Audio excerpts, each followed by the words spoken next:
A service of KIBMradio.com, the Internet's home for an all-old-time radio.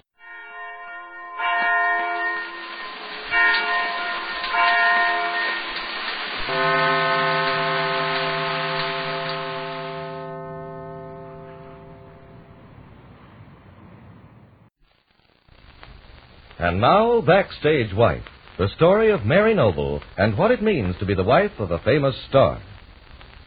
Larry Noble is in Hollywood instead of at his wife Mary's bedside in New York, where she is in a hospital recuperating from severe acid burns inflicted by the maniacal Claudia Vincent, after Mary unearthed proof of her guilt of the murder of Oliver Wilson.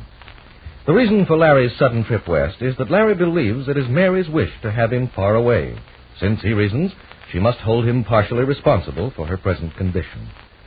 Right now, we find him in the office of Sam Marco, a partner in the new Hollywood picture-producing company of Marco and Franklin. As Larry faces Marco across his highly polished desk, we hear him say, "How do you do, Mr. Marco?" Mr. Noble. Tom Bryson appears to think very highly of you and your company. That's why I'm here. Always found Tom's judgment to be sound. Bryson's a very talented man, Mr. Noble. If I didn't feel that he was capable and sincere, I wouldn't have allowed him to talk me into offering an actor a contract sight unseen. Well, that's rather an unfortunate way of putting it, Mr. Marco. I don't like to tout my own press notices, but I'm not exactly unknown on Broadway. Well, Hollywood isn't Broadway, Mr. Noble. No, I grant you that. However, I was under the impression that you believed I was perfectly suited to the script you're working on at the present time. And your good friend Tom Bryson is the one who suggested that you'd be perfect for the part. I've never felt obliged to turn to Broadway for talent for my pictures. You're putting me in an uncomfortable spot, Mr. Marco. I flew to Hollywood at the request of Tom Bryson. From his wire, I understood that the deal was as good as settled. He didn't suggest that I had to sell either myself or my background. Now, don't get excited, Mr. Noble. I'm just giving you the facts. And perhaps you don't know too much about my company. As a matter of fact, Mr. Marco, I don't know anything about it at all. Well, then I'll sketch in the essentials. We've been producing pictures now for just under 2 years. And while we're a young company, we have every reason to believe that we're slated for great things. I see. We've released 6 pictures in all. We could have produced a good many more, but we're very critical about material. If you'll look over some of our credits, you'll see that we've kept to a high level of dramatic interest. Well, that's very interesting, but at the same time... While our box office returns have set no worldwide records, the reception of our pictures has been very gratifying. Yes, of course. And so, in bringing you here to Hollywood, Mr. Noble, I'm perfectly frank to say that there's some hesitation on my part to accept Mr. Bryson's suggestion with the wholehearted enthusiasm he appears to feel. In that case, Mr. Marco, it seems to me you should have made that decision before I was induced to fly out here from New York. Well, Tom Bryson's a very persuasive man. You know, what's more, I'm attempting to negotiate with him for one of his plays. Oh, I see. Am I being used as the clincher on the deal? It's not a very flattering position from my point of view. You don't have many screen credits, Mr. Noble. I've been looking through your past record. That's quite true. The reason for that is that I've been busy in New York. If you've gone over my record carefully, you'll see that I haven't been idle much of the time, and that my list of hit productions on Broadway isn't something to be tossed off with a shrug. Oh, I've no doubt that you're an excellent actor, Mr. Noble. Well, thank you. But let me state my point of view. By all means. During the time I've been making pictures, I've concentrated on the script, the material, instead of scratching about for a vehicle for some high-priced star on my payroll. I should think that would be a very good way to proceed. And the reason I emphasize this point is that you're the first person of star eminence that we've considered for a picture. Something of a reversal of our usual policy, and I want you to understand that before we go any further. Perhaps it would be better if we called off the negotiations entirely, Mr. Marco, since you seem so lukewarm on the subject. Now, there you go, Mr. Noble, hot-headed and easily offended. That's something I must guard against. Our schedule of production is so carefully budgeted that we cannot afford delays for reasons of temperament or other personal discontents. Let me say this, Mr. Marco. In my years as an actor on Broadway, I doubt if you can find one director or producer who could truthfully say that I have slowed up any production by any outburst of temperament. I don't know what you think actors from the stage are like, Mr. Marco, but apparently you have an entirely wrong impression of them. The theater is a highly competitive and extremely hazardous profession. To gain any stature at all, it requires hard work and a capacity to take disappointment in your stride. Just why you should think that I would fly out here only to throw my weight about on your lot, I can't imagine. Evidently, Tom Bryson didn't give you a very good idea of the kind of man I am. He was very enthusiastic, Mr. Noble. And it's the reason why I allowed myself to be persuaded to give you a chance at this part.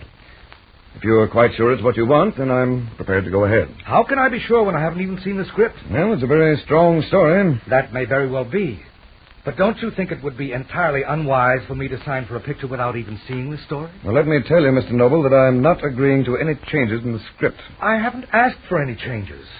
I've merely said I want to see the script. Going into a picture blindfolded would be as risky for me as starting production on a script you hadn't seen before the first day's shooting. Very well, then. I have the final script here on my desk. And please, Mr. Noble, don't take too long making up your mind. We've delayed shooting for 2 days as it is, and each day adds to the cost. If you sign for this picture, I want to get to work at once. I'll be ready whenever you say. If I think the script is right for me. Tom Bryson quoted your figure as $1,500 a week. That's not nearly what I've been offered in the past, Mr. Marco. And in the event I make this picture, I hope you'll see to it the details are kept from being known around Hollywood. You may be sure nothing will be talked about from my studio. And now then, here's the script. And I'd prefer it if you didn't take it off the premises. If you'll give me an office somewhere and 2 hours to read it, I can promise you a decision, Mr. Marco. Fine. Come right in here, this office that adjoins my own. You won't be disturbed here. I believe you'll be quite comfortable here. I'm sure of it, Mr. Marco. And if you want anything, just ring my secretary. I'll be waiting for your answer. I'll have it in 2 hours. Larry Noble, seething with anger and humiliation after this conversation, sits down to read the manuscript, knowing that he must do his best to sign this contract because he needs the money so badly and because he's determined to do everything possible to help Mary back to a comfortable life in her own home. And sometime later, back in the East, we find Mary in a New York hospital where Dr. Allen is changing the cumbersome bandages that have covered her hands and face for so many days. And we hear... How does it look, Dr. Allen? Is there any improvement? The condition is improving greatly, Mrs. Noble.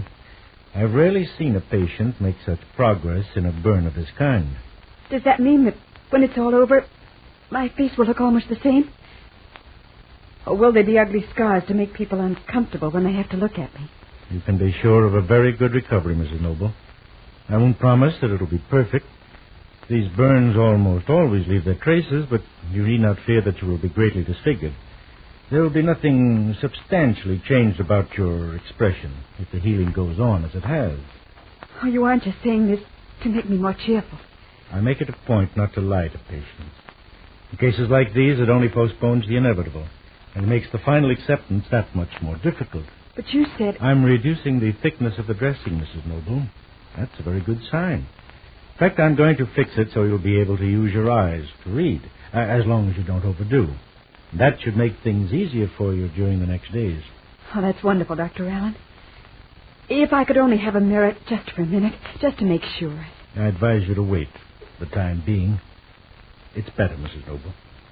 And my face is still badly disfigured?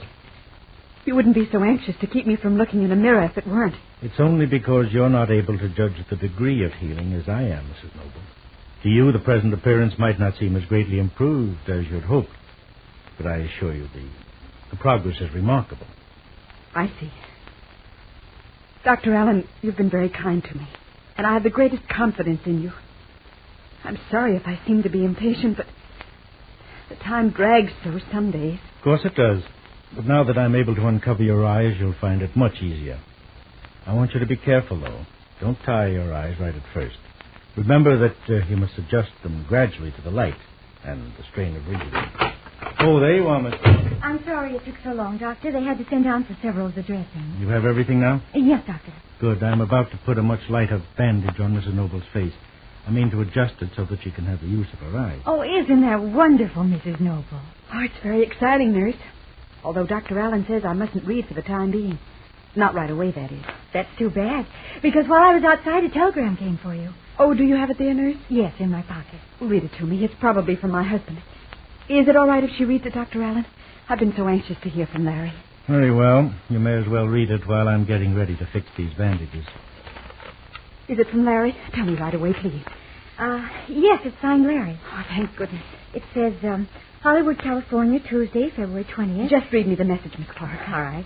It says, fine trip out and everything working out beautifully. Tom sends you best love. Feel sure this is the best thing to do. Take care, darling. All my love. It's signed Larry. Isn't that wonderful? I'm so glad for it. So terribly glad. Now then, that won't do. You can't have any tears. Try to control yourself, Mrs. Noble. I'm all right, Dr. Allen. It was just hearing from my husband and being so happy that he's doing so well. I just know it's going to be so much easier for him to be out there in Hollywood until all this is over. The nurse frowns in disapproval at Mary's words, and Dr. Allen continues to wrap the bandage over and over her face in total silence. Be sure to be listening tomorrow to Backstage Wife, the story of Mary Noble and her husband Larry Noble, famous Broadway star.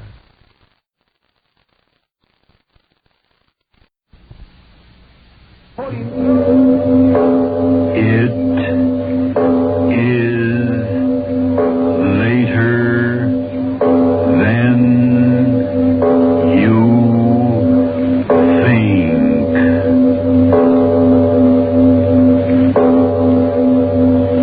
This is Arch Oboler bringing you another in our series of stories of the unusual.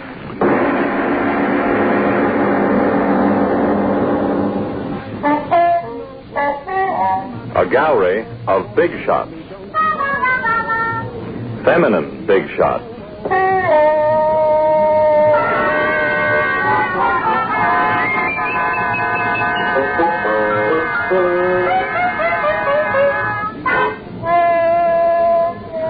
I hasten to speak to the women in my audience.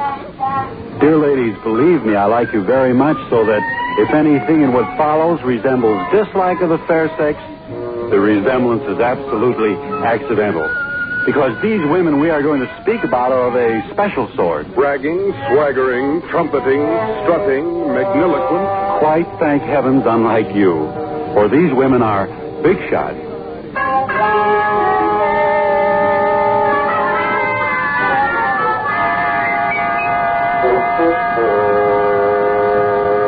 A gallery of big shots. Portrait number 1, Miss Beautiful.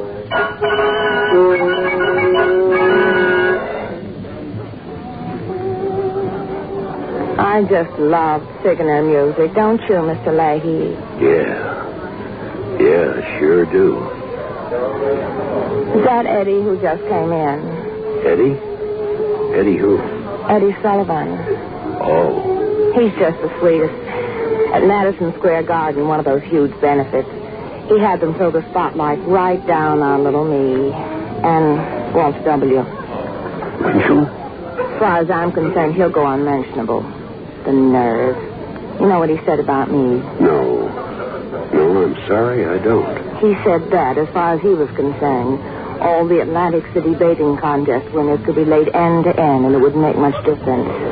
Can you imagine saying a thing like that?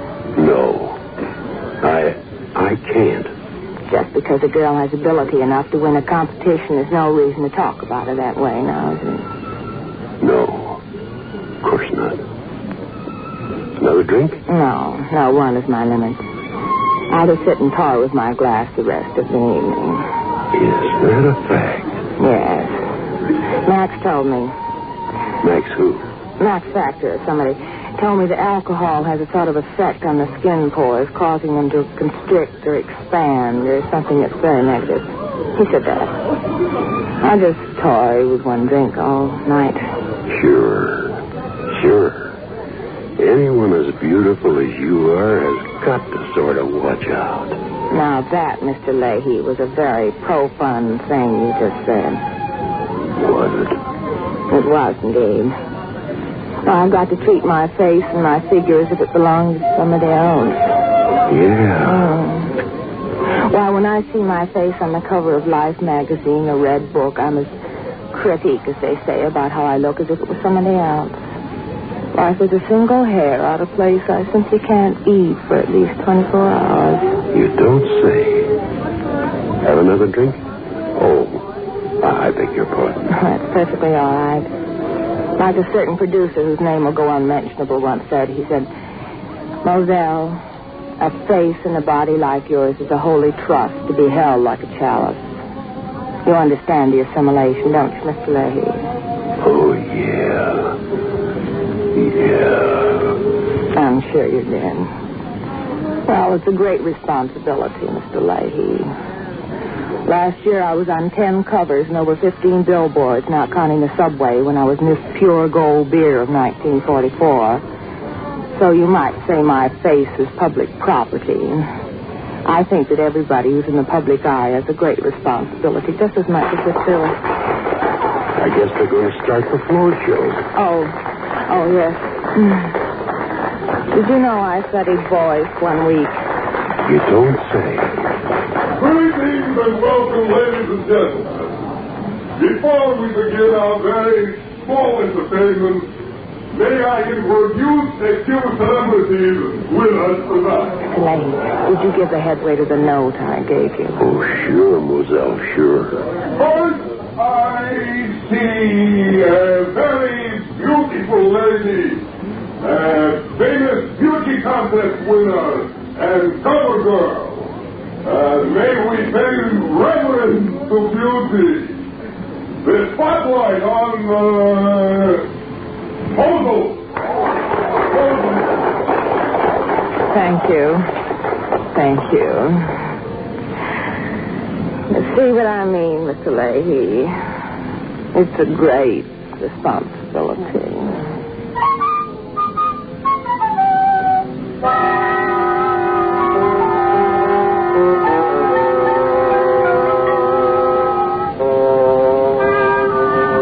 Gallery of Big Shots. Portrait number 2.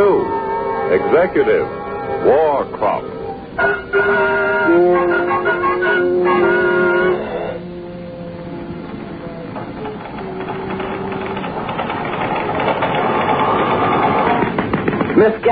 Miss Gatsky, please cease work. Miss Gatsky. Sorry? Girls, I have a very important announcement to make. As you all know, ever since our Mr. Peterson, or should we say Corporal Peterson, was called to the colors of our country to serve in the armed forces, this department has been without a leader, so to speak, because, as you all know, my duties are upstairs with posting and billing, and not here with customer mail. Girls, your new supervisor, Miss Virginia Clinton. Girls, Miss Clinton. Thank you, girls. Thank you. I want you to know that I consider it a great honor and privilege having been appointed to be your supervisor. I, too, began as a typist in the Chicago branch of this organization and worked my way up through the ranks, so to speak. So believe me, I know your problems, and I'm thoroughly sympathetic to them. I'm going to depend on each and every one of you for suggestions. What you will want, I will want. Miss Clinton, what is it? Not now, dear, not now. May I state first that in times such as these, even as some fight on the war front, our typewriters and shorthand books are the weapons with which we go out and conquer. I am sorry one of you saw fit to laugh at that statement. It definitely shows an improper, subversive attitude. From my experience in our Chicago camp, I am to make the following recommendations to Mr. Eppes, our vice president in charge. First, each of you girls will be divided. That is to say, into groups of 4, which will be called a squad. Each squad shall have appointed to it a 6th girl, who will be the squadron leader, and who will be responsible for the outfit of said squad. These squadron leaders will be chosen by your supervisor on the basis of executive ability and company loyalty, and will be given the title of sergeant. Every 2 squads will be part of a platoon, which in turn will be in charge of a girl chosen on the basis of executive ability, company loyalty, and will be known as a lieutenant. If you please, girls, the sergeant's duties will be as follows. 1, to to see that typewriters are kept in perfect order and covered at the close of the business day. The lieutenant's duties will be as follows. 1, to see that the sergeants properly execute their offices, and 2, to bring into play their own personal initiative when crises, such as crises, occur, and 3, to correct the, shall we say, unbusinesslike apparel certain of you girls are now wearing. There is one regulation, however, which I wish to be put in force at once. From my previous experience in our Chicago plant, I am strongly of the opinion, and I'm sure you will concur with me, that entirely too much time is being spent off the floor. Beginning at once, rest periods will be limited to 5 minutes in each hour. If any emergency occurs, permission to leave your desk must be obtained from me. Well, has anyone anything they wish to state openly? Heil Hitler. Who said that? Who said that? You will step forward. How dare you? Step forward.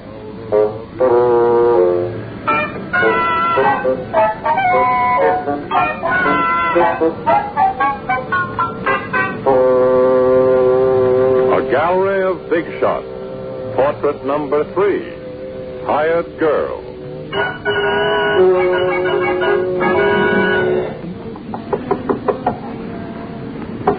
Maybelle, can I come in, please? It's Louise. Maybelle, I know you're in there. I just want to talk to you. Okay, I'm coming in. Gee, Maybelle, you might have asked me to come in. Jeepers, we're still friends. Well, are you just going to sit there? Aren't you going to say anything? Got nothing to say. Jeepers, Maybelle, don't be a character. After all, I didn't do anything. Got nothing to say. Maybelle, you just can't leave us. You just can't. Why, you're one of the family. Yes, my party next Friday. What'll I do if you don't... Oh, who in the world is that? Mabel, are you in? Hey, small stuff. What are you doing here? What do you think? How you doing? Not so good. Okay, Hammerhead, find the nearest exit and let a man take over. Well, I find one. Okay, go on. I ain't woofing. Blow, small fry. All right, Wonder Man. I hope you do better than I did. You better. Well, hiya, Maybelle. Huh, you won't talk, huh? Well, that's okay. I like my women strong and silent. Hey, all this stuff about your quitting, that's just scuttlebutt, huh? Got nothing to say. Oh, come on. Gosh, whatever it is, I can straighten it out. Okay, give. Gave him a notice. Hey, now, wait a minute, Mabel. Listen, we can't get along without you. Holy cat, you're the best cook. Your pies. Well, gosh, Mabel, we can't. You just can't walk out on us like this. Jeepers, aren't you going to say anything? Got nothing to say. Oh, Mabel, gee. There's somebody knocking. Okay, I'll see who it is. Gosh, Pop. Well, what are you doing here? Well, I just came up to talk to her. Oh, any luck? Oh, gosh, no. Dad, you just got All right. Come on. Okay. Well, Maybelle. You mind if I talk to you a bit? Got nothing to say. Well, I've got a great deal to say. I think all this is nonsense. You've got a good home here, good salary. We like you. There's no logical reason for any change. Gave him a notice. Yes, I know, but look, Maybelle. Ever since the war, there've been, well, you might say there's been a procession of servants in this house. None of them, not one, has come up to even the lowest standards of the sort of help. Maybelle, believe me, I was beginning to think that all potatoes were carbonated and that soup was made out of dishwater. Yeah. But you, Maybelle, you've given me new hope. I was beginning to think, no, I was positive, that you were going to be with us Well, at least for the duration. And now to come home and find that you're talking about leaving, to have to go through... No, I couldn't endure it again. $10 more a month. No, make it 20. Do you hear that, Maybelle? I'm going to raise your salary $20 a month. Gave her my notice. All right, the best of us can make mistakes and change our minds. You say I made a mistake? No, I didn't mean it. You made a mistake. I was speaking in generalities. Maybelle, listen. I apologize for my wife. I don't know what happened. I can't believe that all right, whatever it was. She was in the wrong and you were in the right, and I apologize for her. You hear that, Maybelle? I'm apologizing.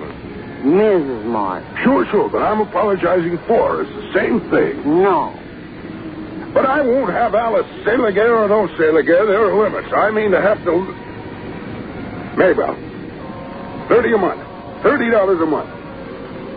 And every other Wednesday off, too. I can arrange that between the kids and myself. We can do the work. $30 a month, your regular time off, and Wednesdays. Isn't that wonderful, Maybelle? Wednesdays? Yes. $30 a month more? Yes, of course. The missus has taken it all back? Whatever it was, absolutely. Well, Maybelle, what's the happy word? Well, Mr. Martin. Yes? I'll think it over.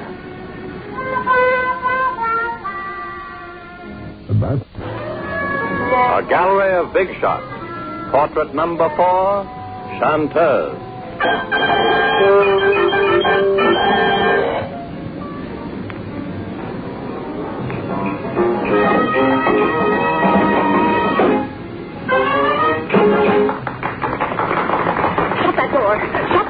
Will somebody shut that rotten door?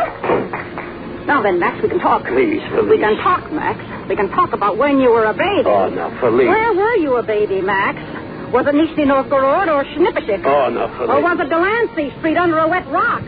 Follow the Harrigans, he said. Oh, they're a nice little dance team just starting out.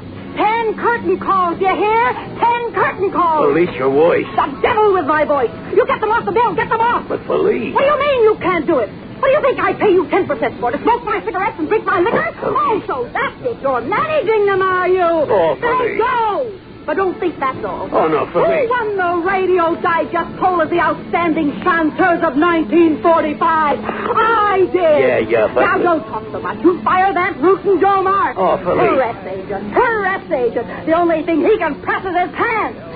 Up at 5 o'clock in the morning to break a rootin' bottle over the back of a ship. But, Felice. But is it a ship? Oh, no. He turns it out to be a oil tanker. Me, Felice, launch a rootin' oil tanker. And at the same time, Hildegard launches a cruiser. I won't be belittled. I won't. I want a battleship. Felice, listen. Why, you rootin' little squirt. How dare you walk in here without knocking? What do you think this is, a saloon? I don't want to leave you. They're playing your cue. What? Oh, my gosh. Lily, my handkerchief. My gosh, I can't see without my handkerchief. Lily! Police, you fired Lily in an hour Oh, ago. that's a lie. Go get her back. What's that? George! You're on your own, Police. Why, you jerks.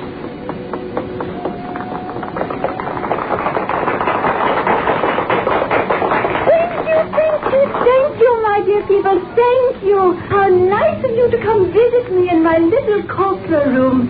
And look at all the dear servicemen. Look at the dear little sailor. Hello, you sweet little thing, you. There's something about the sailor. Oh, stay right there, handsome. I have an order for you because tonight the Navy is close to my heart. Yes, this morning, bright and early, I was visiting the Navy. Yes, this morning, I was on an official duty for the Navy. Our dear, wonderful Navy. A hand for the dear, wonderful Navy. Yes, this morning, your little Phillies gave birth to... Oh, what am I saying? Christened with her own little hand. A beautiful, beautiful Navy ship. So now for the Navy... And all of you dear friends, I sing a little song. which I first introduced. George, dear.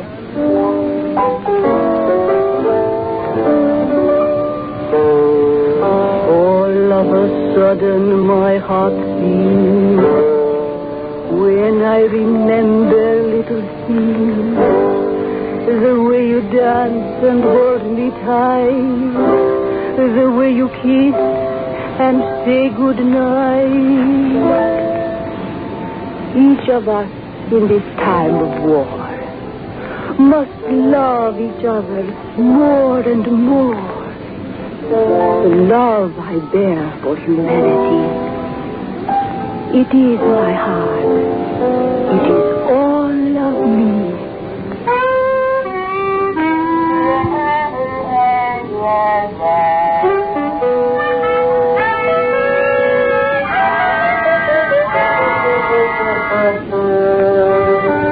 A gallery of big shots. Portrait number 5, Beautician.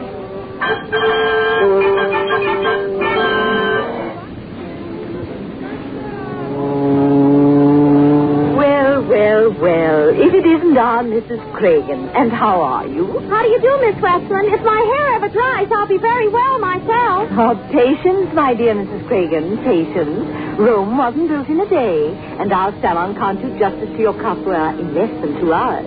Ars est clarimatum. See you later. Oh, good morning, Mrs. Nicholas. And what are we doing to you this morning?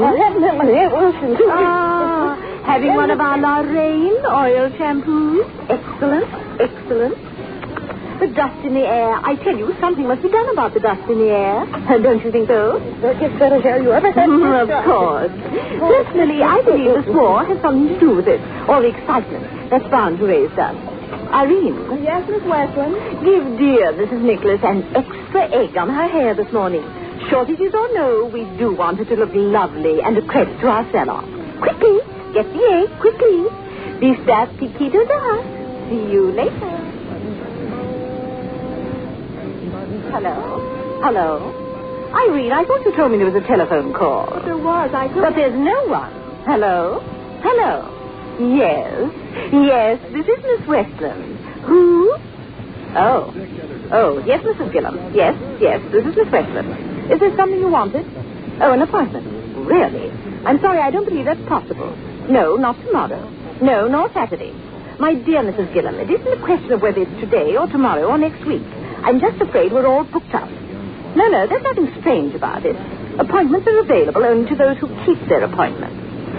Yes. How nice of you to remember. You did indeed. Called out of town. I do not feel that is a proper excuse. You know about our 24-hour cancellation rule. Your son. Oh, yes, the lieutenant. He came back where? Convalescent hospital. The army said. That's very nice, Mrs. Gillum. But I consider this salon also part of the war activities. I say there is no greater morale builder than a good cold wave. Appointments must be kept. I'm so sorry.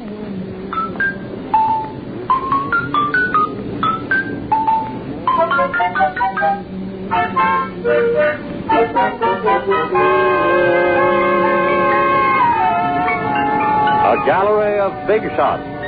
Portrait number 6, Bobby Soxer.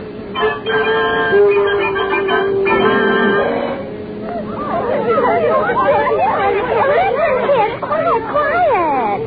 Let us see. Oh, yes, tell us, Pokey. Everything. Well, I got on the bus, and the first thing I noticed... Yes, we know you got on the bus. Tell us what happened after. We want to hear. Quiet, Bess. Let her talk. My goodness, if every word I'm going to say, you're going to jump at me like that. Oh, no, Pokey, we won't. No. Yeah, you better not. I mean, after all, if you want to hear. Tell it any way you want to, Pokey. Any way. All right, that's better. So I got on the bus, and the first thing I said to myself was, Pokey, there's no reason to be nervous. He may be great, but he's human. And the way it says, the greater they are, the humbler their souls. I kept saying that to myself all the time I was riding along. Well, pretty soon, there I was. Where? In the theater, you moron. Oh, in the theater? Oh, what happened? And there I was. And some big goon of a doorman tried to give me a brush off. But I drew myself up, and I said, He sent for me. And he said, oh, yeah. And I said, oh, yeah. And that got monotonous. So I pulled out the letter, and you should have seen his eyes. And then I was there. I knocked on the door. A man opened it. No, of course not. It was his manager or something. He said, and what can I do for you, young lady? And I handed him the letter. And he read it. And he opened up the door. And I went in. And there I was. Where? His dressing room, stupid. And there he was. Oh, Bliss. Oh, it's too desperate. Well, tell us what happened. Oh, yes, what happened? Will you be quiet? I said, hi, Frankie. Well, yes. Then he said, hi. And then somebody said, you're on, Mr. Sinatra. He said, goodbye. And I said, goodbye, Frankie. Goodbye, Frankie. Golly, Pokey, you've lived.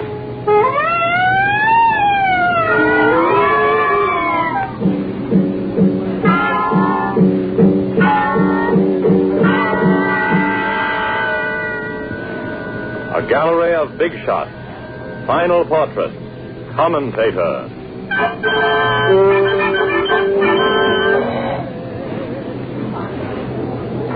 Would it be all right to set up the microphone here, Miss Compton? Yes, anywhere will do. Rollins, what time do we go on the air? In about 3 minutes, Miss Compton. Are you certain? Yes, of course. Yeah, you're always right in there when the news breaks, aren't you, Miss Compton? One does what one can. Oh, you do better than that. We were having an argument back in the station. How many newspapers you win now, Miss Compton? How many? Well, one does. Sure, I get it. I should say 280 publications.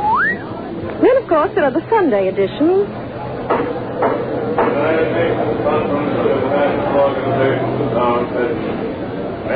There she blows. Beaton's coming to order. Yes. It sure is something Wilson FDR would have liked to have seen. It sure is. Yes, Woodrow Wilson and Franklin Delano Roosevelt. Take it in 5 seconds. 5, 4, 3, 2... Good evening, ladies and gentlemen. This is Margaret Compton bringing you a special broadcast from the city of the Golden Gate. I'm speaking to you tonight from a broadcast booth overlooking the opening session of the United Nations Conference on...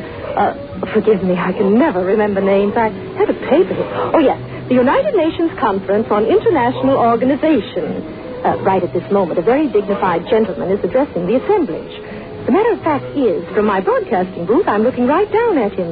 I believe at the moment he's talking about, an international court of justice to decide legal disputes between nations in order to prevent wars. But as important as that may be, I'm sure you folks out there are much more interested in the behind-the-scenes stories. Now, on my way up here from Hollywood, I rode up with a certain producer who told me in complete confidence that Sheikh Allah bin something or other, who's the Arabian delegate to this conference, is a great fan of Ann Sheridan's. In fact, one wall of his tent is simply covered with pictures of the Warner Brothers star, who incidentally is not at this peace conference, but en route to Florida with a certain publicity man who is rumored to be her latest heart, and who incidentally started in the picture business publicizing that great classic, The Sheik, with Rudolph Valentino, which makes it a pretty small world after all. Right at this moment, the very distinguished gentleman at the podium is talking something about economic and social... we'll come back to that. Speaking of distinguished gentlemen, reminds me of a story told me in complete confidence by Charles Coburn. Charlie, or Chucky as we know him, was at a party recently, and as he sat there with his favorite orange juice in his hand, in came a certain little RKO starlet with one of those hats. And I mean one of those hats. Well, Chucky took one look at that hat and he... Oh, by the way, speaking of hats, last night I was at the top of the mark here in dear little old San Francisco, and Mrs. Anthony Eden, at least someone said she was Anthony Eden's wife, he's that tall, handsome Britisher all the girls are swooning about. And speaking of swooning... Oh, dear, I'm sorry, but my little announcer is signaling to me that the special 5 minutes from the great special San Francisco conference are up. So this is your confidential friend, Margaret Compton, speaking to you through my 280 columns and over 196 radio stations coast to coast with the latest, the most authentic, the most important personality stories of the day. Today, through special arrangement, directly from the United Nations Conference. That's all. Goodbye. Farewell. Feeny.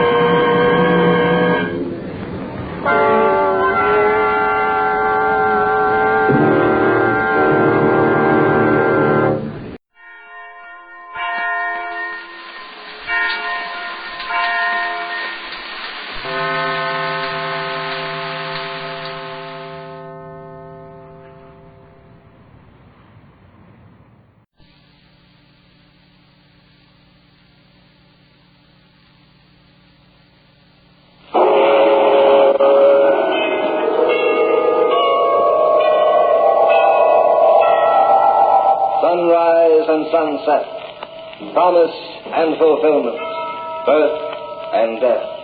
The whole drama of life is written in the sands of time. We present a new series of radio programs, The Clock.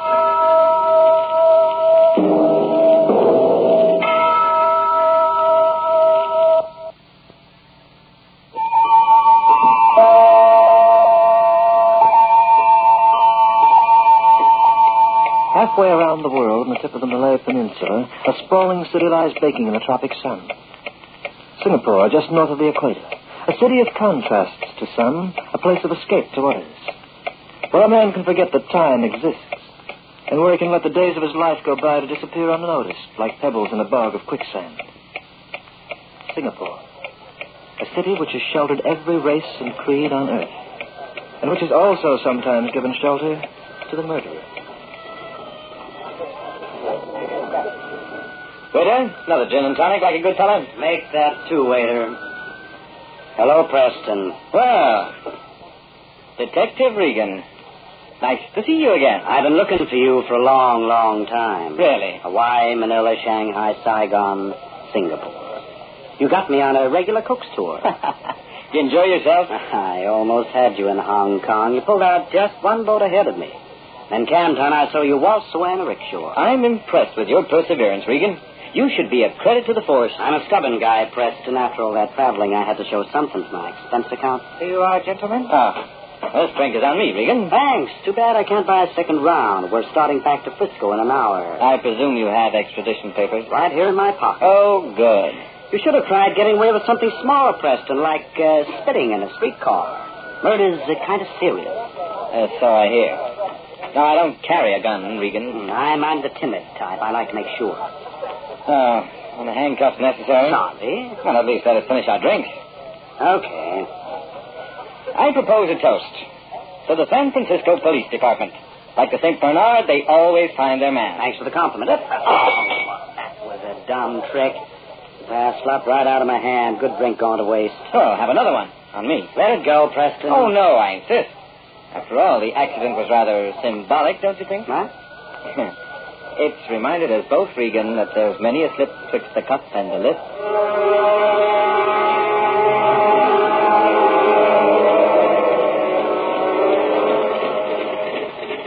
As our plane, Preston, we fly from here to Shanghai, from Shanghai on the China Clipper to Frisco. From here to Shanghai, brother, you're going in style. And to charter that plane to take us north. Rather expensive way to travel for a killer. We'll charge it up your wife's estate. We'll subtract it from the dough you knocked her off for. You ain't going to have much use for it anyway. A very economic idea. Lieutenant speaking. That's me. My name is Lloyd, sir. I'm your pilot. Guy is passenger number 2. His name's Preston. Glad to know you, sir. How do you do? Sorry, I can't shake hands. Just you see, I'm more or less tied down. Mr. Regan and I are rather attached to each other. Oh, rather. When do we hop out, Lloyd? Well, I was wondering if it wouldn't be wiser to postpone our trip another day. What for? There's a typhoon centered in the South China Sea. About 500 miles north of here. I just received a report from Saigon. Can't we fly around it? We might, Mr. Regan, but it's more advisable to wait. Look, the reason I chartered your crate was so as I could get out of this town in a hurry. I've been floating around the world long enough. We're due back home. You can fly, can't you? Why, yes. Then rev your motors and let's get started. Well, I don't mind taking the chance if you don't. What about this chap here? He has a little something to say about risking his life, hasn't he? It ain't his life. Belongs to the state, and right now, mister, that's me. Oil up them propellers and let's get going. Well, we can land on the coast of Borneo if we run into trouble. I'm ready whenever you are. So is my co-pilot. Come on, Preston. You're practically on your way. To the chair.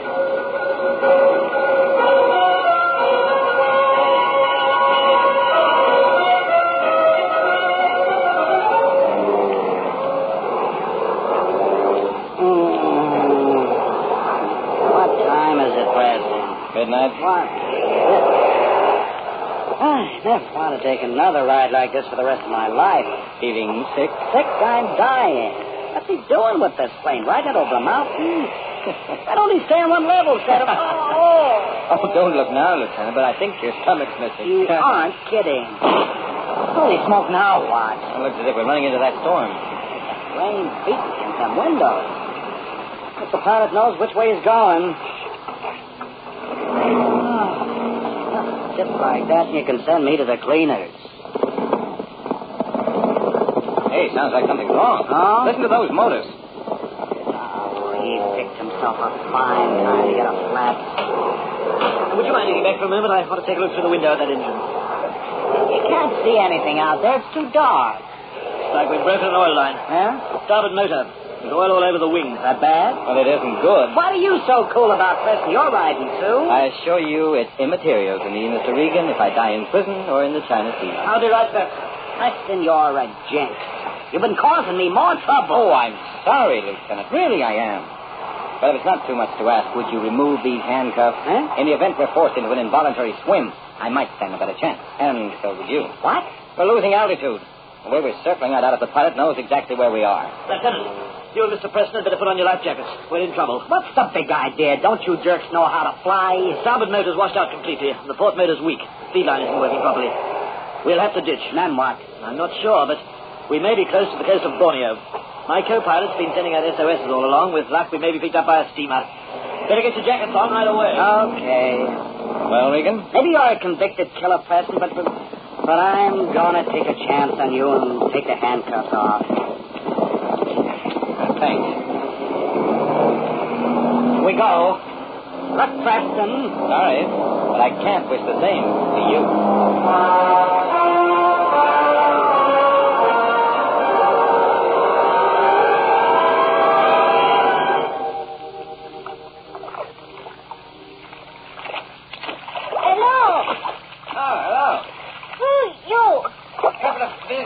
Bob. You come from Sky? Our plane crashed up. My friend and I seem to have been luckier than the pilot. Here, help me pull him up a bit farther on the beach. He's still unconscious. Oh. You Englishman, that's my husband? You? Hey, where is he? He's sleeping, chef. Other side of island. Well, call him. We'll need help. You tell him I'm detective. Detective? Police. Me. This man, my prisoner. I call my husband. It's a big idea, Preston. Well, didn't know you'd come too, Regan. Why'd you lie to her? You're the prisoner, not me. You may have a difficult time explaining that. What do you mean? Well, you see, I've taken the precaution of removing your wallet, Regan. Oh, and your gun.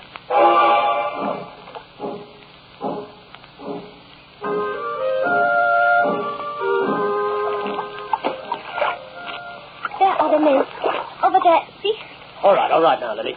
Keep your so wrong on, I can see him. One man has gun. Which one? Man this side. Is that the one who said he was a copper? Yes. Oh, hey there.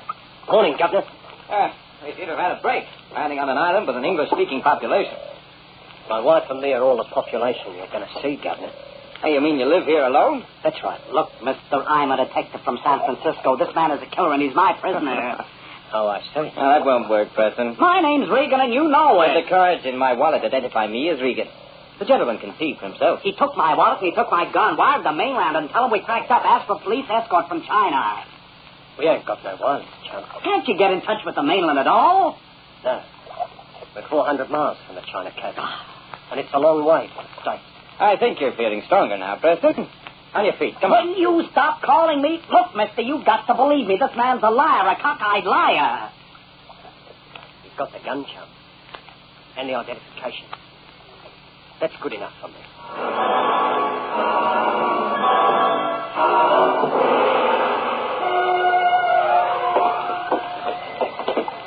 This shack is home, Governor. My name's Arch. Hers is Lily. Ah. And she's just as pretty as her name. Me? Pretty? Now, you tend to your own affairs, Lily, or I'll box her ears. Go on, dish up some grub for the gentleman. Yes, very quick. We've got room in the cabin for one. In the back. The other chap will have to sleep out here. That'll be Preston, naturally. Is that jelly strong? Like iron. Why? I noticed there are rings on the stump. The boats used to use them years ago. Now, if you'll excuse me, I'll see about that grub. All right, Regan. Get moving, my friend, over to the jetty. You'll never get away with this, Preston. That remains to be seen. Someone will hit the island sooner or later. It'll be unfortunate for you if it's later. What are you doing? I've got to take precautions. You're a dangerous character. You're not going to handcuff me to this jetty. You'll get used to it after a while. Stop. If we ever change places again, Preston, I'm going to beat the ears right off your head. That shall be your privilege, if we ever change places. But right now, it might be wise if you behaved yourself. You can bake in the sun for a while, and I'll let you know what our plans for the future are as soon as I make them up. They'll be a surprise to you, I'm sure. But they may not be exactly pleasant. However, we'll see.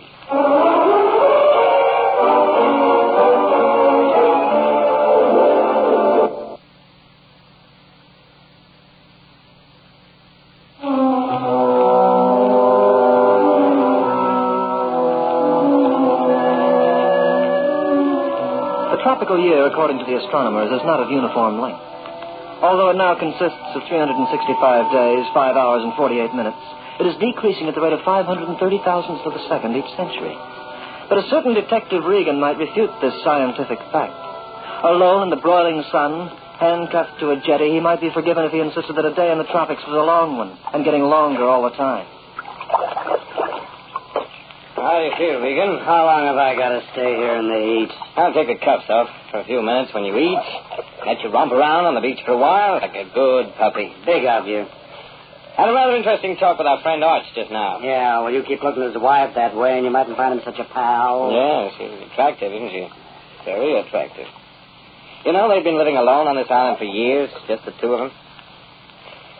He met on one of the larger islands, and he brought her up here. You tell you what they call this place? Uncharted. Part of the Dutch East Indies group. He's named it the Last Ditch. Well, that's exactly what it seems to be. It's off the steamship lanes, and in 5 years, they've never even seen a plane. But how do they live? Where do they get their food? They live off the island, Regan. He grows everything he needs. Matter of fact, they seem to have little use for anything outside of themselves. Mightn't be as stupid as you think, Preston. But he's stupid enough to accept our reversed identity. Preston, listen, I'll make a bargain with you. Let me loose, and when we get back to the States, I'll appeal for clemency. And just what will that get me? A life term? But you don't think for 1 second you'll really get away with this? Regan, you'd better get it through your head. There's no escape from this island. No way of getting off. And as far as I'm concerned, that suits me fine. You'd kill me without batting an eyelash, wouldn't you? Why not? All I need is a convenient excuse for the benefit of our host. And I hope to find that excuse, Regan, in the next few hours.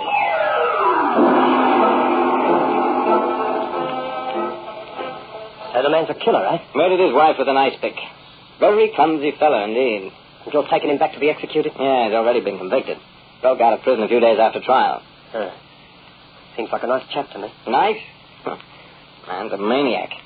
That's why I keep him tied. He'd kill all three of us without a qualm if I let him loose. Go on, eh? Well, better make sure to keep him cuffed to that end post of the jetty. Oh, why? Well, the tide comes in about midnight. The water covers the jetty by 2-3 feet. All except the end post on this side. Ah, that's very interesting. Well, killer or no killer, you wouldn't want the cat to drown like a rat. Oh, no, of course not. How long you been on the Frisco Force, Lieutenant? 8 years. You sure came a long way to have your man. Tea. What is it, Lily? I need water for cooking. Can't you fetch it yourself? No, it's too heavy. All right. I'll get it for you. Come here, Lily. Yes? You're a lovely creature. You like? I like very much. How did you ever come to marry that unkempt idiot? Marry? Your husband. Why did you marry him? Be nice. He talks bad sometimes, but he treats Lily good. Not half as good as I can treat you. What you doing? A little kiss never hurt anyone. No, let go. Oh, don't like that, Lily. Come here. Let me go. Let me go. Lily, hospital. I'll get water, please. She's quite a trick, aren't you? What is she, a Filipino? No.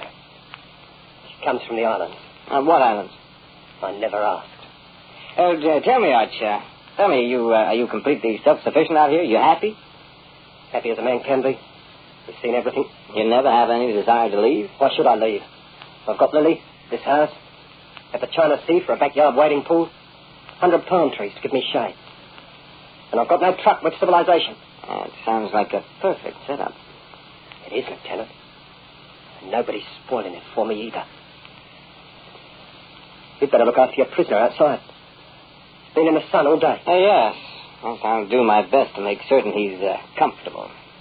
Thank you for reminding me.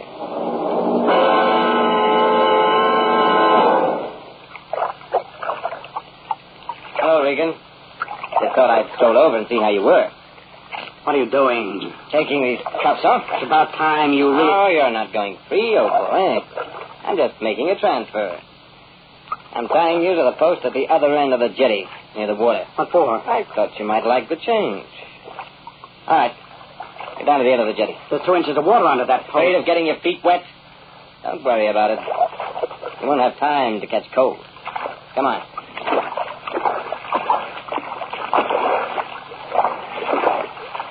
Okay, this is far enough. Turn around. Now you're all set for a nice little swim. Sooner or later, Preston, you're going to make one mistake. Not the way I figured it, Regan. You see, after a while, there'll only be 2 of us on this island. Lily and me. The tide's coming in, Regan. Tide? Are you going to keep me here until the tide? That's the general idea. Let me loose, Preston. You can't keep me locked in this post. The water's coming in rather fast. For 4 or 5 hours, you get yourself a bellyful. I hope you enjoy it, Mr. Lieutenant Regan. Good night.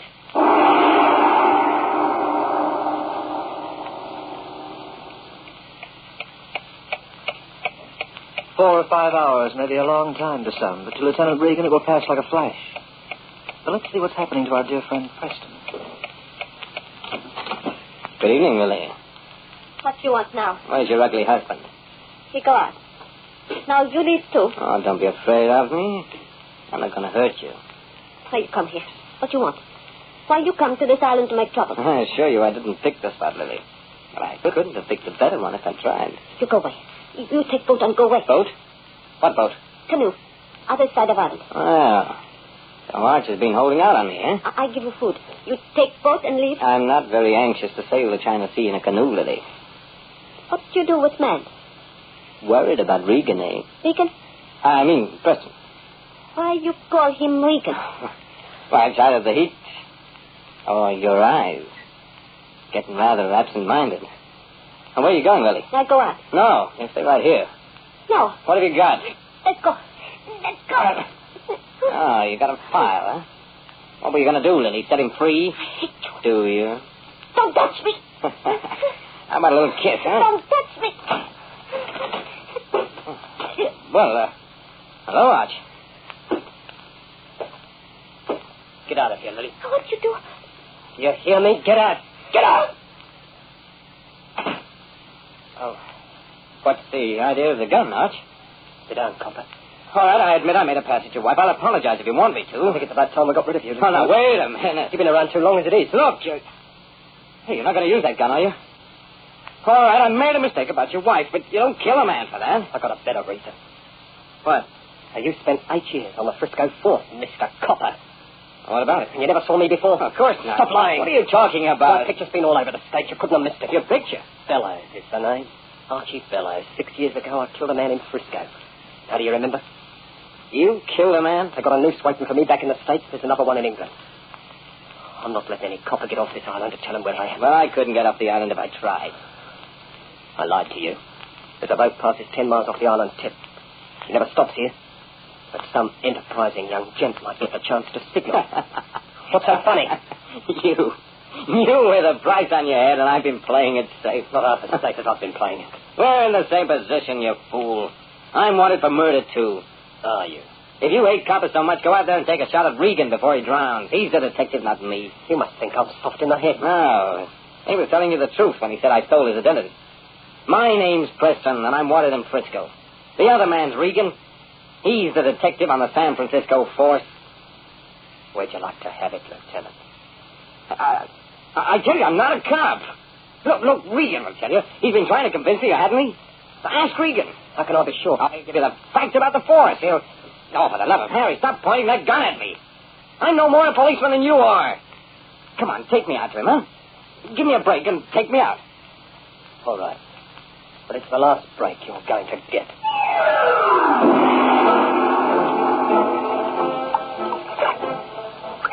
He's half under. Keep the gun trail on him. I'll set him free. What's the matter? Change your mind? I'm setting you free, Regan.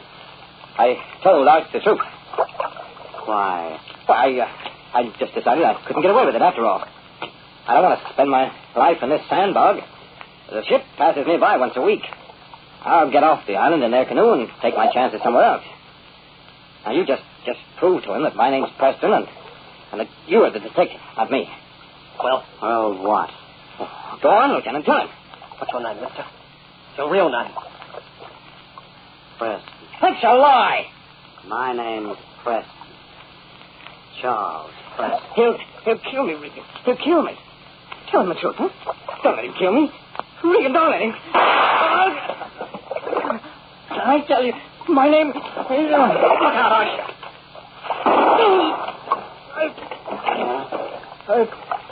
I've got to get him. Gotta be tight. You know, kill the rat. Yes, Arch. You got him. He's dead. Good. He had it coming. Arch. My husband dead. Yes. Maybe better that way. I think so, Lily. I remember who he was a few hours ago. I'd have had to take him back in any case. The steamship passed by when sun is high tomorrow. We'll go out to meet it, Lily. The two of us.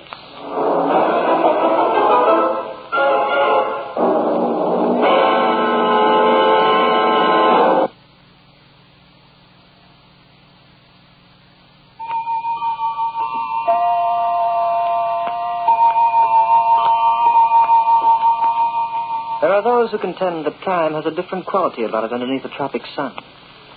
Detective Lieutenant Regan might testify to that. And in passing, he might also add that justice is anything but blind. Listen to The Clock next week, same time, same station. Written by Lawrence Clee, narrated by Hart McGuire. You heard Leon Piers as Preston, Don Crosby as Regan, Alan Trevor as Arch. Others were Madge Ryan and Walter Sullivan. The Clock, directed by John Saul, is a Grace Gibson radio production.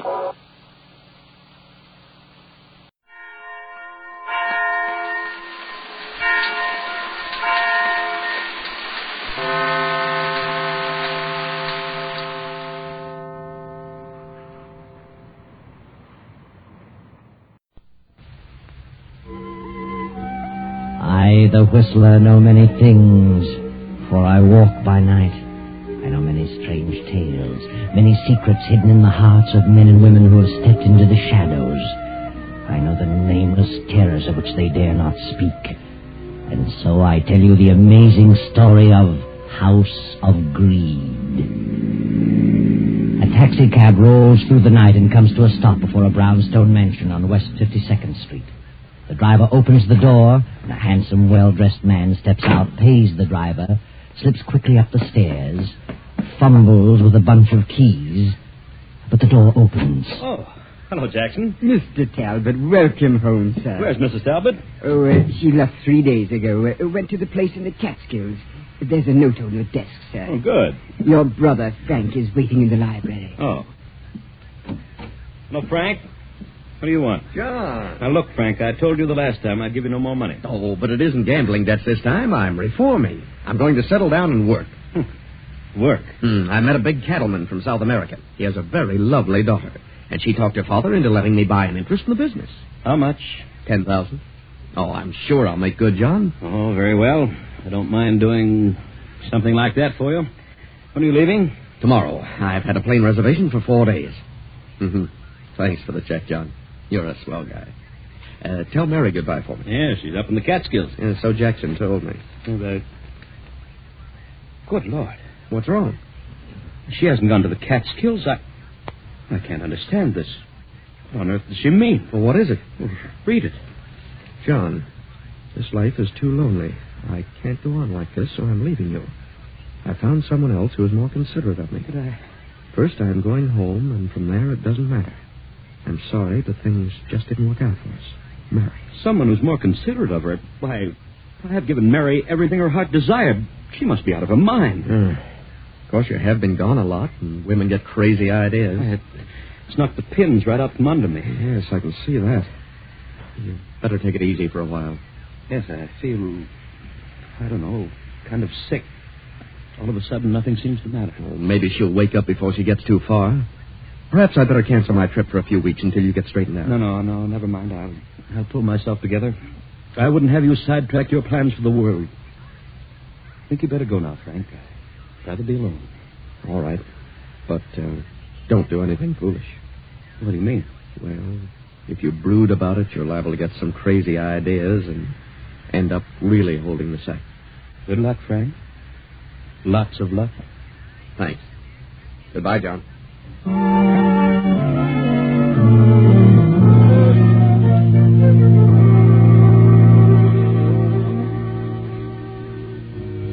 John sits for the remainder of the night staring over the top of his desk. The next morning he closes the house and starts on Mary's trail, which takes him to London, Paris, Berlin, all over Europe, but to no avail. Finally, he drops his active interest in his business and goes to live in his country estate. Then one day, 14 years later, he finds himself on a honeymoon. He has married a widow named Helga. Well, John, dear, we got away without too much trouble. It does seem a bit silly, rice and honeymoons at our age. Our age? Well, you sound as though we're a couple of old grannies. I'm 36 and you're 45, and I certainly don't feel old. Why, of course you're not, Helga. Oh, dear. John, now that the wedding's over, there's something I haven't told you. Oh, no, I haven't said anything because I was afraid it might make a difference. I know what it is. You have a son. How did you know? I wondered when you were going to mention it. Oh, well, he finishes school this year. It's been quite a struggle putting him through college, but he's very bright. Paul has studied hard and managed to cram 2 years into one. Could he spend the summer with us? Why, of course. Oh, John, you're a darling. I should be able to find a place for him in the business. Oh, ask him to come down to our place in the country. Oh, thanks, John. You're wonderful.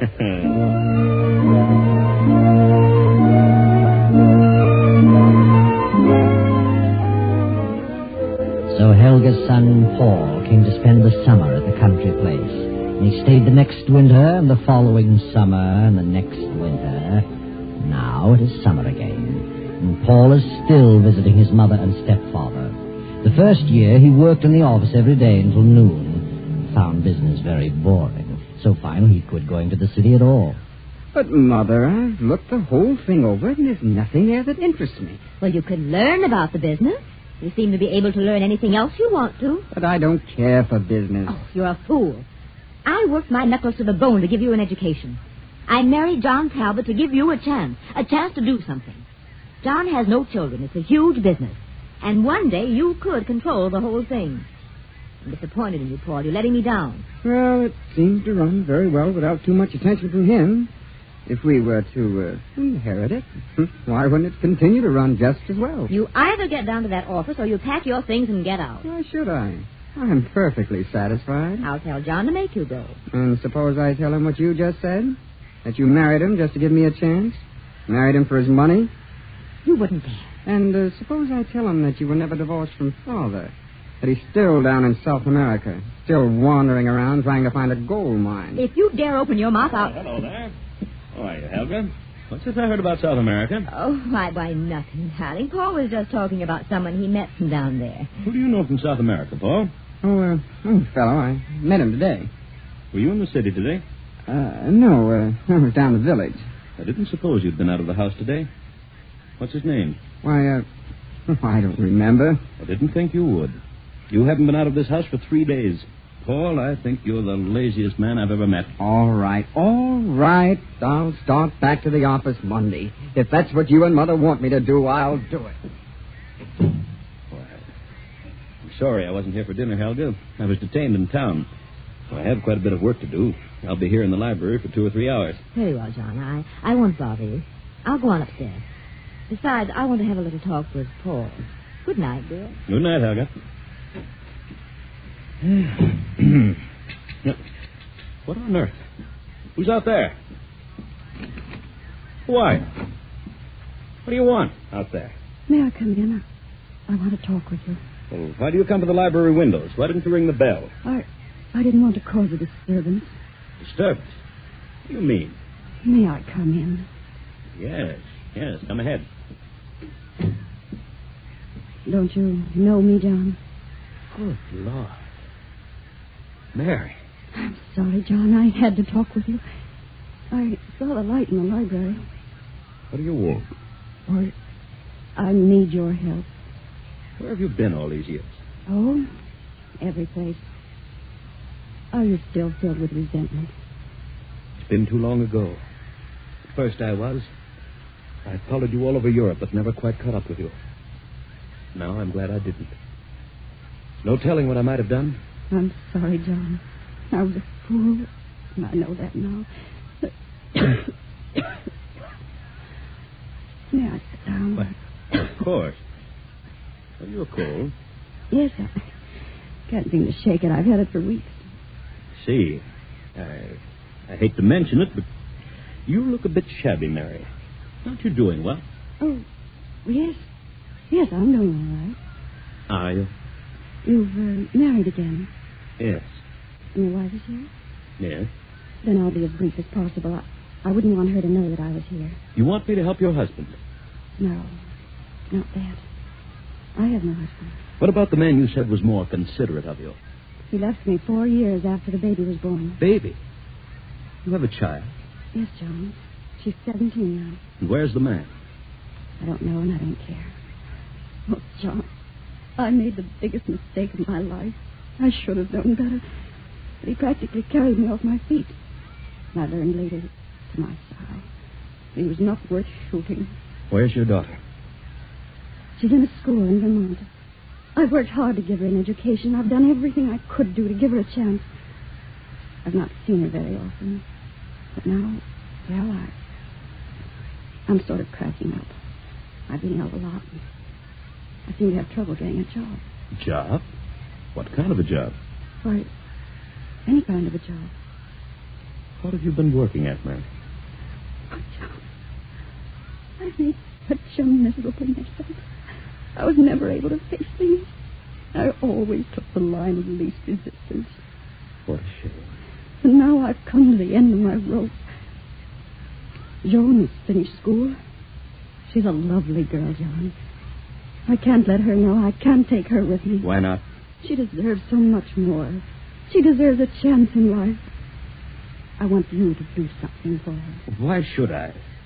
Because she's your daughter, John. My daughter? Yes, yours and mine. She was born 7 months after I left. Here's the birth certificate. Please, John, do something for her. She shouldn't be made to suffer for my mistake. She's innocent. Well, does she know I'm her father? No. And she doesn't remember the other man. Here, I'll give you her address. Fernwood College. And I'll write a letter to her explaining all about you. Well, Oh, John, you could do so much for her. She's a young lady now. And so lovely. Please, dear. I know you'll fall in love with her. All right, Mary. I'll see her. I'll have her come down here. Oh, John, I'm so sorry. So sorry for everything I've done. Please forgive me. I've forgotten everything, Mary. Oh, wait a moment. Take this check and do something about that cough. No, thanks, John. I won't need it. You'd better take it. Thanks. I'll be all right in a few days. The cough will be gone. Good night, John. Good night, Mary.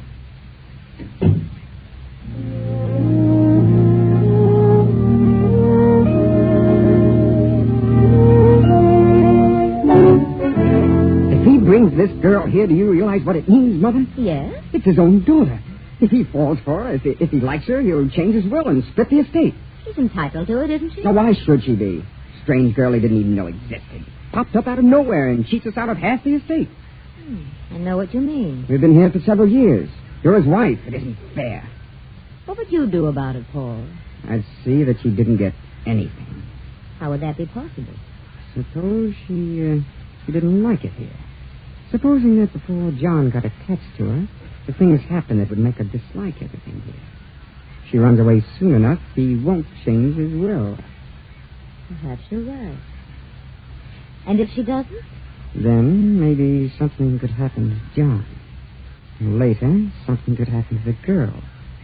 But in any event, the will must not be changed. Where do you get such ideas?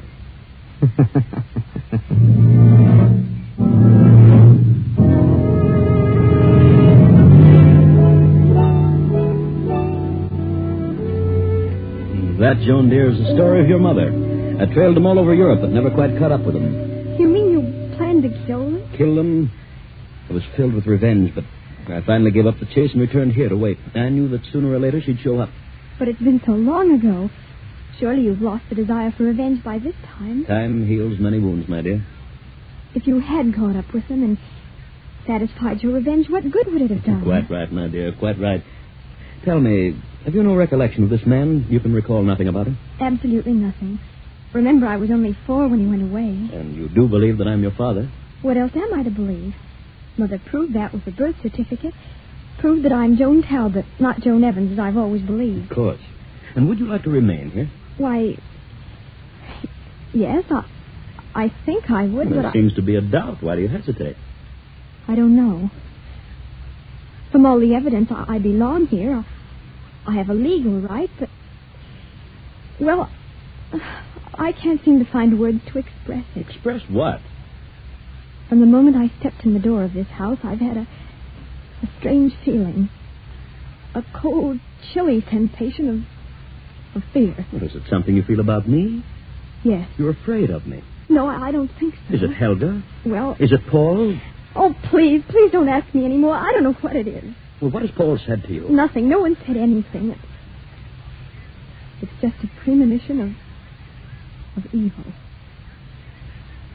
There's something wrong. Something horribly wrong in this house. Oh, you're imagining things, Joan. It's all in your mind. It will pass as suddenly as it came. You're young, Joan, impressionable, and you've certainly found your life turned upside down. A new environment to which you've never become accustomed, but you'll get used to it. You're my daughter. I want you to have what you deserve, what is rightfully yours. I understand. And I'll try to overcome this feeling. Yeah, that's better. You're a lovely girl, Joan. An intelligent girl. I know I'm going to be very proud of you. Thank you. I think I'll go to bed now. Well, it is rather late. Good night, dear. See you in the morning. Hello? Paul, what are you doing here on the stairs in the dark? I wanted to tell you something. What? You're very, very beautiful. Your eyes, your hair, just like gold. Gold moonbeams. And so... Paul! And your throat.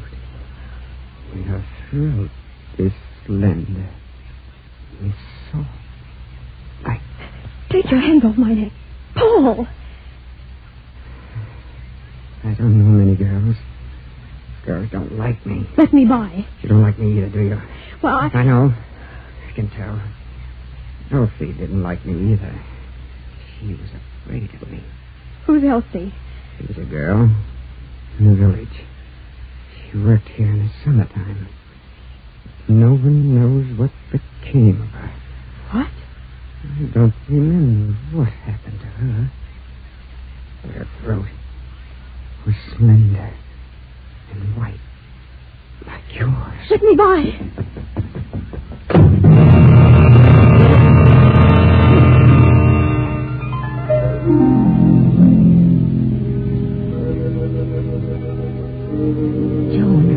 Joan. What? Who's here? Who's in this room? Don't turn on the light. Helga, what do you want? I must talk to you. What about? You're not safe here. No one is safe in this house. You must leave at once. What do you mean? What's wrong? The house is wrong. It's filled with evil and hate. I know. Why do you stay? I can't leave. It's too late. But you must go at once.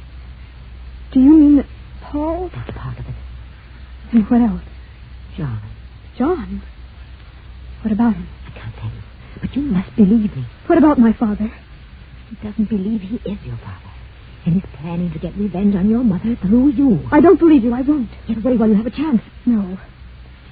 I won't run from it. I'll face it, whatever it is. Very well. Good night, Joe.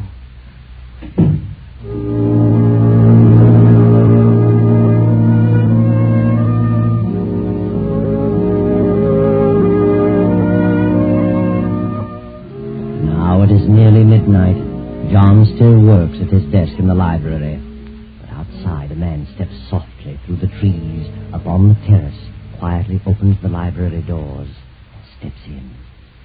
Hello, John. Frank. Good Lord. Yes, Brother Frank. Well, why don't you say something? Come in, or get out, or something. Why, come in, Frank. You fairly knocked me off my feet. I didn't know whether you were alive or dead. It's been a long time, John. Why haven't you written me? Well, I was hoping I could make a go of that ranch and pay you back, but I guess I was just born unlucky. Oh. They had a revolution and cleaned Senor Gonzalez out and me with him. That's too bad, Frank. But you're still the same steady, reliable John. Yes, sir, I've tried my darndest to be like you, but, well, it just isn't in me. I don't have what it takes. The last 2 years, I've had a pretty tough time. I caught some sort of a malarial fever down there, and it's impossible to get rid of. It's recurring. You certainly don't look well. You've aged quite a bit. You better have Dr. Richards look you over tomorrow. She's still kicking around? I thought he'd be gone long ago.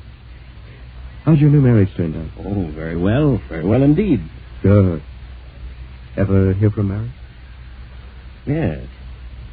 She came to see me. I knew she would eventually. She was broke and quite ill. She'd had a tough time of it. And you helped her out. You would. You couldn't turn anyone down. Well, she was mainly interested in my helping the girl. She had her in a school in Vermont. And so now you're taking care of both of them. What else could I do? Good old Jack. I sent for the girl and brought her down here. She's a lovely child. Sweet as can be. And you'll give her everything her heart desires, I suppose. And then you'll have another problem on your hands with Joan. A girl 17 either wants to get married or go to college. Oh? I've decided that. Really? I'd like to send her to Wellesley. Good. Isn't every man who can have... Just a minute, Frank. I'll be right back.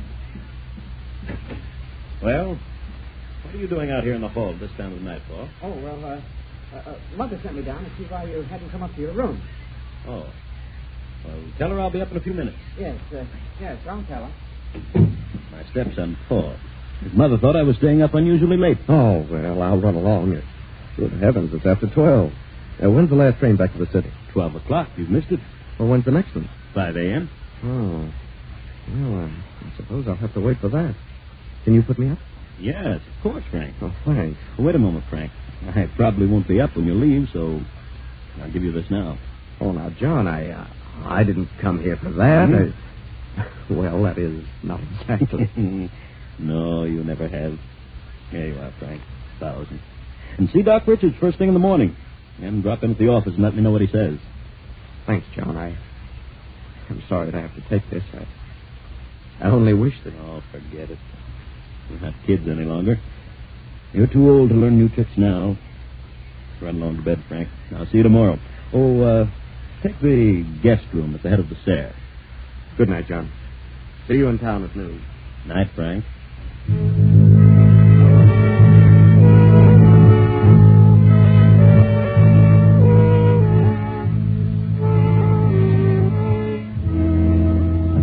Strikes 3 as 2 figures slip down the darkened hall and quietly enter John's bedroom. Then a few minutes later, the same 2 figures make their way in the moonlight through the trees to the back of the estate, carrying a long, gruesome bundle wrapped in a sheet.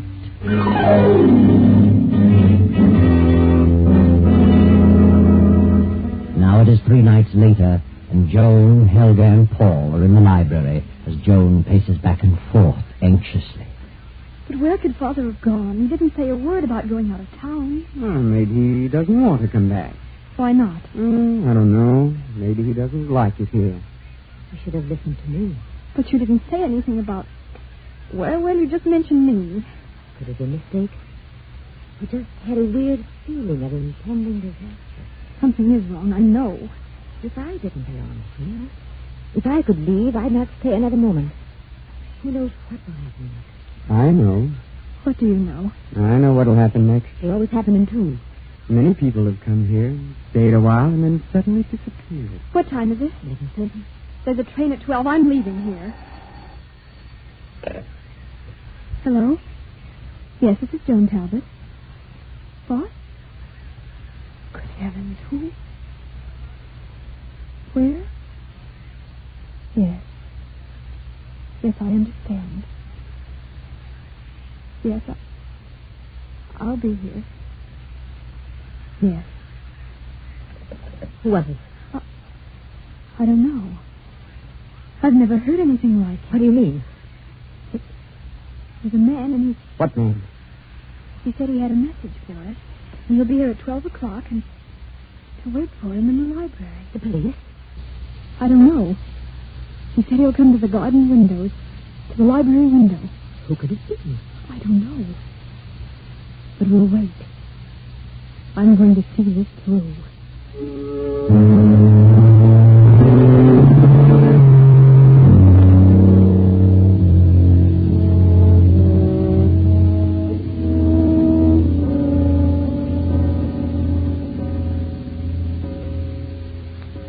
Here he comes. Through the garden. Who is it, Mother? I don't know. The lights. Why did you turn out the lights? I turned them out so we could see outside. Who is he? I don't know. He's up on the terrace. Who are you? What do you want? I came to talk to you. What about? About what happened here at 3 o'clock in the morning several days ago. Nothing happened. Nothing. But something did happen. Turn on the lights. No, don't turn them on. You couldn't see me if you turned on the lights. Oh, good Lord. Was it you who phoned me? I spoke to you, but I didn't phone you. Mother. What happened in this house at 3 o'clock several days ago? A man was murdered. What? Paul, turn on the lights. Turn on the lights. Joan Talbot, open the top drawer of that desk. Now take out the paper. It says, on the night of August 5th, we, the undersigned, murdered John Talbot in his bedroom and buried his body on the estate. We didn't. It's John. It's John. Sign it. Sign the paper and I'll go. Sign it, Paul. Sign it. You did it. You killed him. Sign it. You help me. You sign it. I can't. Turn on the lights, Joan. John. It's him. It's him. He isn't dead. No, Paul. We didn't. Paul, what happened? I'll tell you. You killed my brother Frank instead. Come on in, Sergeant. You heard it all. Yes, we heard it all. Father, what on earth happened? When you phoned a while ago, I almost fainted. I was sure you were dead. I knew from the moment you told me you were frightened in this house that something was wrong. I put two and two together and realized what it was. They didn't want you to share in the estate. I knew they were planning something on that night. And then my brother came. He accidentally got into my room by mistake, and they killed him instead of me. I saw them carrying his body through the trees. So I disappeared for a few days and evolved this plan. You've nothing to worry about any longer, Joan. Nothing. No. Nothing to worry about. But the truth would certainly amaze you. All that Helga said about Paul and John was true. John was planning revenge, but not through Joan. That night your brother Frank came back. You discovered something, John. What was it Frank said? And then you'll have another problem on your hands with Joan. A girl 17 either wants to get married or go to college. It was then, John, that you knew the truth. The only way that Frank could have possibly known that the girl's name was Joan and that she was 17 was to have been with Mary. So John knew then that it was Frank who ran away with Mary and deserted her when Joan was 4 years old. And then John, knowing that Helga and Paul planned to kill him, deliberately let Frank occupy his room on that fateful night. John's revenge was satisfied, and he didn't have to turn a hand. That's all.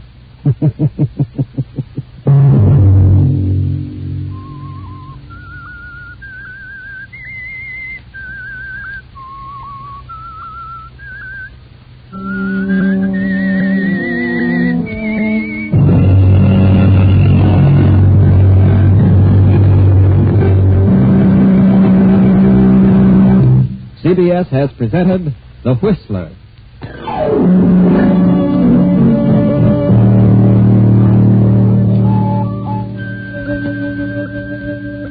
And now an important announcement regarding a change of time. Beginning 1 week from tomorrow night, on Sunday, September 13th, The Whistler will come to you at 9:15 p.m. Remember, Sunday, September 13th at 9:15 p.m.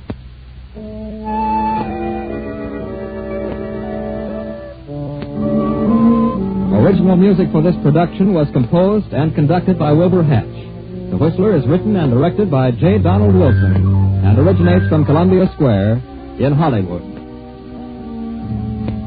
This is the Columbia Broadcasting System.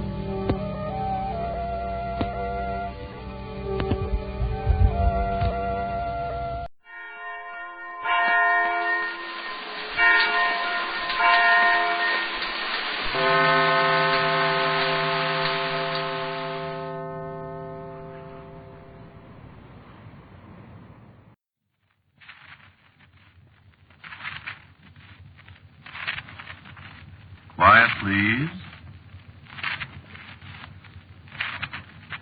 Quiet, please.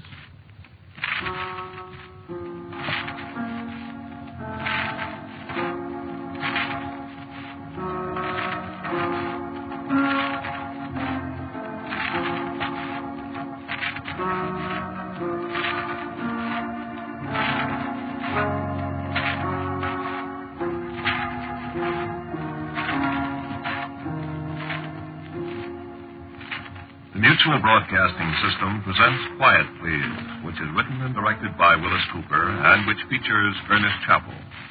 Quiet, Please for tonight is called The Room Where the Ghosts Live.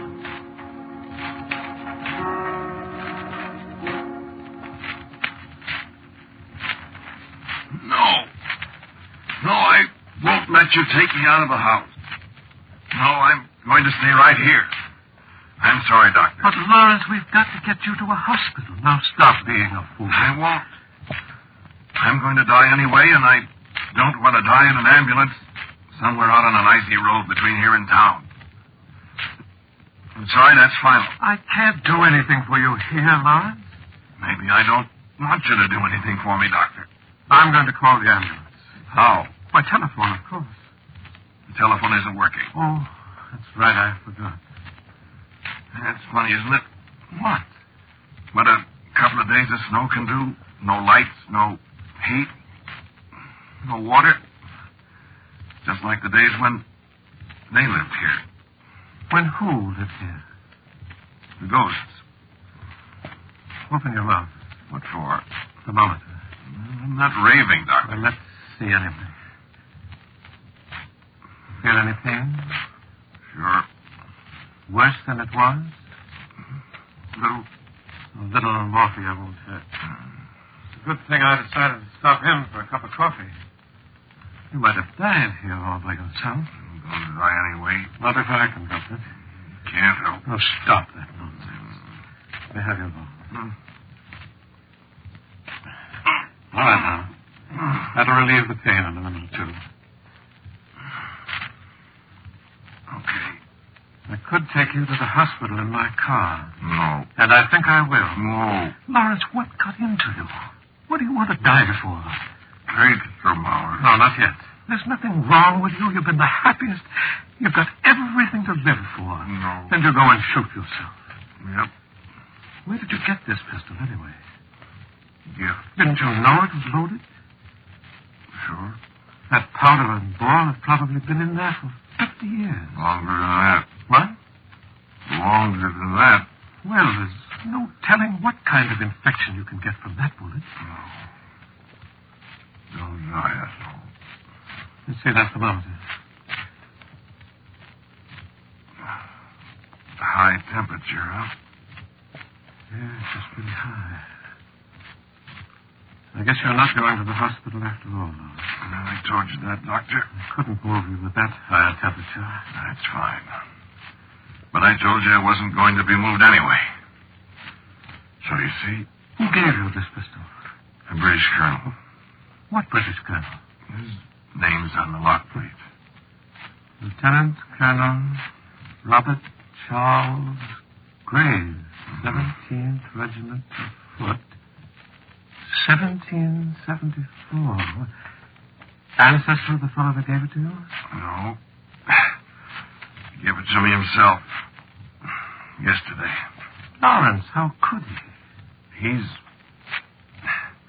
one of the ghosts. I see. No, you don't. I'm not delirious, Doctor. He really is. Now, just relax, Lawrence. Of course. I'm going to die anyway. Isn't that so? I'm afraid it is. Good. Lawrence. What? Why did you do it? Well, I'm not sure whether I did it on purpose or not. I wanted to, but maybe it was an accident. Or maybe what? Maybe one of the ghosts. No, I don't think so. I guess it was an accident. I'm glad, though. But why? Well, on account of Melanie. Melanie? Melanie who? Who's Melanie? Melanie is a girl who lived here 170 years ago. What? And who still lives here.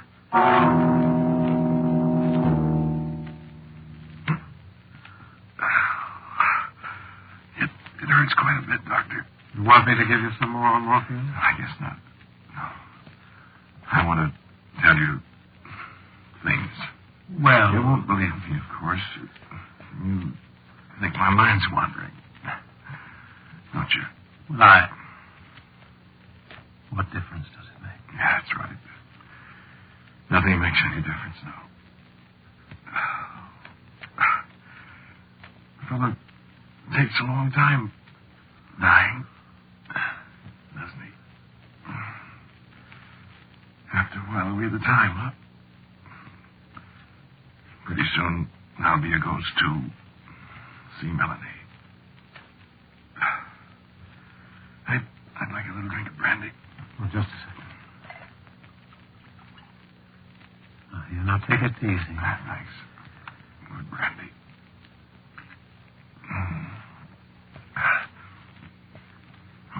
Wish I could take some along. It's good.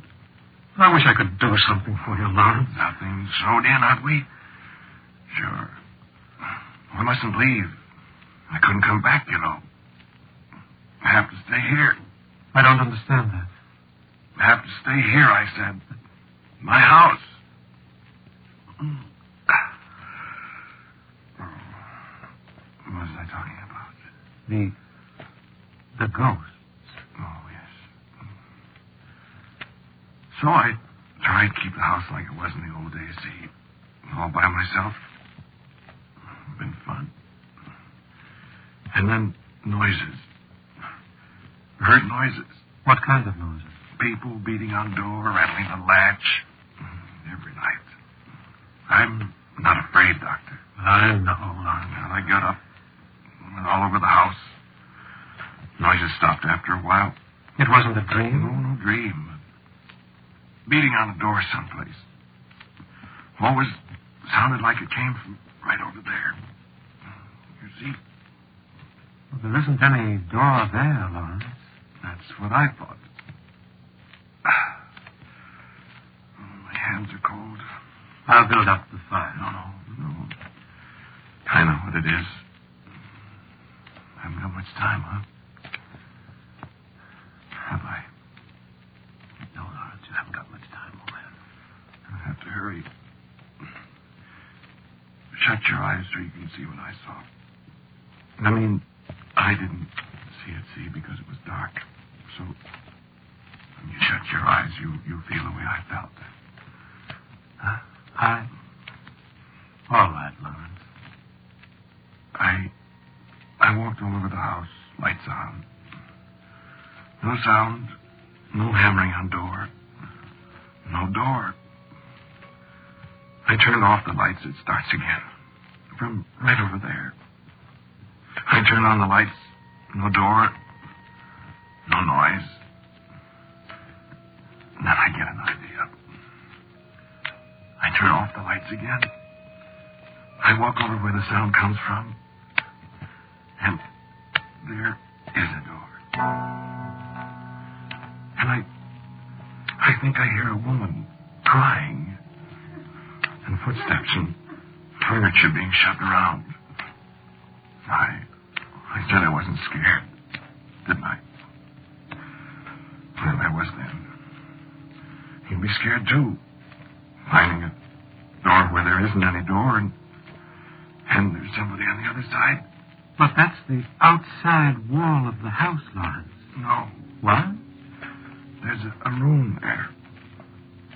The room where the ghosts live. You see? No, I don't. I didn't know it, too. You got your eyes shut? Yes. If you could hear the noise, like I heard it. Random pounding. People pushing their shoulders against the locked door. And I could smell smoke. You see, I didn't know about the ghosts then. Well, how do you know now? I'm trying to tell you. I'm sorry. Keep your eyes shut. I want you to feel the way I felt. And believe. I reached for the lights again. I turned them on. Nothing happens, just nothing. Except pounding on the door. Slower now. And the woman crying. And I hear her scream. Oh, screw, she said. It's French. It means help, help. I heard her voice again. Frightened. I hurried up to what she said. That's French, too. Means open the door. So I tried to open it, and it was locked. And they were pounding, and she was coughing. And at last I found the key. I yanked the door open. And the ghost came out.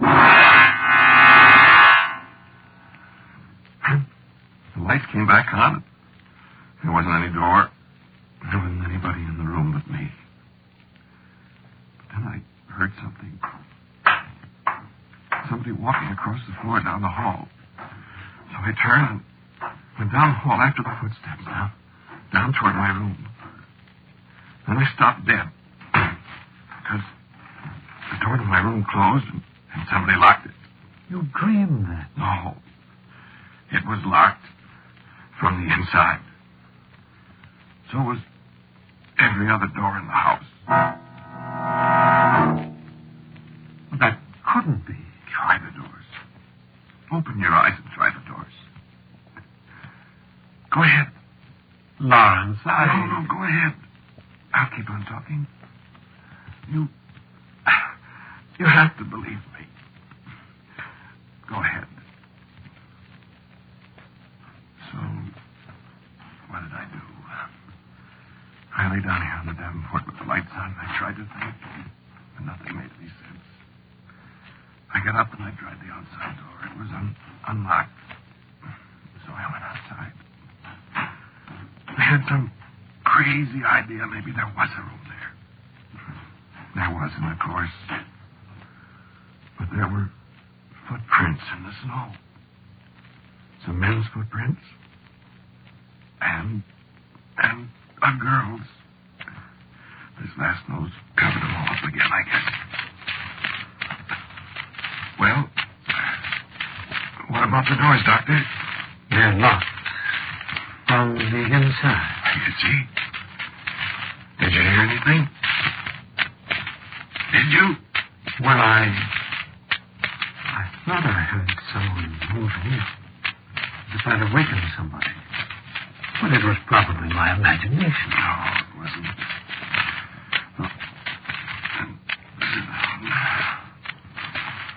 Oh, I'm getting so tired. No, Randy. No.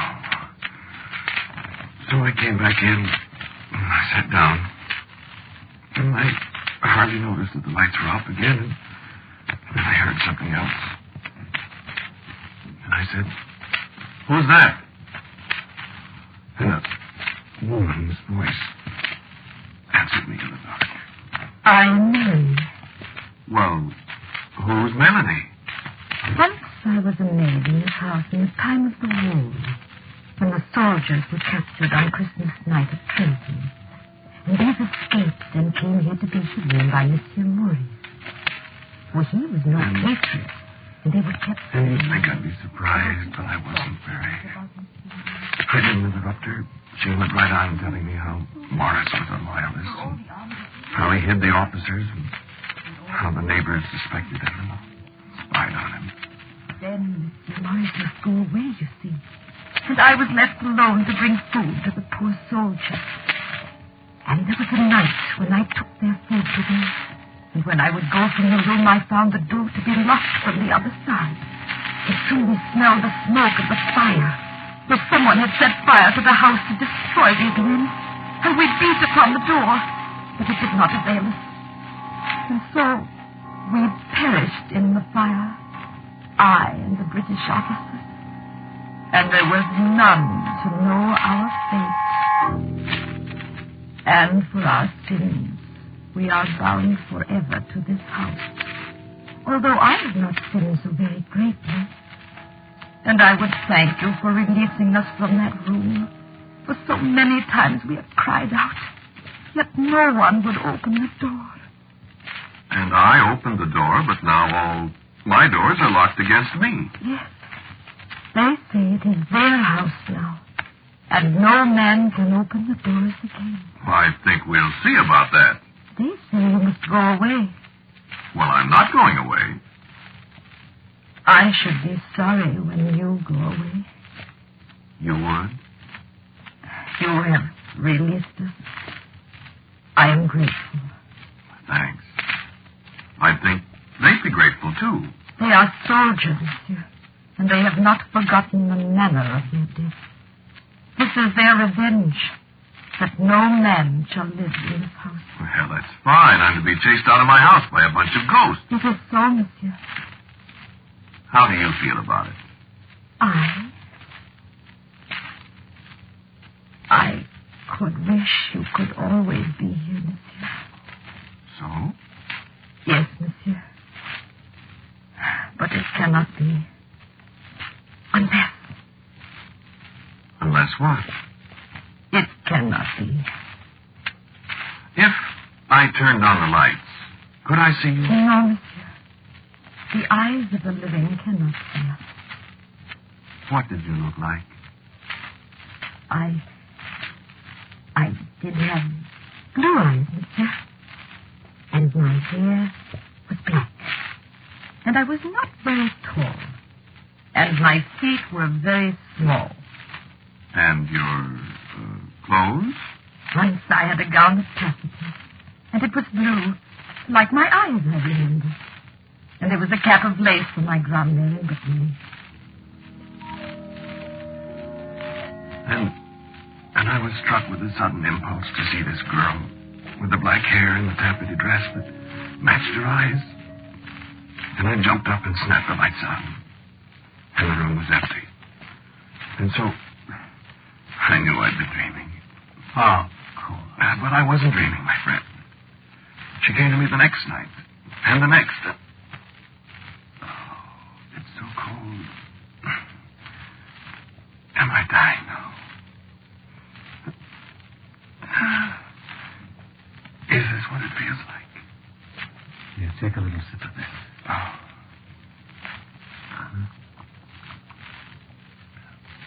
Better? How much longer? Well, see, friend, I found myself in love with a ghost. Yes, Melanie. And she loves me, Doctor. And we talked about it so much. There must be a way out. And there couldn't be a way out. And the others kept telling her I must go on, and I asked her to go to them. I'm sorry. Go to them and beg them to let me stay. It was the only way. But she told me they said no, they'd made a pact between themselves and they'd not alter it. And the time was getting short. They were sorry, they said, but... And then, last night, she came to me again. When the snow was piling deeper and deeper around the windows, and I said, Melanie, I can't go now. Can't they see that? And she said... I have spoken again with the colonel. And what did he say? He will come to you, he said. And what? He will not speak to the living. But what good? I do not know. He said he will come to you. When? Tonight. Do not speak. Say, Monsieur le Colonel.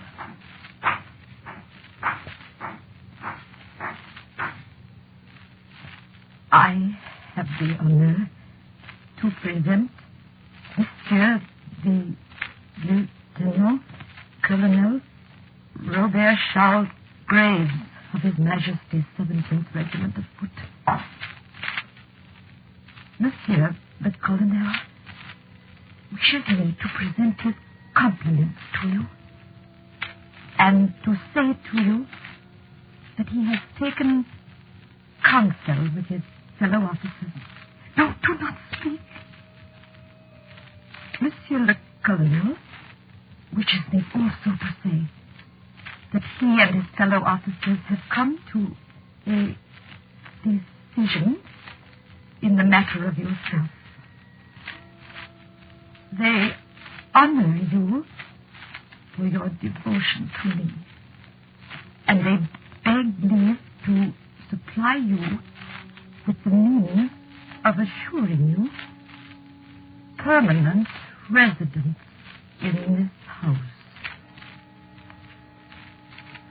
Monsieur the Colonel begs you to accept as a token of his esteem this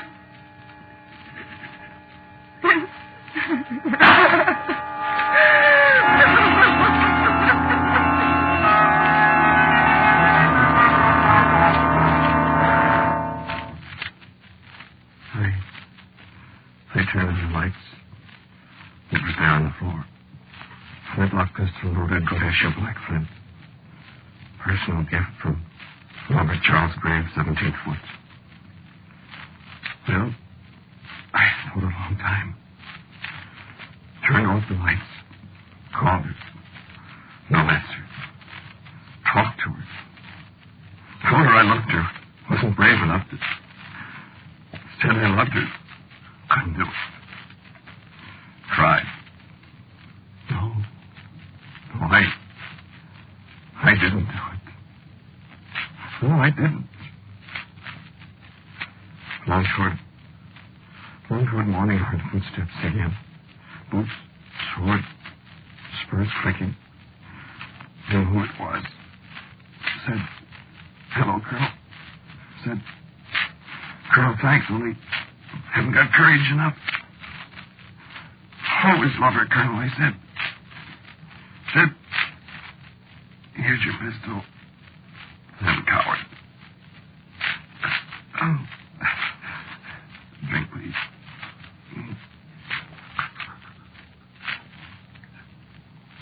And then I wake up here.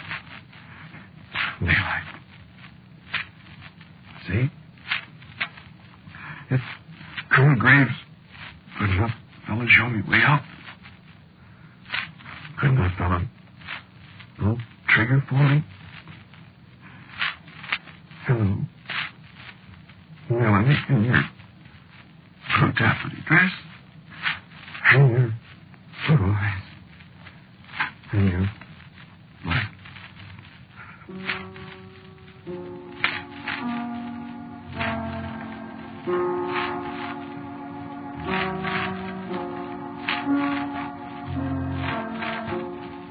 You have listened to Quiet Please, which is written and directed by Willis Cooper.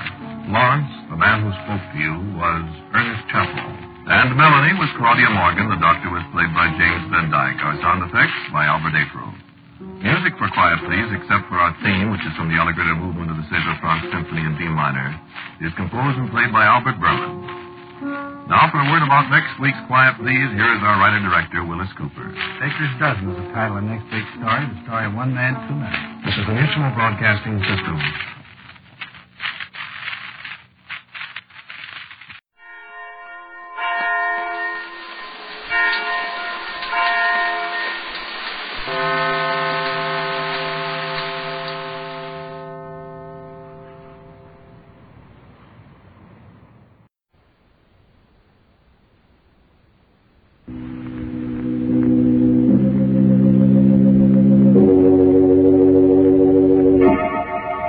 Palmolive Brushless and Palmolive Lather Shaving Cream present Inner Sanctum Mysteries, starring Mary Astor.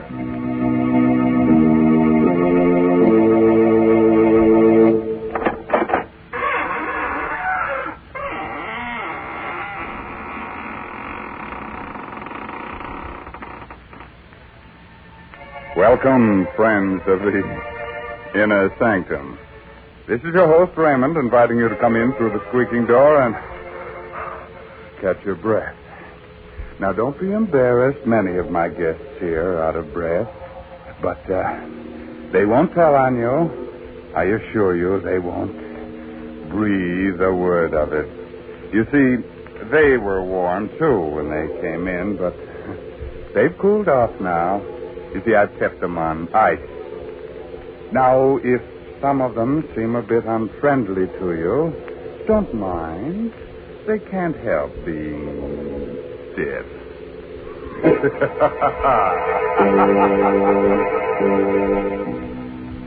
Tonight's Inner Sanctum story, The Silent Hands, is an original radio drama by Robert Sloan and Robert Tallman and stars Mary Astor in the role of Nina Kohler. Miss Astor is soon to appear in one of Metro-Goldwyn-Mayer's 20-year anniversary pictures, Meet Me in St. Louis. Tonight's Inner Sanctum drama is directed by Hyman Brown. Men, Inner Sanctum Mysteries ask you to shave with Palmolive Brushless or Palmolive Lather Shaving Cream. Either Palmolive Brushless or Palmolive Lather Shaving Cream gives you a clean, comfortable shave every time, free from razor burn, or mail the carton top to us, and we'll refund your money.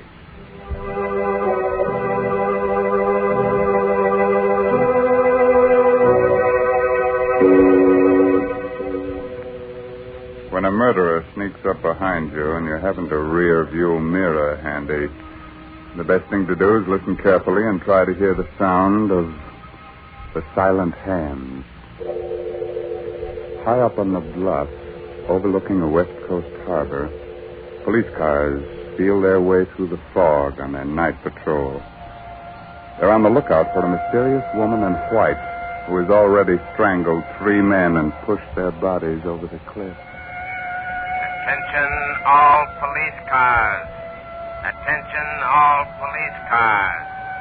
Woman in white evening dress reported walking with middle-aged man in Oboler Park. Investigate right away. Investigate right away.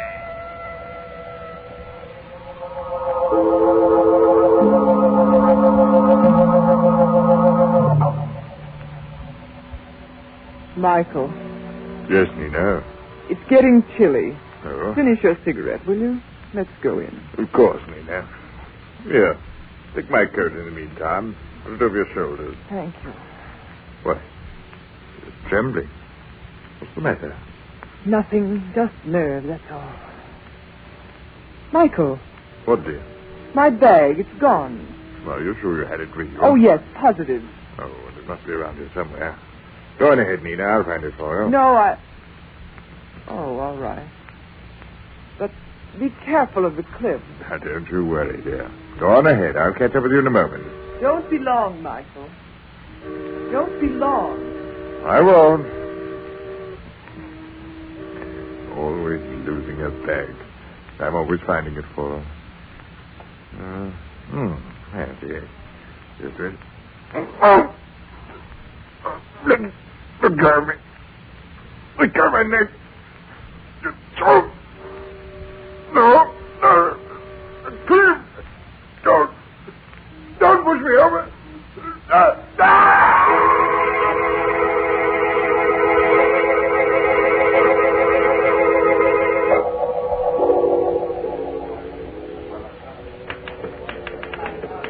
Don't you ever go home, Barnes? Got another story to get out. Uh-huh. I'll be finished in a minute, McGraw, and then we can leave. Okay. Oh. Hello, Barnes speaking. Mr. Barnes, Yes? if you want a good story for your paper, get into a cab and drive to Oboler Park right away. The 4th victim of the woman in white has been found. What? Tell me that again, please. I didn't catch the address. Quick, McGraw. Get on another phone and trace this call. I'll stall as long as I can. Oh, okay. Did you say that was Overlook Park, madam? Hello? Hello? Never mind, McGraw. She rang off. Well, who was it? Some dame trying to give me a tip on a murder. She said the woman in white had taken care of another victim. The woman in white? Yeah. We'd better get over to Oboler Park right away. There may be a story. Well, wait a minute, Park. What's the matter? You scared? Well, sure I am. You don't know who that was. It might be a trap. Come on. Look, don't be a fool, Barnes. You might be the next victim. You gotta call a cop. And tip off every other newspaper in town? Come on, McGraw. Every second counts.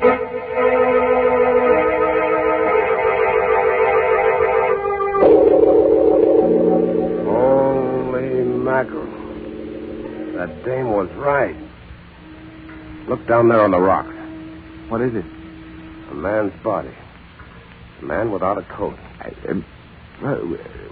We better get the police. Yeah, we'll phone the story in and then we'll... Hey, wait a minute. Look at this. Barnes, don't touch anything. I won't. I just want to see it. Yeah. The same, all right. What's the same? This metal ring on the ground and a piece of silk next to it. That's what they found before in every one of these murders. What do you suppose it means? I don't know. The cops say it's like an East Indian trick, practiced by highway thieves. A precious stone or coins left on the road. When a traveler stoops over to pick it up, wham! A silk noose is slipped over the neck, and in a few seconds, it's all over. Barnes. Yeah? Somebody watching us. What? Over there, behind that hedge. Something moving. Something white. You got a gun? No. Neither have I. Come on, we better not fool around. Which way do we go? Back to the car? No. There's a house beyond those trees. Maybe we can get to a phone. Okay, let's run for it. Right.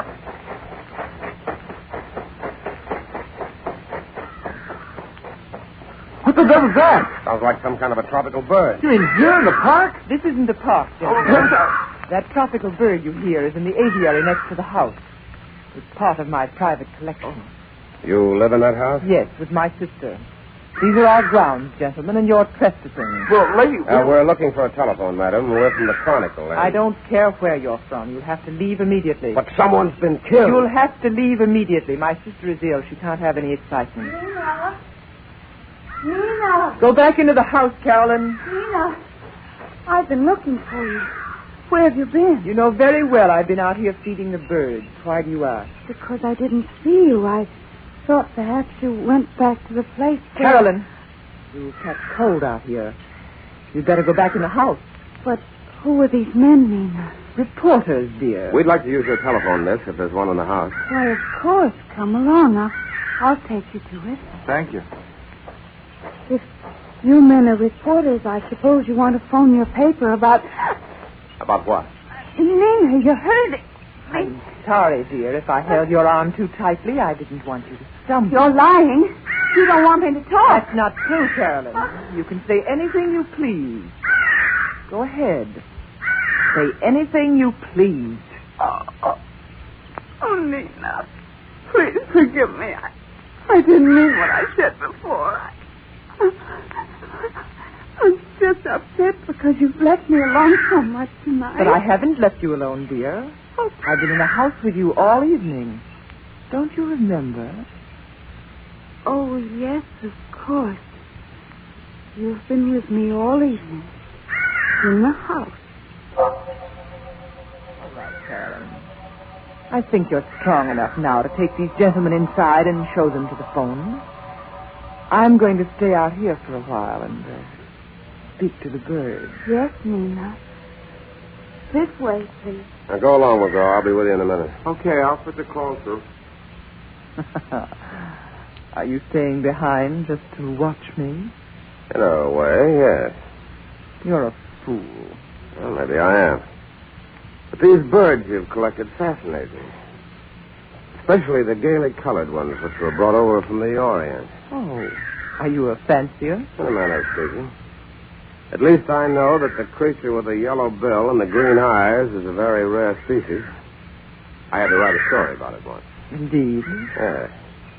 It's found only in certain parts of India. What if it is?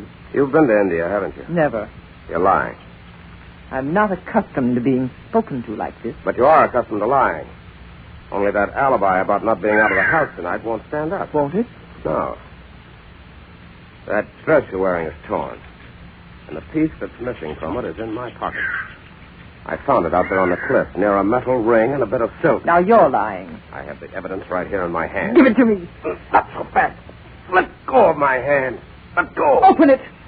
Open it. Or I'll dig my nails into you. Wait a minute. Wait. I'll open it. There. I knew you were lying. There's nothing in it. No, of course not. But I found out what I wanted to know. For a woman, your hands are abnormally strong.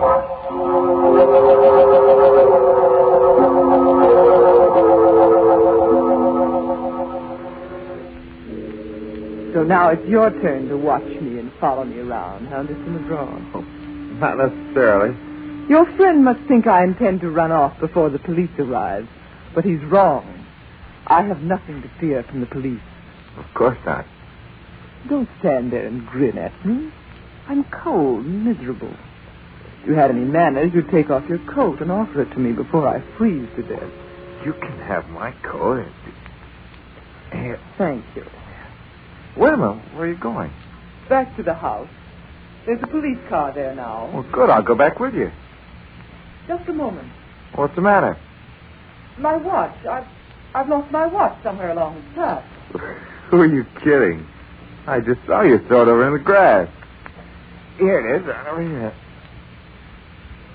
What the devil? Where'd you go to?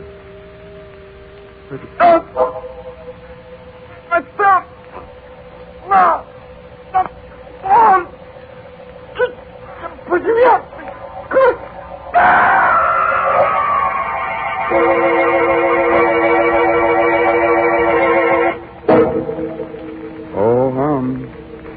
Sorry to see McGraw go like that. He was such a nice boy. But, you know, it's his own fault in a way. He never should have tried that jump without a parachute. He may hurt himself someday, like the fellow who, when shaving, gives himself a good case of razor burn. Men, when you torture your face with razor burn, don't just blame your razor blade. Instead, try Palmolive Brushless. That smooth, easy to spread, won't clog your razor shave cream. You see, Palmolive Brushless literally lubricates your skin, so your razor just glides along without tugging, scratching, or scraping. Yes, mister, even the toughest beards lie down and wilt when you use Palmolive Brushless. And your face is cool, comfortable, not drawn or dry. So why don't you quit bothering with a shaving brush and try Palmolive Brushless? You buy Palmolive Brushless in the big money-saving victory jar, and we'll guarantee you a clean, comfortable shave every time. And we know you'll sing goodbye forever to painful razor burn.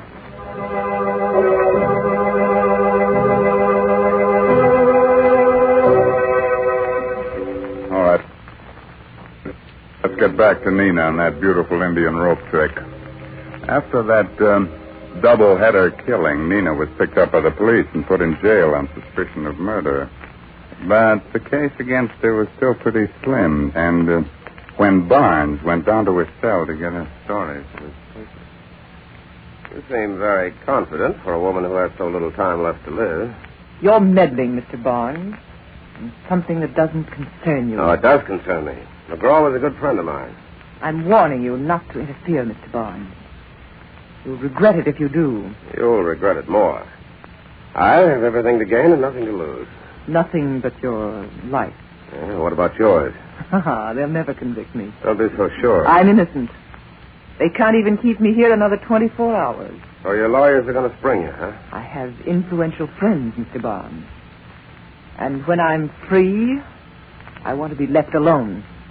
You understand? You don't frighten me, Miss Kohler. I'll get the goods on you if it's the last thing I ever do. If you try, it will be the last thing you ever do. Miss Kohler, your sister's here. Oh, thank you. Nina, you're free. You're free, darling. Yes, I know. George told me he was getting out a writ. You see, Mr. Barnes, I have influential people. Well, they won't always be able to help you. No? Come along, Carolyn. I have so much to tell you. Yes, dear. Mr. Barnes, you've got to help me. What? It's a matter of life and death. Come to the house tonight at 10 o'clock. I'll be feeding the birds in the aviary. Right. Carolyn, what are you doing? I'm coming, Nina. I'm coming.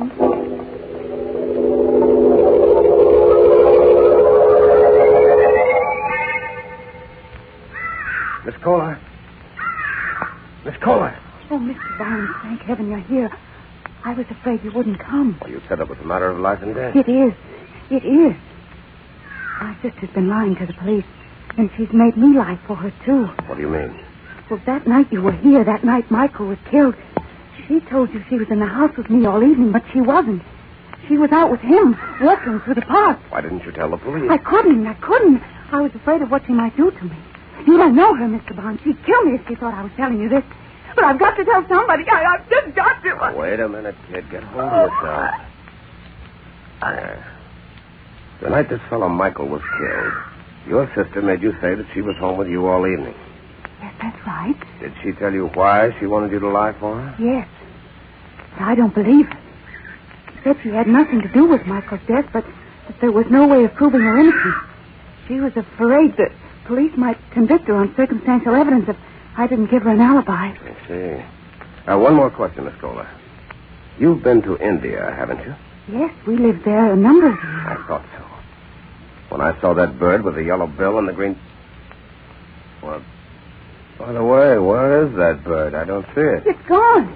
The cage is empty. Your sister must have taken it away. I had to, Mr. Barnes. He was dead. Oh, Nina. Why are you so frightened, Carolyn? Have you been talking out of school? Oh, no. What have you told him? Nothing. I haven't said a word. You're lying. Go into the house, Carolyn. Just a moment. Are you meddling again, Mr. Barnes? I'm more than meddling. I'm going to protect the state's key witness in its case against you. So you have told him? Yes. Yes, I told him everything. I don't care what you do to me. I don't care. Be quiet. Be quiet. How long do you think you can keep this up, Miss Kohler? Aren't 5 cold-blooded murders enough for you? You're a fool, Barnes. Phone the police, Carolyn. Hurry. I'll keep her here until they arrive. Carolyn, don't you dare. Phone the police, I tell you. She'll kill you if you don't. Yes, I'll call them. Carolyn, come back here. Jig's just about up, Miss Kohler. You think you're clever, don't you? Not especially. But I know who committed those murders. You don't. You're wrong, Mr. Barnes. I can prove that you're wrong. You're wasting your breath. But I'm innocent, I tell you. And I can prove it if you give me half a chance. What chance did you give McGraw? I wasn't anywhere near McGraw when he was killed. And Michael was my best friend. Yeah, tell that to the cops. Give me a break, Mr. Barnes. I'll admit I was with Michael that night he was killed, but I didn't do it. I couldn't have done it. You couldn't have done it? No. I'll show you why if you let me go back to the place where it happened. What do you think I am? I think you're a gentleman, Mr. Barnes. And I know you want to find out who murdered your friend. But you never will find out if they convict me. You'll never find the real murderer. Won't you believe me? Won't you give me this one last chance? I don't know. Please, let me prove that you're wrong. Okay. Where do you want to go? Back to the edge of the cliff.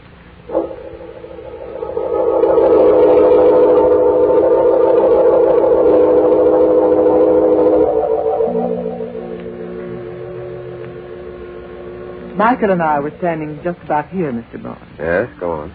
We were talking about the mysterious murders that had taken place on these bluffs overlooking the harbor. And we were joking about the fact that I was a woman dressed in white. You're in white again tonight, Miss Kohler. Yes, it's my favorite color. I see. We stood here for a while, and then the cold air chilled me, so I asked Michael for his coat. May I have your coat, please, Mr. Barnes? What's the idea? I want to show you what happened. Well, do you have to be that graphic? Yes, it's important. The details are terribly important. All right, you can have my coat. But I'm warning you, Miss Kohler, I know the game. Slipping a silk noose over a man's neck is done more easily when his coat's off. That's why all the victims were found in their shirt sleeves. But Michael was the only one I knew. I couldn't possibly have had a motive for killing the others. They're complete strangers to me. That's not much of a defense. Psychopathic murderers often kill without a motive. They do it for the thrill it gives them, whether they know their victims or not. All right, continue with your story, Miss Kohler. Well, after I put on Michael's coat, I started toward the house. Yes? And then I missed my bag. Yes? I guess I left it near the edge in this, over there somewhere beside that rock. Good heavens. What's the matter? Isn't that another bag over there? Where? Beside the rock. Get it, Mr. Barnes, and bring it here. What? Bring it here. Oh, no, you bring it here. Oh, all right. If you're that frightened of me, I will. Just an ordinary bag.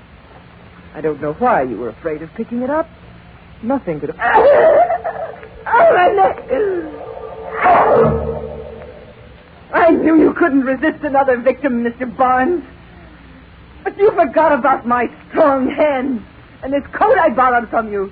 You should have known better than to try that trick while I still had it on. There are other ways of committing murder, Miss Kohler. And I'm sure a psychopathic killer like yourself knows most of them. Yes, I do. Stay where you are. You're smarter than I thought, Miss Kohler.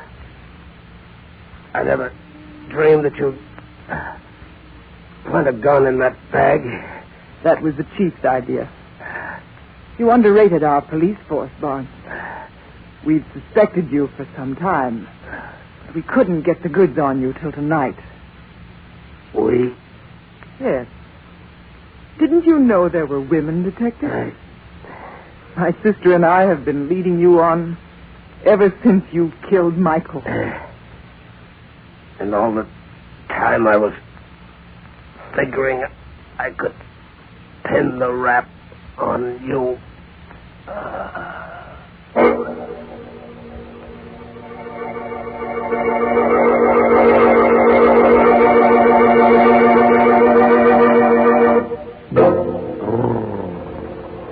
That Barnes boy gave me the willies. And that, of course, leads to the gimmies. Well, look here. Here's Flat Top with the wanties. I want lots of lather. I want lots of lather. Okay, you men who use a brush when you shave, you want lots of lather. And you'll get lots of lather simply by using Palmolive Lather Shaving Cream. For an honest whisker wilter, millions of men prefer it. In fact, more men use Palmolive than any other lather shaving cream. Here's why. First, Palmolive Lather Shaving Cream gives lots and lots of lather. E-Man lather with millions of moist bubbles to blitz your beard. Second, Palmolive Lather lubricates your razor, speeds your shave, and leaves your skin smooth, cool, comfortable. So, if you're a lather and brush user and want to avoid razor burn, get Palmolive Lather for a smooth, easy shave that you'll whistle your way through. Get Palmolive Lather Shaving Cream, knowing it's going to leave your skin smooth, your face clean and comfortable, or your money back.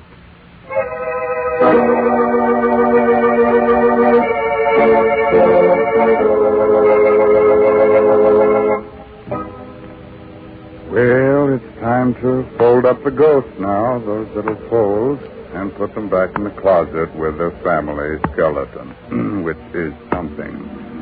But remember, the next time you're out in the park on a foggy night, keep your shirt on.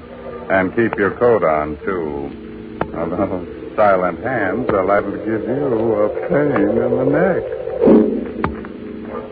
By the way, this month's Inner Sanctum Mystery is Set the Spider to the Fly by Richard Shattuck. Well, if there's no more business to scare up, I guess I'll turn on the darkness. Thanks. So, until next week, when Palmolive Brushless and Palmolive Lather Shaving Creams bring you another Inner Sanctum Mystery. Good night. Pleasant dreams.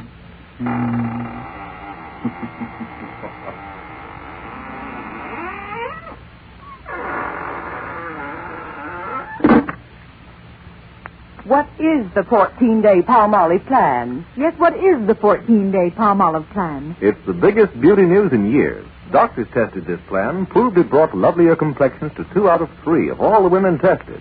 Here it is. Wash your face with Palmolive soap. Then massage for a full 60 seconds with Palmolive's lovely soft lather. Then rinse. Do this 3 times a day. Easy to do, yet 36 doctors prove this Palmolive plan brings a lovelier complexion to 2 out of 3 women. No matter what type of skin you have, dry or oily, the 14-day Palmolive plan works. So get Palmolive. See what Palmolive can do for your skin in only 14 days. This is CBS, the Columbia Broadcasting System.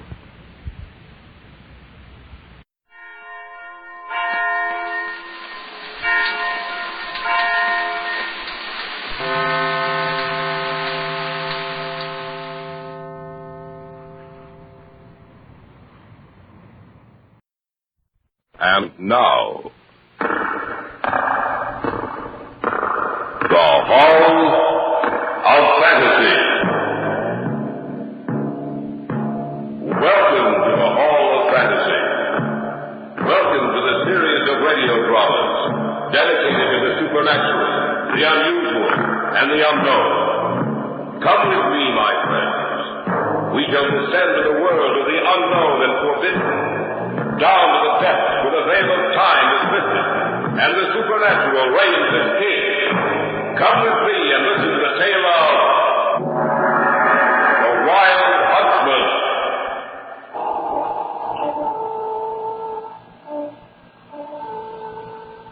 Never heard that sound before. It's so strange. Not like anything I've ever heard. It sounded like one of those old horns which called people to the hunt. Listen. To what? Be quiet. Listen. Yes, I hear it too. It seems to be the sound of a horse approaching this camp. Maybe someone's in trouble. Or perhaps the horse is frightened by something. He's going to come right through the camp. Come through the camp. Watch out, you're right.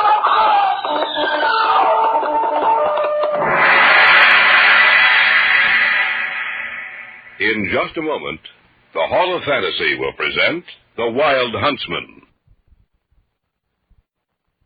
And now for our story. An original tale of fantasy by Richard Thorne entitled The Wild Huntsman.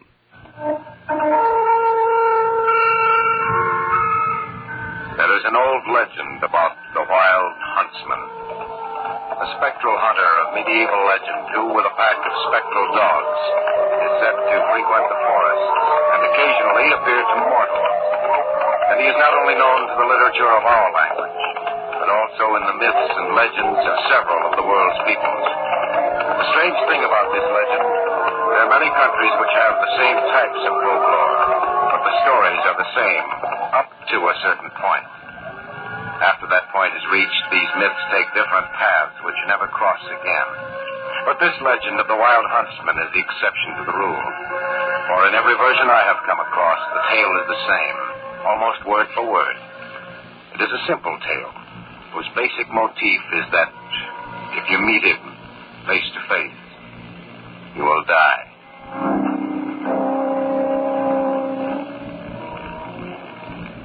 I was over at Jerry and Helen's place.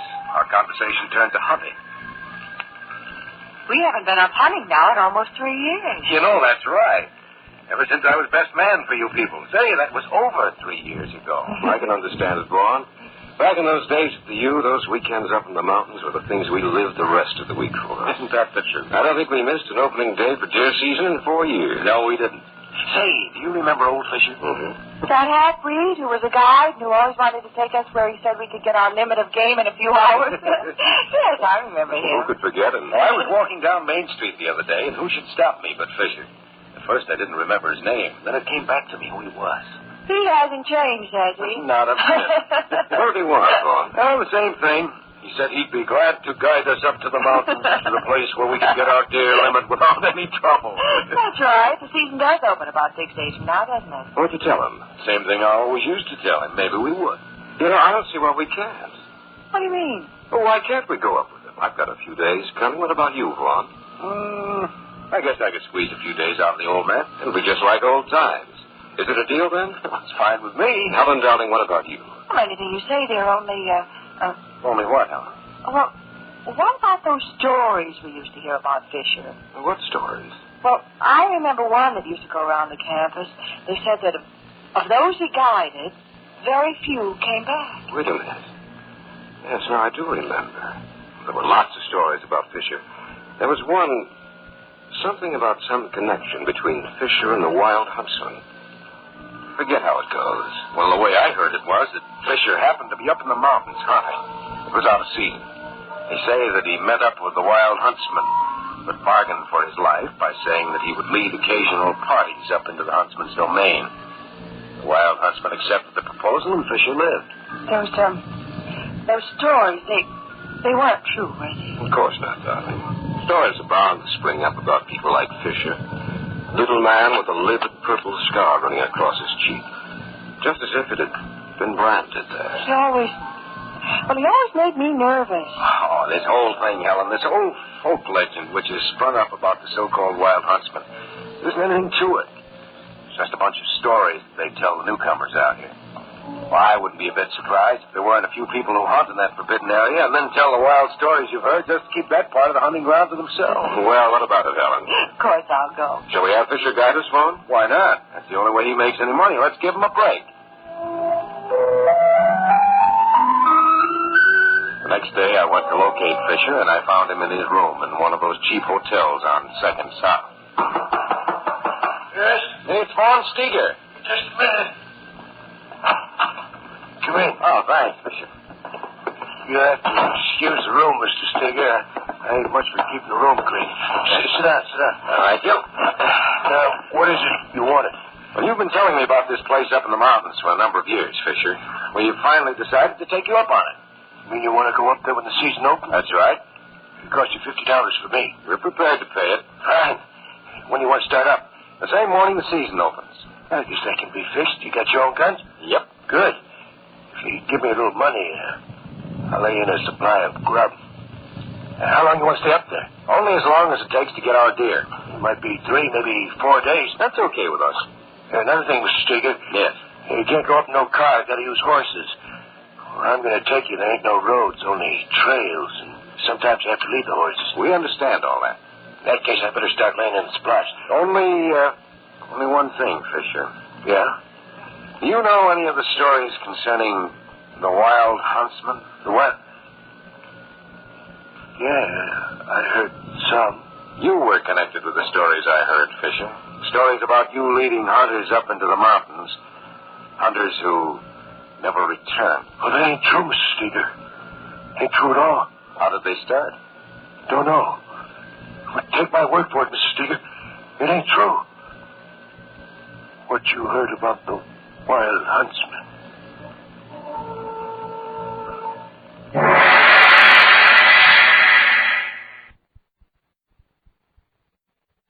Back now to our story.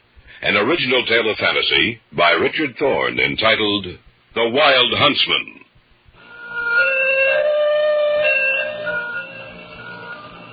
The days passed quickly, and before we knew it, we were ready to leave. Fisher insisted upon getting his fee before the trip started, and though I had some misgivings, yet I could see no reason why he shouldn't receive it. We started out a few hours before the season officially opened. How long will it take us to get up to this place, you know, Fisher? We are here about the middle of the afternoon. Maybe 3, maybe 4 o'clock. But I should imagine that everyone else would have a head start on us. Not in this section of the mountains. What do you mean by that? There ain't many people who come up here. Mark my words. You'll find more than you bargained for up there. How you doing, Vaughn? Fine. What about you, Helen? Oh, I think I'm going to try this trip.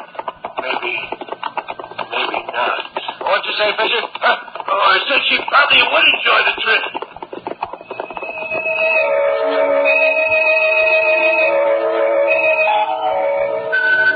We stopped twice to eat and rest, and then continued on our way. I noticed that the woods were becoming thicker, and the farther on we went, the greener the color of the foliage became. 3 times during the trip up there, we had to dismount and lead the horses over the trail. I looked at my watch and saw that it was almost 3:30. How much farther, Fisher? It's right around the bend in the trail up there. A little clearing with a stream not too far away. We can make camp there. How much farther, Mom? It's right around the bend. Oh, I'm glad of that. I'm not as young as I used to be. Helen's tired, and so am I. We won't be able to get in any hunting today, will we, Fisher? Depends on what you want to do. I think perhaps we should hold that off until early tomorrow morning. Anything you say, Mr. Steger. Oh, there's the campsite. Oh, there. Why, it's beautiful, Fisher. Ain't been but a few people up here to destroy the looks of the land. Oh, boy. Oh, I've never seen anything so beautiful. That's just what I told Fisher. You know, it was worth it. Just to see this place. Well, might as well dismount. Right. It'll be our hope for a while. All right. Okay.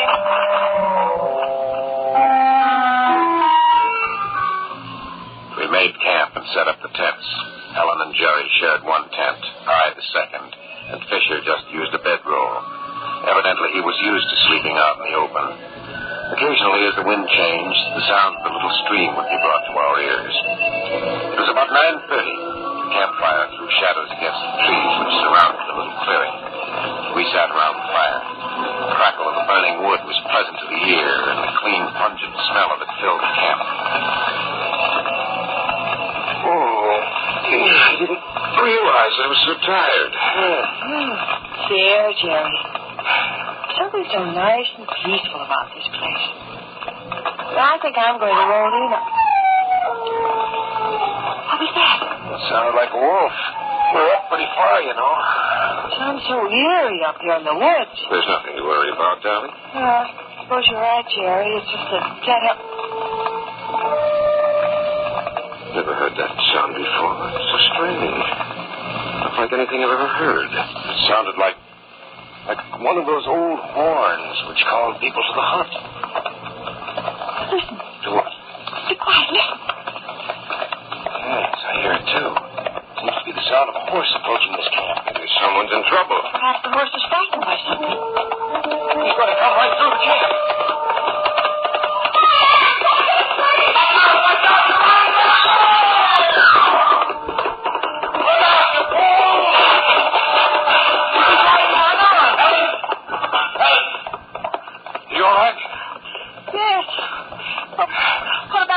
Fine. Go on. I'm okay. What was it, Fisher? I think his horse, whoever it was frightened by the wolf howl. His horse. It was all black. Did you get a look at the rider? No, it was so sudden I didn't even think about it. I imagine he'll be able to slow his horse down. And you don't think he'll need any help from us? No.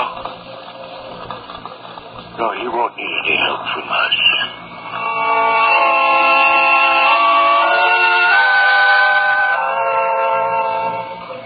As the hour grew later, a small wind sprang up and sounded its way through the branches of the trees and foliage surrounding us. It was a quiet and restful sound. At about 10:30, we all retired. I don't know about the others, but I fell asleep upon the instant. Once or twice during the night, I thought I heard the sound of that animal again, as its cry echoed across the distance. In the morning, I awoke completely refreshed. As I dressed, I could smell the odor of bacon and eggs frying over an open fire. The others were about gathering wood, putting camp in order. After we'd had breakfast, I think we'd better break up into two parties. You have a compass with you, haven't you, Mr. Steger? Yes. You take the lady with you. He said he wants to go with me today. Yeah, that's right, Vaughn. You can go out with Fisher tomorrow. Well, that's fine with me. You strike out due north, Mr. Steger. Uh-huh. We'll go the other way. Now, don't go too far, though. You might get lost. Don't worry. We won't go too far. Good. Well, let's get started. See you later. Bye. Bye now. They left camp before we did. A few minutes after we had seen them disappear down the trail, we started out. Our course was due north, which happened to cross into the stream. There was a sort of trail through the trees, and we followed it till we came to the stream. That rider must have crossed the stream right about here last night. Yes, you're right. I wonder who he was. I hope he was able to stop his horse. Fisher seemed to think he would. That horn again. Yes. It seemed to be quite far away. Well, shall I go on? Yeah, might as well. That log lying across the stream, we ought to be able to cross the stream on that. Go on. Wait a minute. It sounds like a horse. It is. What? Over there, see? There's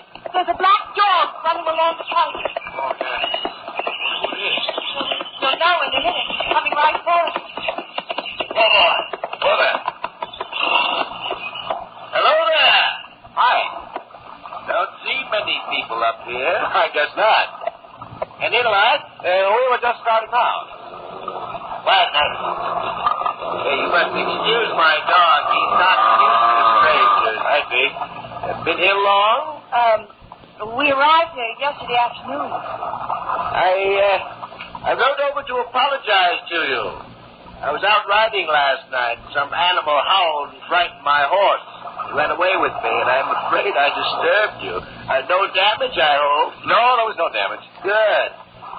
I imagine Fisher guided you up here? Yes, he did. Good hunting country. Not many know the way up here, but Fisher does. It brings quite a few people up here. I imagine you've heard those nonsensical stories about a spectral hunter, haven't you? Yes. Fisher doesn't seem to believe them, does he? Evidently you people don't either. It is nonsense, of course. After all, no one's ever seen the Wild Huntsman and lived to tell about it.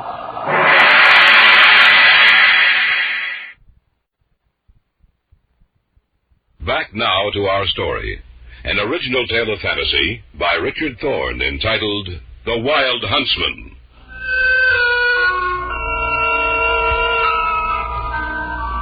Helen and I stood there, looking up at the black-clothed man who sat astride a coal-black horse. On the ground beside the horse stretched a dog. There was something strange about the three of them, as if they came from another world. One other thing. I hope you'll forgive me if I impose upon you. Certainly. Well, then, tell Fisher for me that Hunter wants to see him. Where? He knows where to find me. Just give him the message. If you will. We will. Excellent. Well, goodbye. I imagine I'll be seeing you again.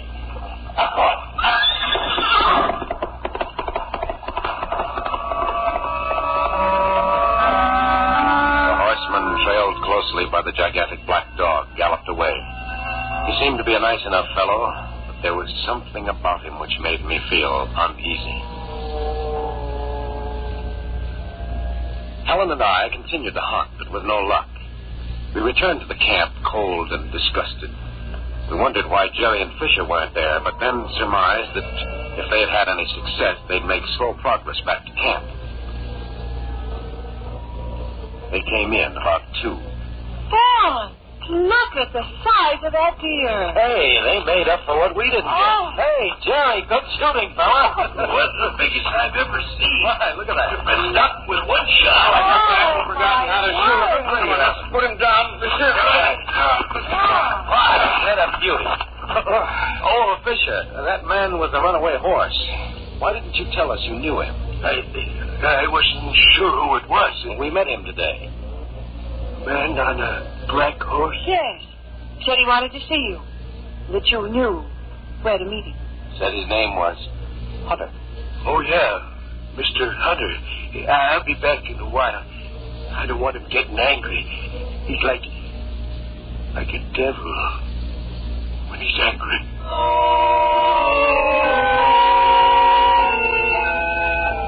We didn't think that Fisher would be gone long, and yet, when night fell and there was still no sign of him, we began to get worried. It was about 9 o'clock. Fisher had been gone for almost 7 hours. I wonder where he is.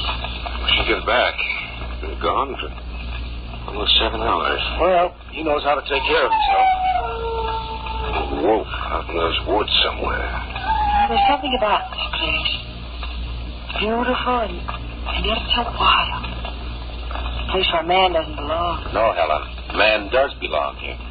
He came out of the forest himself. Yes, but when he left them, he gave them up. We don't belong here. The wilderness belongs to the animals, to the creatures that... Listen. The horn again. I wonder who... What was that? I don't know. It sounded like the scream of a human being. Wasn't too far away. Maybe we better go take a look. You're right. Get your flashlight. Right. Stay here, Helen. We'll be right back. All right.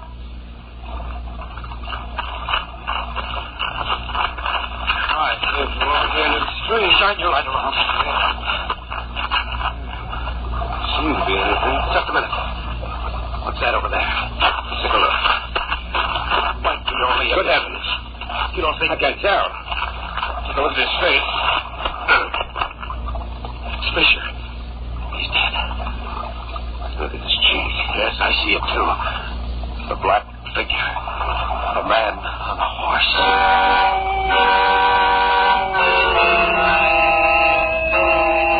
Together we managed to get him back to camp.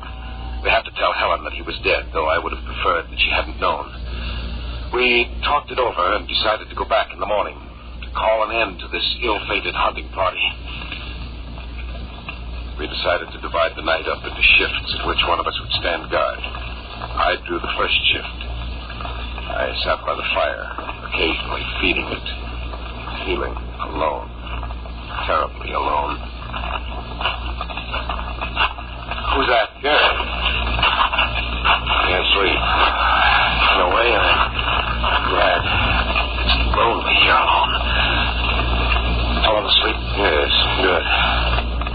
Vaughn. Yes? Do you think there's any truth to that Wild Huntsman legend? I don't know. The mark under Fisher's face. How can you explain that? I don't know that either. In the stories I'd heard, Fisher made a sort of pact with him.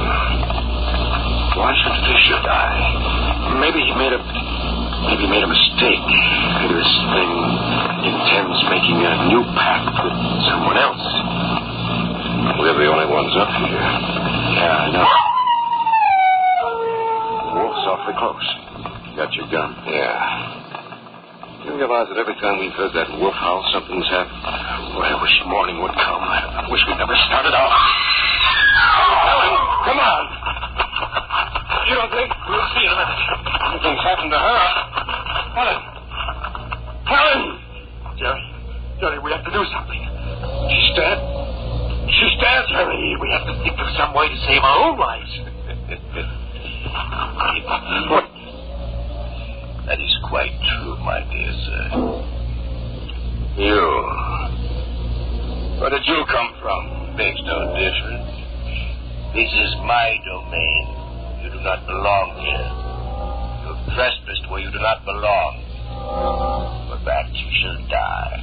If I do, I'll take you with me.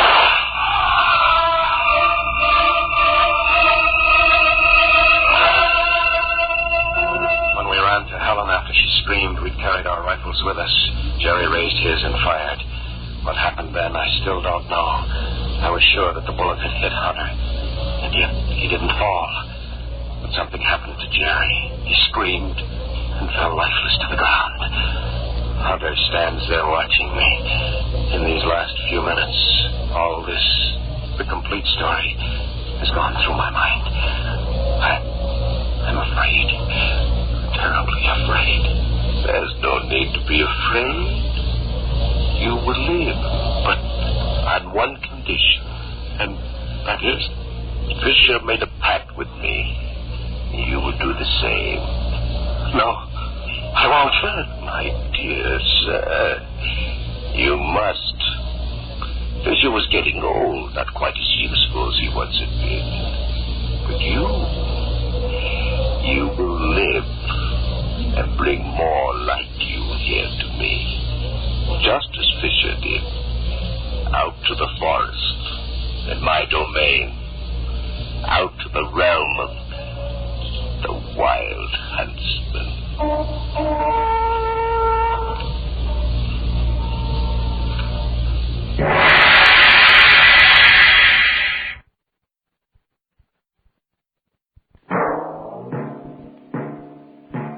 So runs tonight's tale of the unusual, the terrifying, the unknown. Join us again when next we journey down the corridors of the Hall of Fantasy to hear another strange tale of the supernatural. All characters and events portrayed in these programs are fictional, and any similarity to actual events or persons, living or dead, is purely coincidental.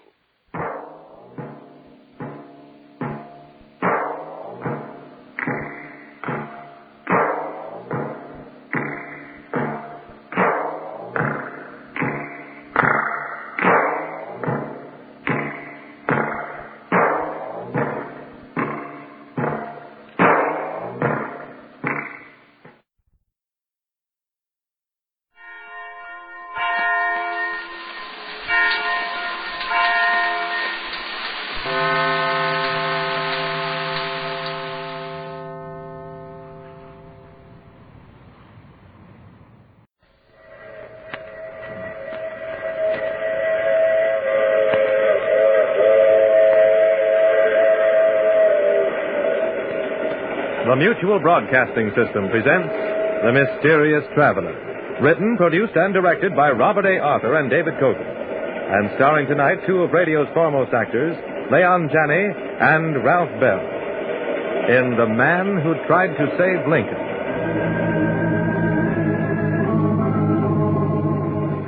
This is The Mysterious Traveler, inviting you to join me on another journey into the realm of the strange and the terrifying.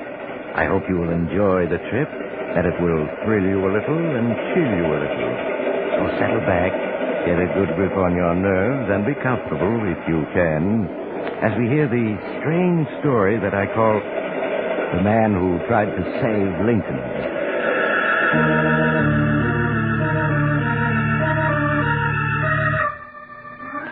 February 12th, of course, is Abraham Lincoln's birthday.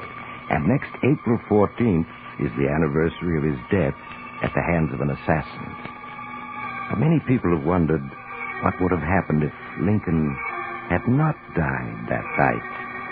My story tonight concerns two such people, and it begins in a small laboratory in a college in Pennsylvania. A heavy-set, middle-aged man is tinkering with a maze of electronic apparatus. 1914, 1913, 1912, 1911, 1910, 1910. The gauge stops there. There's no penetration. The accumulated tension is too great to overcome unless I use more power. And if I do... just as I expected, the field coil blew out. 39 years penetration, and there I stick. Maybe if I get a more powerful tube. Hello, Professor Hodges speaking. Professor Hodges? This is Miss Erskine. Mrs. Erskine? Oh, Professor Hodges, you've forgotten. I have? Forgotten what, Mrs. Erskine? My tea, Professor. Oh, it was very naughty of you, but I know how absent-minded professors are, so I'll forgive you if you'll come right over. Oh, yes, your tea. The truth is, Mrs. Erskine, I'm not going to let you say no. The dean is here, and some very attractive young women, and someone you surely want to meet. I do? Oh, yes, Tom Morrison. You know, he just wrote that wonderful book, If Lincoln Had Lived, You Must Meet Him. Oh, yes. Is he any relation to former Professor Henry Morrison? His son. Now, you will come, won't you, right away? All right, Mrs. Erskine. Maybe I need some social life to take the cobwebs out of my brain.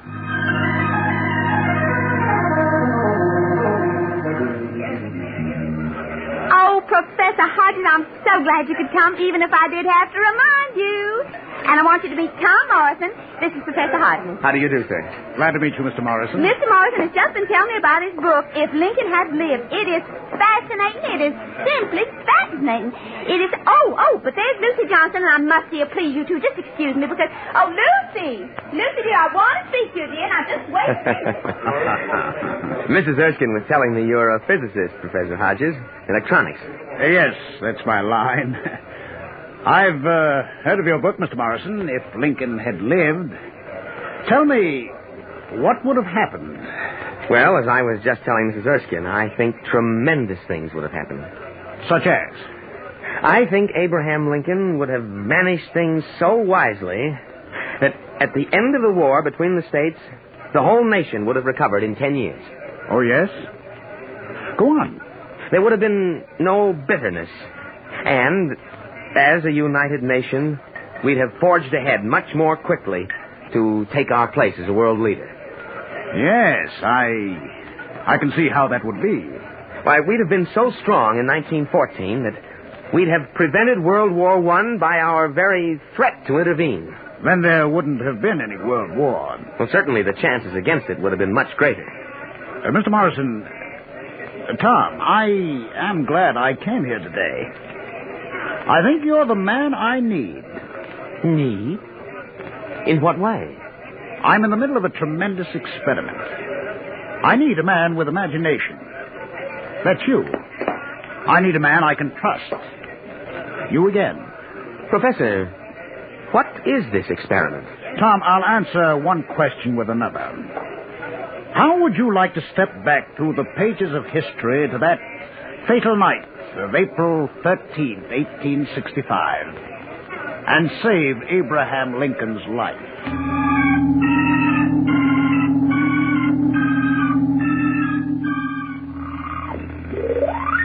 These are the instruments I've been working with, Tom. They don't look like much, I guess, but they work.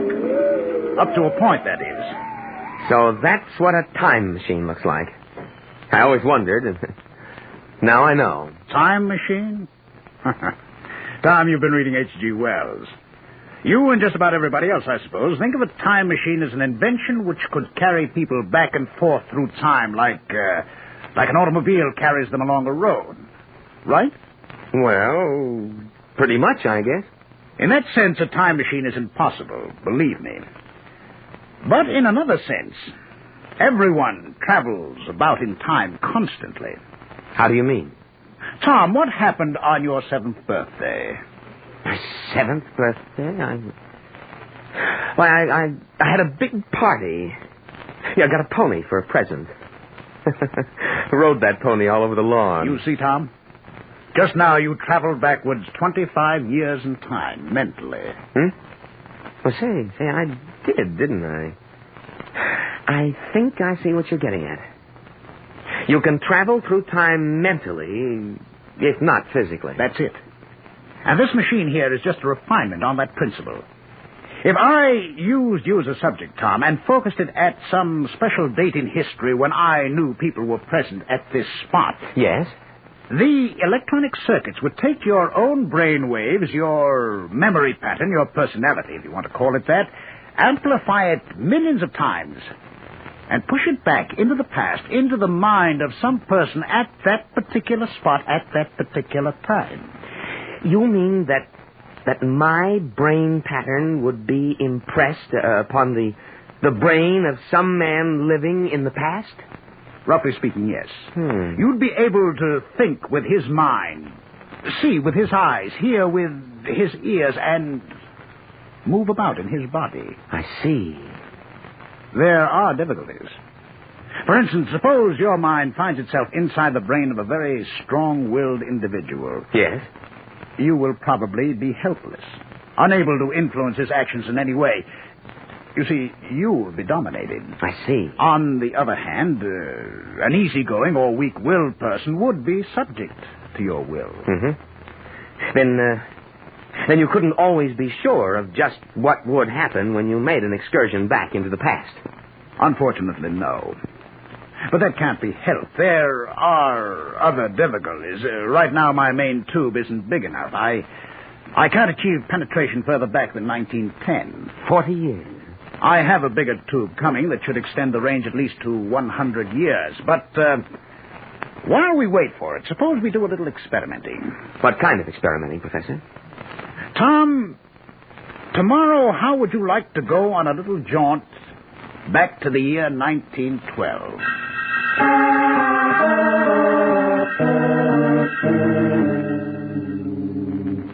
Comfortable, Tom? Feel fine, Professor. I've purposely arranged this chair so that you can see out the window. You see the public library across the street? Yes. It was erected in 1912, wasn't it? The very year you're going to visit. Did you know your mother was one of the first librarians there? Yes. It's family history that she met Father when he went in to get a book. He was so bowled over, he forgot the book. He also forgot to sign the library card in the back of it. I have the very book right here. The Life of Lincoln. The same book. It looks as if it hadn't been read in 40 years. It hasn't. Here's the card. Here's the line where your father should have signed his name. Perfectly blank. Dad certainly must have been smitten. That's just the point. Tom, I know it's possible to send your brain pattern back in time, but is it possible for you to change anything that happened then? To change anything? I hadn't thought of that.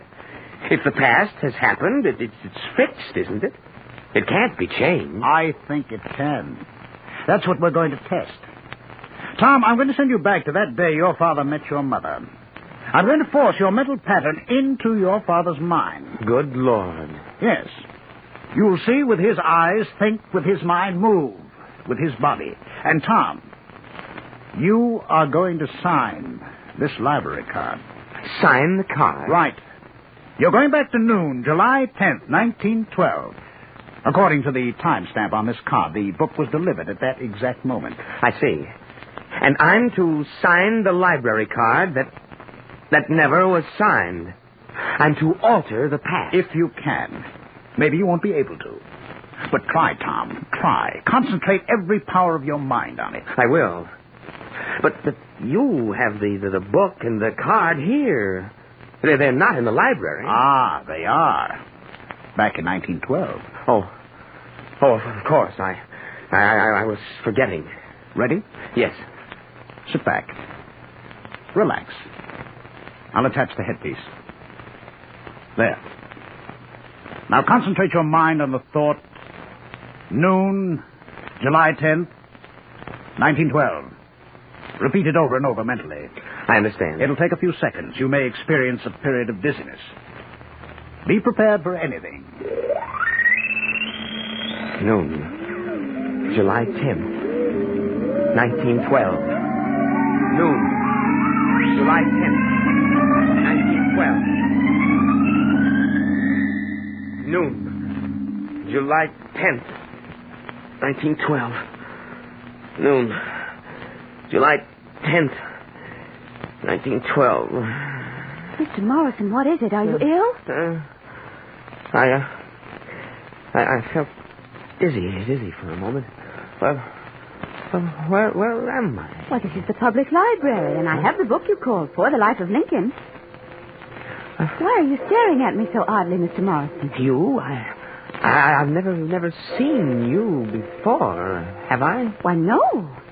I'm Miss Andrews, the assistant librarian. I just started work here today. Miss Andrews. Is this July 10th, 1912? Well, yes, of course. Oh, what time is it? Well, the clock is just striking noon. Oh, yes, of course. Why did I ask that? I know perfectly well it is. It's as if there were a voice in my mind. It's odd. Are you sure that you feel all right, Mr. Morrison? Of course I do. Just a little giddy. That's the effect of love at first sight. Mr. Morrison. Oh, I mean it, Miss Andrews. Will you have lunch with me? Now, right away, so we can talk. Why, of course I will. Will. Thank you, Miss Andrews. Get your hat.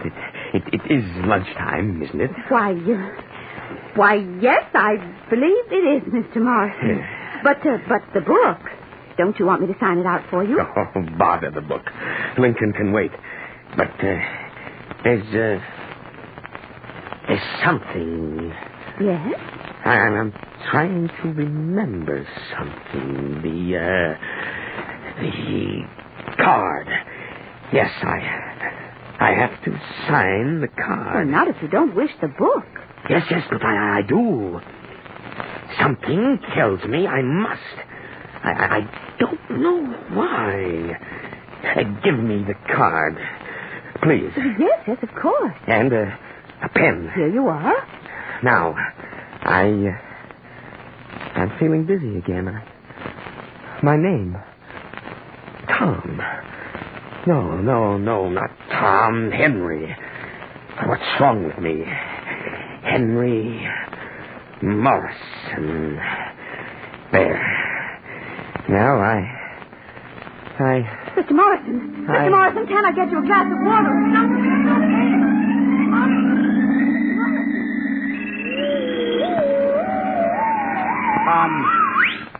Tom, here. Drink this.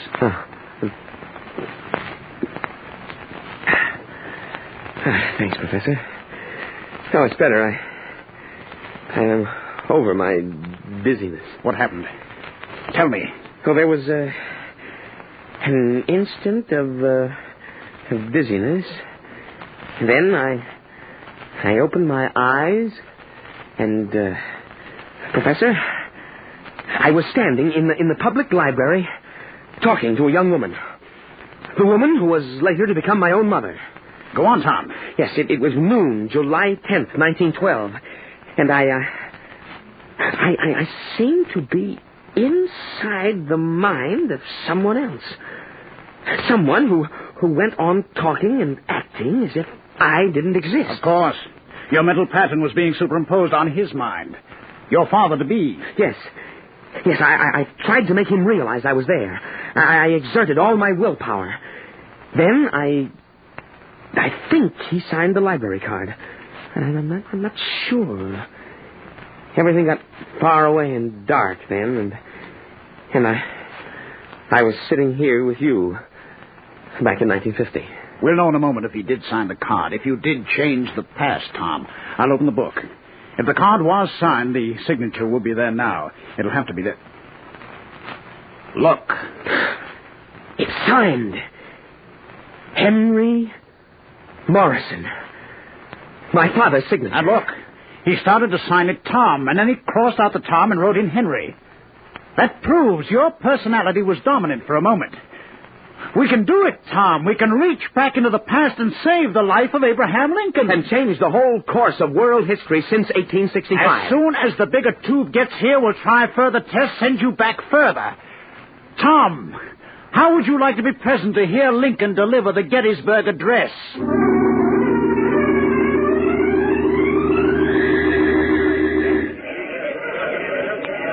Hey, you take care. Step on my foot there. Oh, sorry. I felt dizzy. Well, where am I? Where are you? Yeah. You crazy? It's Gettysburg, of course. You ought to know you lived here all your life, Jesse Evans. Quiet, the president's going to speak. The president? President Lincoln, of course. Shh. 77 years ago, our forefathers brought forth on this continent a new nation, conceived in liberty and dedicated to the proposition that all men are created equal. Now we are engaged in a great civil war, testing whether that nation or any nation so conceived and so dedicated can long endure. We are met on a great battlefield of that war. We have come to dedicate a portion of that field as a final resting place for those who gave their lives that that nation might live. It is altogether fitting and proper that we do this, but in a larger sense, we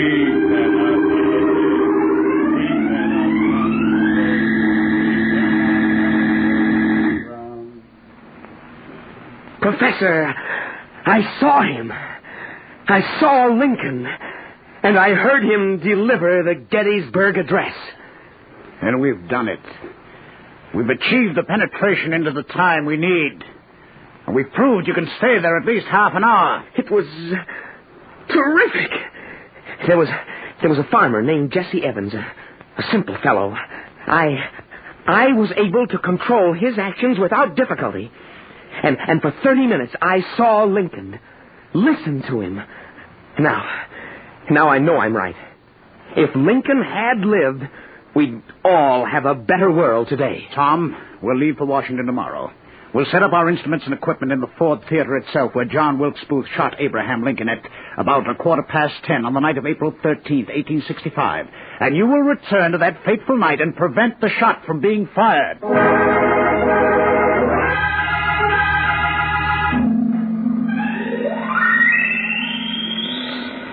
Well, everything seems to be working. I was afraid the trip by truck might have jarred the main tube.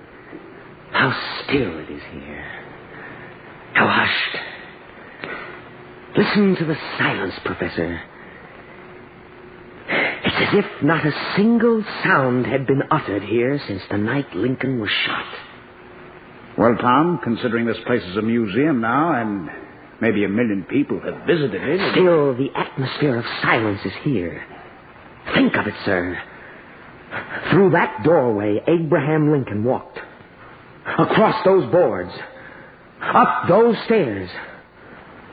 walked unknowing to his death, while John Wilkes Booth lurked outside, a loaded pistol in his pocket. I know what you mean, Tom. Now let's plot our strategy. We have the place to ourselves until tomorrow morning. Let's try to imagine this theater as it was, April 13th, 1865. Let's figure out just where everyone was, so far as we know. You tell me, Tom. You're the expert in this field. All right, Professor. Now, over there is the box office. There, the entrance. This was the auditorium. And there, of course, was the stage. Up there was the private box in which Lincoln and his party sat. I wish we could get the gadgets up there, but we can't. Have to work from down here. At about 9 o'clock in the evening, the President and Mrs. Lincoln entered with 2 guests. The play had already started. A ticket taker named Buckingham took their tickets, and an usher led them to their box. I see. Go on, Tom. At about 10 minutes past 10, John Wilkes Booth sauntered in. He spoke to Buckingham, the ticket taker.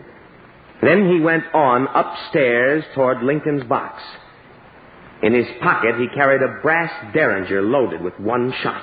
And he struck almost immediately. Yes, sir. The President had an armed guard, John F. Parker. But Parker was criminally negligent. He left his post to watch the play. Left Lincoln unguarded. Booth slipped into the President's box, fired 1 shot into Lincoln's head, leaped to the stage, and made his getaway. Now, Tom. Yes, sir. Our experiments have proved definitely that your ability to alter the past depends on the type of mind into which the electronic pressure forces your own mental pattern. That's right. If I should hit a strong-willed man, I might not be able to control him at all. A neutral or weak-willed type I can control and force to act. And you must act. Booth must be killed. You understand that? Of course. If I just stopped him, he might strike again later. Another danger is that we might send your mental pattern into the mind of someone who did not know Booth and would be unable to stop him in time. What do you suggest, sir? We have 2 possibilities. First, the guard Parker. He was weak-willed, and he was armed. He seems the most logical choice. Unfortunately, we don't know just where he was for part of the evening. He left his post, and wandered around. And the pattern of pressure must be very carefully aimed. Of course. If we missed him... No telling what would happen. My choice is Buckingham, the ticket taker. Buckingham, eh? A ticket taker is not ordinarily a man of, shall we say, great mental achievements. You will probably be able to control him, and remember, he knew Booth, and in fact spoke to him. That's true. Also, we know almost exactly where he stood the whole evening. There by the entrance. All right, Tom. We will plan on sending you back to April 13th, 1865, into the mind of Mr. Buckingham. Now, let's start getting ready.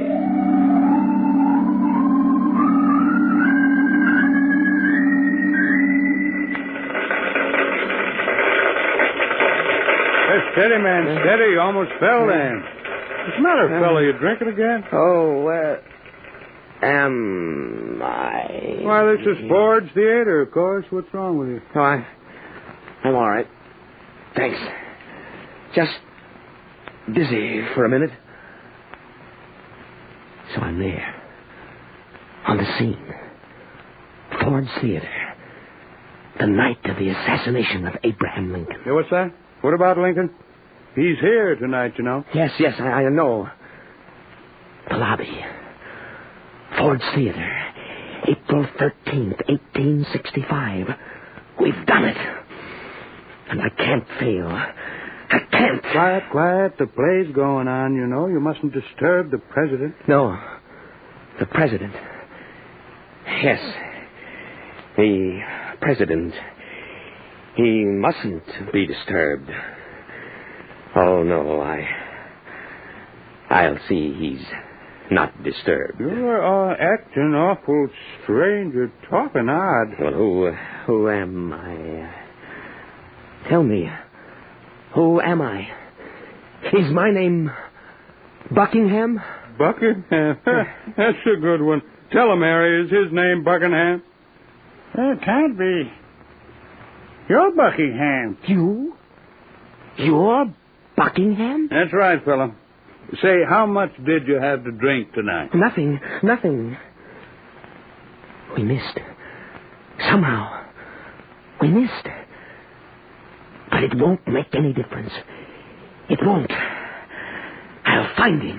Look, why don't you go in, find an empty seat, and sit down till you're all right? No. I can't sit down. Got to find someone. Who? Lincoln. Yes, President Lincoln. And John Wilkes Booth. Got to find them. Save. Kill. Harry, help me to hold him up. He's staggering. Busy. Got to concentrate on Lincoln. On Booth. Concentrate. There's no liquor on his breath. He's ill. Better get him outside. No, I'm all right. It's 10 after 10. I have something important to tend to. Life and death. Have you seen Booth? John Wilkes Booth, the actor. Have I seen Booth? Yes. Excuse me, Buckingham.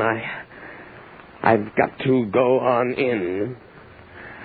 I have a very important engagement to keep. Yes. Very important.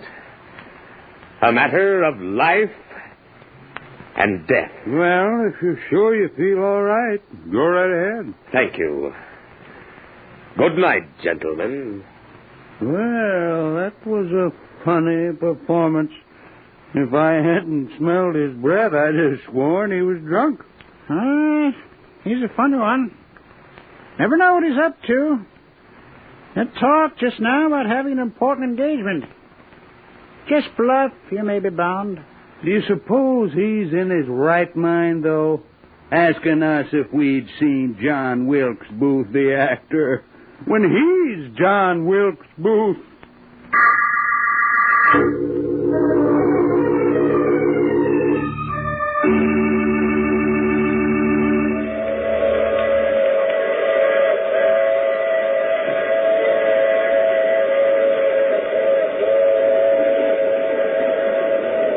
This is the mysterious traveler again.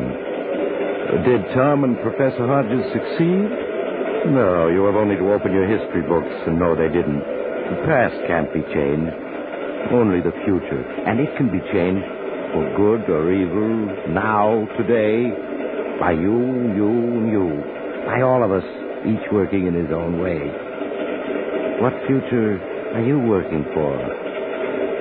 While you think about it, I'll tell you about next week's story, The Big Hand. It's about two criminals who risked their lives in a desperate gamble for $1 million with death as their ever... Oh, you have to get off here. I'm sorry. But I'm sure we'll meet again. I take this same train every week at the same time.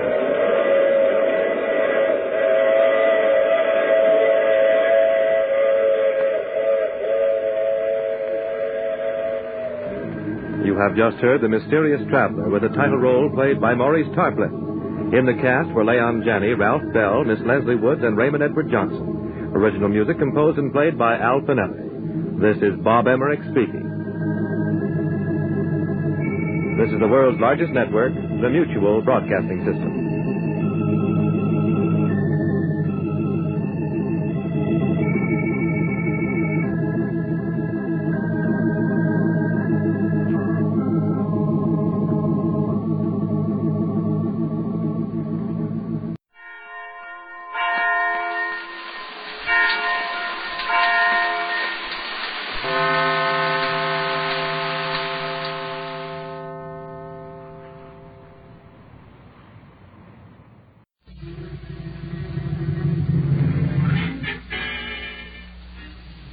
What made me first suspect Joe was that he knew more than any innocent person should have known. I suspected Irene the moment I heard the fireman's testimony. Yes, The unimportant fact. I suspected Elaine. the postman after he testified.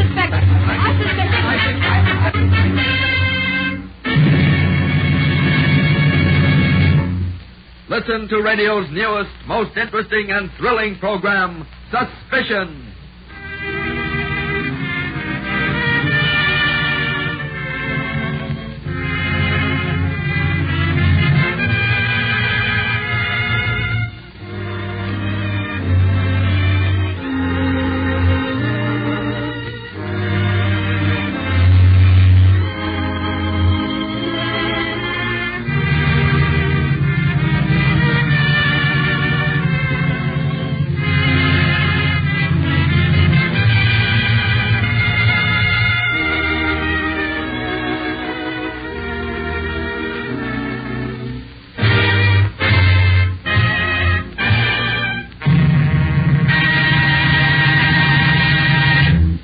And now, Suspicion. Somewhere in the drama about to be presented is a seemingly unimportant fact, a hidden clue that first casts suspicion on the ultimate culprit. Listen regularly to this thrilling series. Test your powers of observation and deduction and find the hidden clue. It may be a single line, a sound, perhaps a complete scene. All names and characters depicted in this story are fictitious. Any resemblance to persons living or dead is entirely coincidental. In the story we presented last time in this series, Ransom, do you remember this scene? Trying to get some news about the kidnappers of Charles Edwards, Jr., Jim Croft of the Evening Journal went to the North Sea Cafe at 2:30 in the afternoon. While there, he spoke to Conrad Bliss. You're Conrad Bliss, aren't you? Yes. Have you been appointed go-between by the kidnappers? Yes. That scene, ladies and gentlemen, was the hidden clue. In Jim Croft's own words, what real kidnapper would meet a go-between in a fairly crowded cafe at 2:30 in the afternoon? It didn't make sense. That's why I suspected Conrad Bliss. Now we present Greed. London, England, late on the afternoon of October 17th, Sir Basil Cathingway, barrister, addresses Irene Fields and Richard Morrow, niece and nephew of the late Howard St. John, in his office on Whitehall Street. And therefore, according to the documents you have just heard, the remainder of your late uncle's estate was divided equally between you, Miss Fields, and your cousin, Mr. Morrow. When will it be settled, Sir Basil? Miss Fields, I'm afraid that the will I have just read is, well, it's worthless. What's that? I admired your uncle tremendously, Mr. Morrow, but I must admit that at times he was quite trying. What do you mean? Merely that he often took matters into his own hands and, as a result, placed me in a position of not knowing exactly what to do. For example, one time he may have written another will, Sir Basil? That it? Precisely. Only I'm positive that he did make another will. Oh. I received this letter from him a few days before his death. In part, he wrote, "Due to the fact that certain information regarding my heirs has been proven, I am not going to destroy the will I drew up a year ago when I first learned that information." And he went on to say that the will is in his desk at St. John Manor. I say, Sir Basil, Uncle must have been a little batty. On the contrary, Mr. Morrow, he was... Now, see here. I don't know what sort of information he's talking about, but if it's anything criminal, it's quite absurd. Unless, of course, he referred to my cousin. How dare you say a thing like that, Richard? If the shoe fits, my dear. So that will be all, if you don't mind. Now, and provided it's agreeable to both of you, all three of us will meet at St. John Manor this evening. And the first thing in the morning, we shall read his last will and testament. Is that satisfactory? Perfectly. Certainly. But I trust, my dear cousin, that you will be polite enough not to arrive until after Sir Basil was there.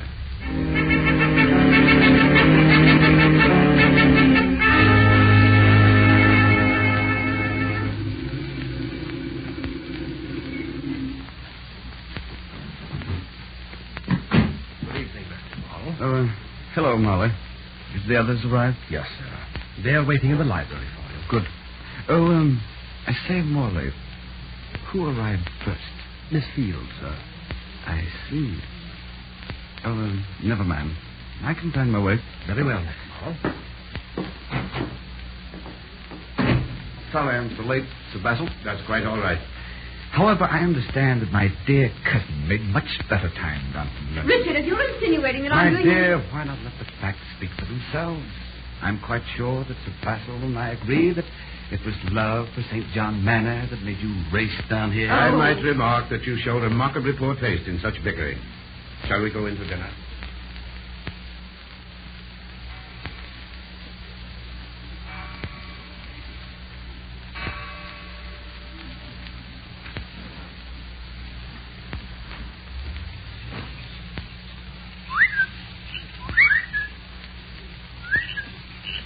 that garden clear.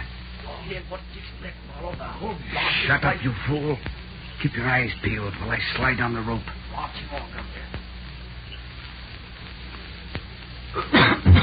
Look out. You'll wake up everyone. Have you got it, Morrow? No. I must have been expecting something. Just as I was about to unlock the door, I noticed a wire on frame.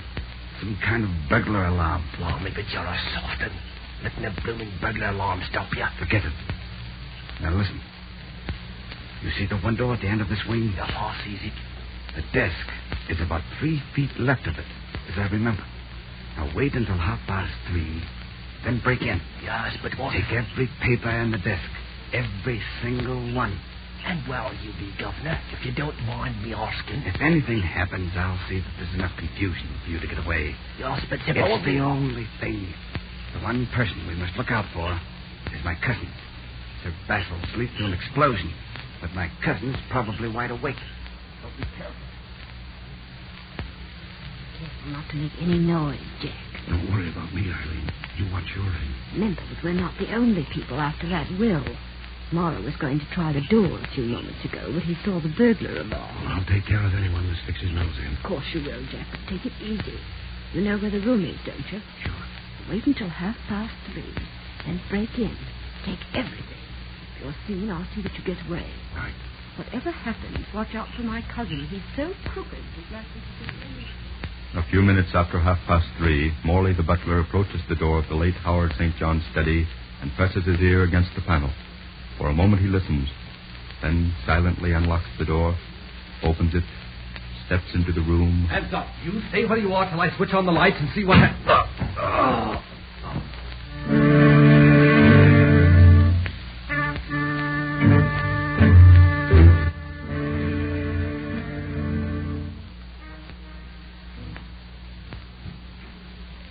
Sir Basil, I have some information I think you should know. Yes? It's about my cousin, Richard Morrow. About 2:30 this morning, I saw him sneak downstairs and try the door of this room. Perhaps he felt he was being watched, perhaps not, but at any rate, he suddenly stepped back from the door and returned to his room. I see. And might I ask what you were doing up at that hour, Miss Field? Well, I had a hunch he'd try to see the will first. If Uncle had left the estate to me, then my cousin would have destroyed it. Quite so. And the will is, to the best of my knowledge, missing. Oh, have you searched his room? Not yet, but come with me, please. Mr. Morrow? Yes, Sir Basil? Miss Fields has just informed me that she saw you by the door of the study at approximately 2:30 this morning. And what was she doing up at that hour? Did she or did she not see you? Frankly, I don't know. I did listen at the door for a moment, but... That's enough, Mr. Morrow. With your permission, I'm going to search your room. Go ahead. But you won't find the missing will. And by the way, Sir Basil, why not also pull the Sherlock Act in my dear cousin's room? Naturally. And you might be interested to know that for just an overnight stay, she thought it necessary to bring along a pair of slacks.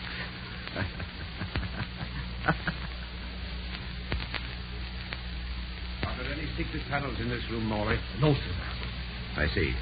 Well, then either Miss Fields or Mr. Morrow found a different hiding place for the will. No, quite so. Morley, just how much do you know about this affair? I beg your pardon. I happened to see a sudden change come over your face when I pulled this pair of slacks out of Miss Fields' suitcase. I think you're mistaken, Sir Basil. Morley, who did you see when you entered the study? Well, speak up. It was dark, Sir Yes, Basil. yes, you told me it was dark and that you were struck from behind. But you saw someone. I know. Who was it? I'd rather not say, Sir Basil. You were quite attached to Mr. Howard St. John, weren't you? Oh, yes, sir. I might say we were close friends. As close as the difference in our positions allowed, you understand. And do you realize that by refusing to tell me who you saw in the study, you were going against St. John's wishes? I see. I hadn't thought of that before, Sir Basil. Who was in the study when you entered? It was a very short person, Sir Basil. Not much taller than Miss Fields. Oh, and that fits in with the fact that she... I beg your pardon, Sir Basil, but it was a man. Eh? Oh, quite so. At least, I noticed that the person wore trousers, rather loose-fitting ones. That's why I feel certain that it wasn't Miss Fields. Although the hands were quite small and shapely for a man. I see. Anything else, Morley? No, I didn't see anything else, Sir Basil. But what I did see was so confusing that I preferred not to say anything. A mistake. might be quite embarrassing. Yes, and I'd rather not call in the police unless it's essential. Suppose we see the others now. I think I have the... So you brought a pair of slacks with you for an overnight stay, my dear. I suppose you take a formal evening gown on a cross-country hike. Oh, shut up. Don't tell me the little girl is getting... One more wisecrack from you, will Break you? your neck, you dirty little Oh, swine. you... All right, say, what is this? Sir Bessel, I refuse to stay here 1 hour alone if Richard Morrow makes any more The case remarks. is quite definitely settled, Miss Fields. Oh, well, And who was the sleuth, Sir Basil? You or Molly? Frankly, both of us. if it's just because I have a pair of slacks with me, you're... A moment, if you please. Take all the time you want. No need to rush the girl to jail. No, of course not. But first, I'd like to clear up a matter that seems to have thrown you and Miss Fields as well as myself off the right track. Oh? Obviously, St. John meant all persons who stood to inherit portions of his estate when he used the word heirs. He had known for several years, Mr. Morrow, that you and Miss Fields did, to a certain extent, associate with criminals. Certainly did. So what? Therefore, when he wrote about learning something about heirs, it seems reasonable that he had other persons in mind. That's sensible. And among those persons, we find Thomas Morley, butler. Morley? Oh, I say, Sir Basil, that's absurd. Basil is right, Mr. Morrow. You mean that you... Morley has made a full confession, how he pretended he was blackjack by thumping his head against the wall. And here is the will. He had it with him all the time. And it's rather amusing to note that by stealing it, Morley cut himself off from an inheritance that would have made him quite a wealthy man. After hearing the terms of the will... And Morley was to receive the bulk of the estate because Uncle believed he had completely reformed. Precisely. And he stole it because he feared he'd been given a smaller share. But why did you suspect him, Sir Basil? You hadn't seen the will. Well, frankly, Miss Fields, I would have accused you and not suspected Morley except for one thing. It was that... Ladies and gentlemen, did you discover the hidden clue that caused Sir Basil Cappingway to suspect Morley? Write into the station and tell us the hidden clue you found. And to check your powers of observation and deduction, listen for the correct hidden clue in this story the next time we present Suspicion.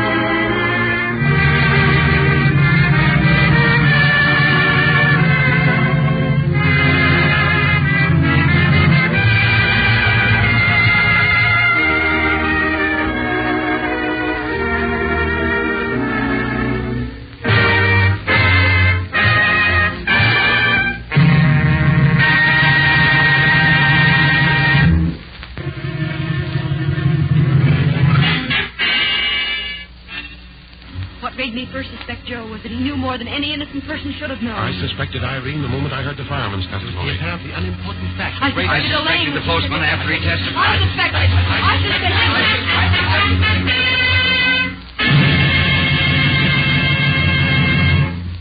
Listen to radio's newest, most interesting and thrilling program, Suspicion.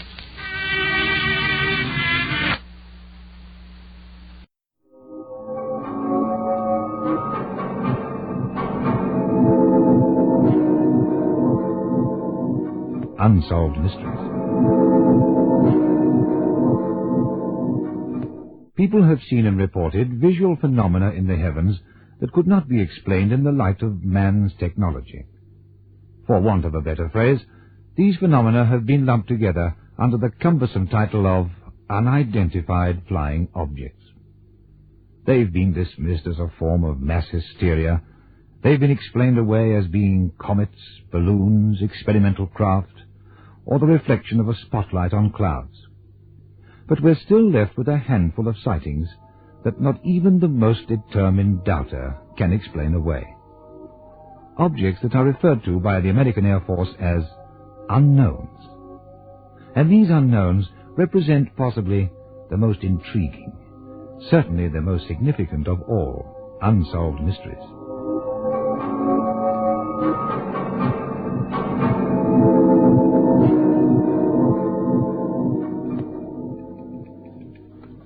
South Pole, June 18, 1965. Members of the Chilean exploration team, including scientific personnel and a meteorologist, sighted a gigantic object in the sky, extremely brilliant but solid, shaped like a huge double-convex lens. It frequently changed speed, and at one stage hovered motionless at an altitude of about 3 miles. The Chilean Antarctic commander, Mario Barrera, said, "I do not believe that this could be an aircraft of terrestrial manufacture. Nothing similar exists on Earth in shape, velocity, or mobility in space." Uralsk, Southern Russia, May 30th, 1958. At a lonely airport just outside the town, some 30 people, including 2 American tourists and an Englishman, saw a flying object like a star of the second magnitude, the shape of a disembodied light. It came from the north, very bright in the sky, made as if to land on the airfield and hovered motionless for a few minutes. After this, it rose vertically and at great speed and disappeared in the heavens. Fife, Scotland, October the 24th, 1963. A boy of 12 and his sister, aged 8, reported seeing an object in the sky resembling the wing-tip light of an aeroplane. It moved from north to south until it reached Procyon, where it circled round the star and disappeared. The boy made a detailed drawing and sent it to the Air Force Command. He later received this acknowledgement. "Dear Master McLean, your presentation of this sighting was one of the most complete of all the unidentifieds of 1963, and we have so stated in our brochure." Flagstaff, Arizona, July the 5th, 1947. Dr. V.M. Slipper, director of the famed Lowell Observatory, said that he had not noticed any flying saucers over Arizona, but added, "You can find anything you want to find in the heavens if you look long enough."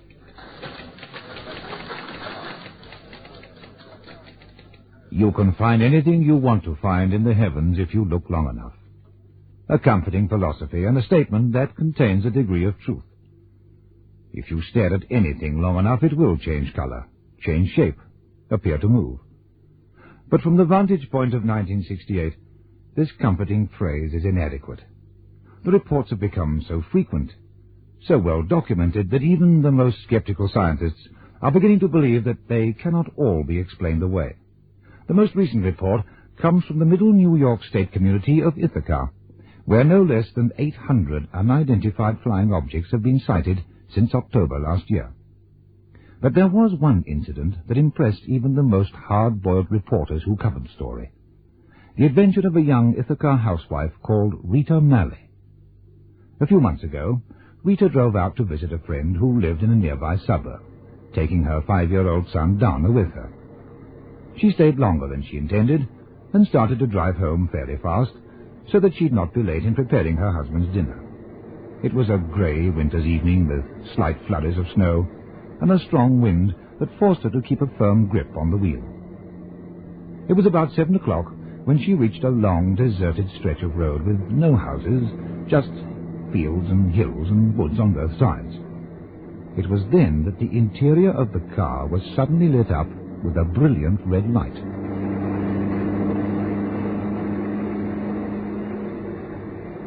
Funny. Must be coming from behind it. Uh-oh. Probably the cops. Speeding. Better slow down. John wouldn't be exactly pleased if I got a ticket for speeding. You all right, Donna? Yeah, I'm okay, Mommy. Bit tired. Never mind. Soon be home. There's the cops. Keeping their distance. Yet the light's getting brighter. Now it's changing color.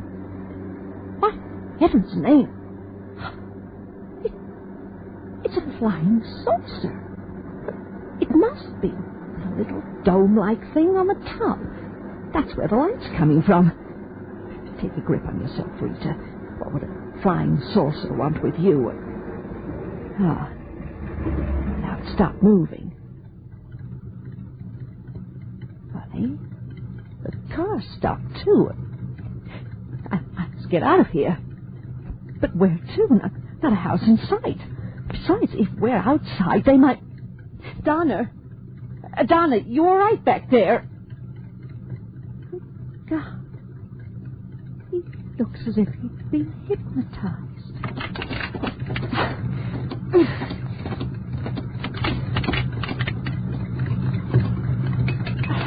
Oh, let this damn car move. It's still going, but... Wait a minute. I am moving. Sideways. Oh, this is ridiculous. The saucer's moving, too. It must have taken over control.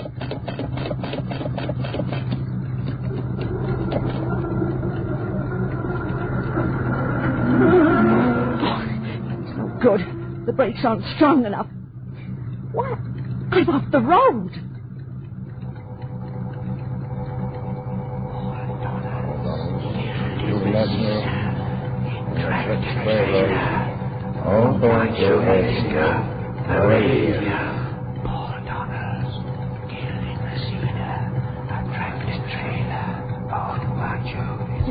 Donald's killed, but I just... Your son will not make it fast. Stop the car from the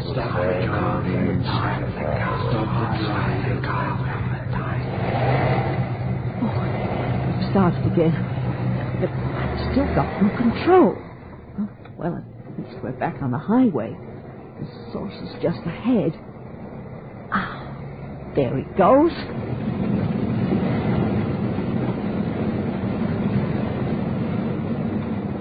Oh, it's gone. Donna? Yes, Mommy? You okay, Donna? Yeah, I'm fine. I must have been asleep. Did you see what Mommy saw? I didn't see anything. Good. We'll soon be home now.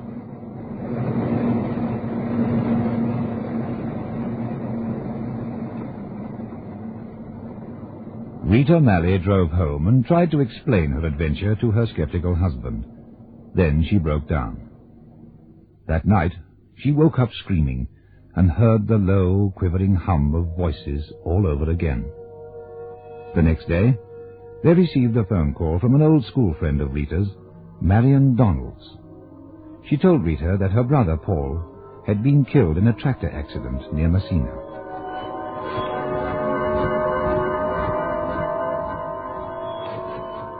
Rita Malley impressed everyone who interviewed her as being a straightforward and honest witness. Whether or not this incident did happen, she obviously believed that it did. The question that immediately springs to mind is, why would these visitors from outer space bother to stop her car just to give her the information that a man whom she'd never met had died? This, as I said, is the latest report on the activities of these mysterious flying saucers. Now let us look back in time at some of the earliest reports, though, as the science fiction writer Eric Frank Russell points out, a backward search for evidence provides further frustration. For reports tend to be expressed in the terms of the day and age. For example, anything winged and with a tail of flame seen by the ancient Chinese was sure to be recorded as a fiery dragon. In the Middle East and the Mediterranean, these objects would become fiery chariots. This is very true. And we must guard against the fact that flying saucer addicts are ingenious in their interpretation of history. They date the earliest reports of unidentified flying objects from the days of Ezekiel the prophet.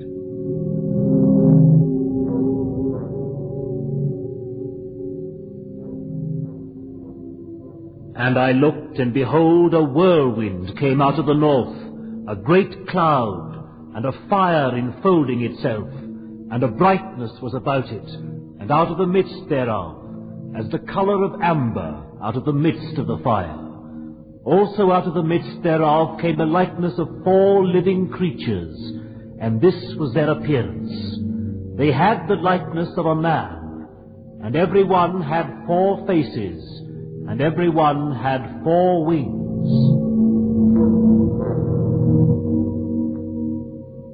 Now as I beheld the living creatures, behold, one wheel upon the earth. The appearance of the wheels and their work was like unto the colour of beryl, and they had one likeness, as it were a wheel in the middle of a wheel. As for their wings, they were so high that they were dreadful, and their wings were full of eyes, round about them 4. And when the living creatures went, the wheels went with them. And when the living creatures were lifted up from the earth, the wheels were lifted up.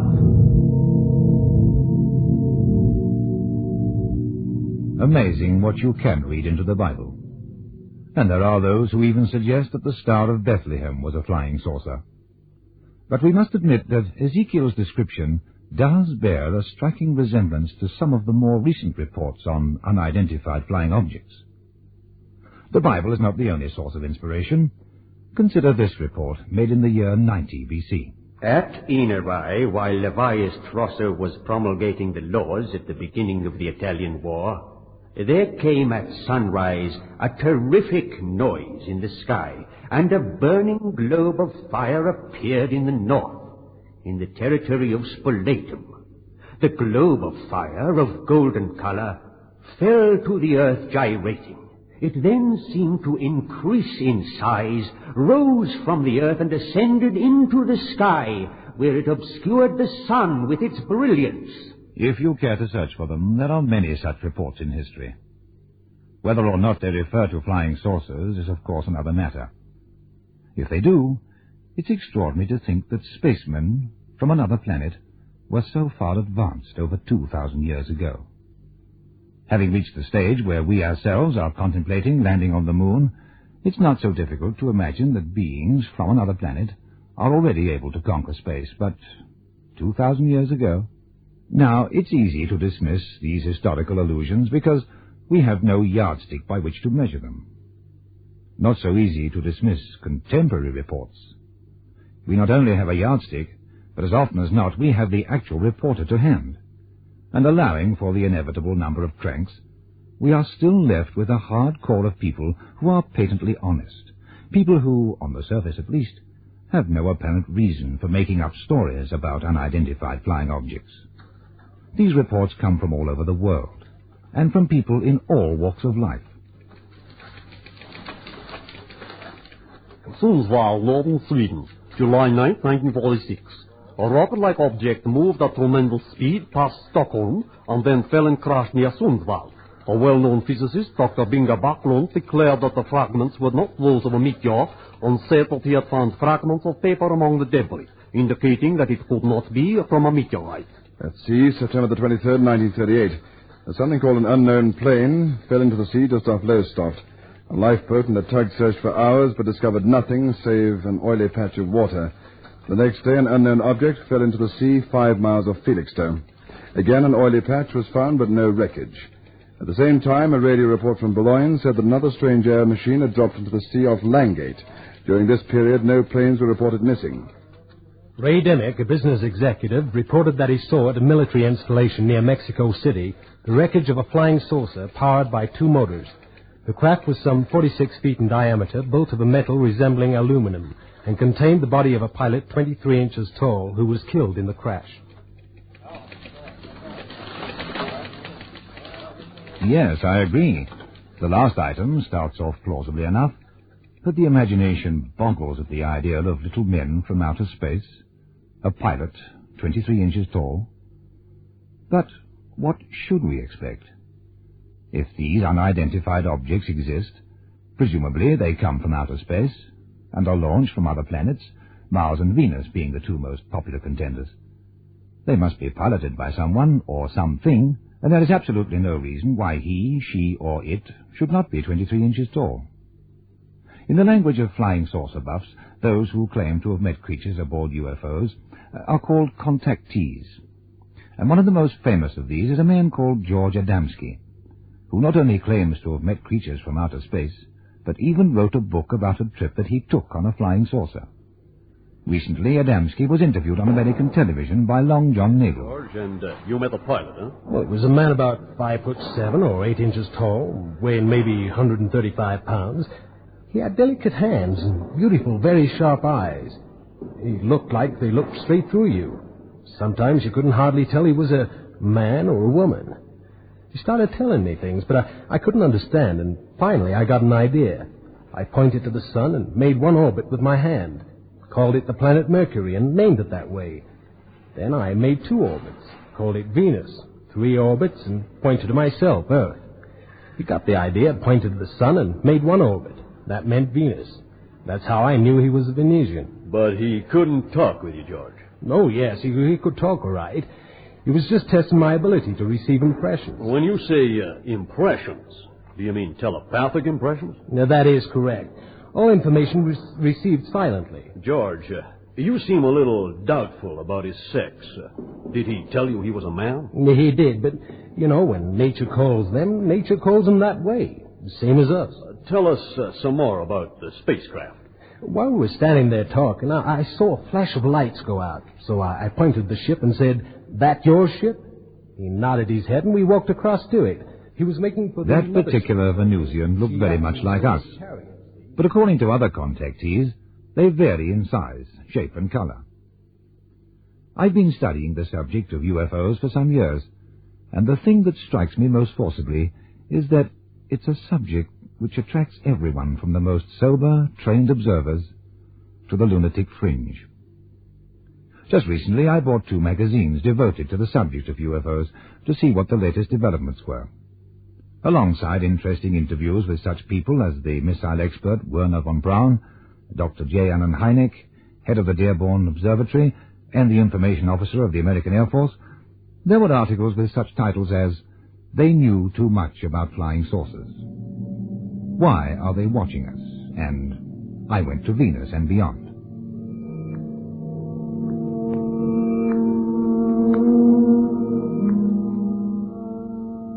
One day, I was standing painting an outdoor advertisement board, and all of a sudden, I was just gone. I just wasn't there. I went out of my earthly body and was taking my astral body to Venus to appear before the galactic command at the great central sun. It was in a tremendously beautiful white building. Out of it shone a brilliant light, and out of this light came a voice. "Will you agree to be the savior of the world?" It didn't really shock me too much, but just at that moment, the whole panorama of my existence on Earth passed before me. If I agreed, it meant that I would be isolated from everyone. I paused only a minute before I answered, yes.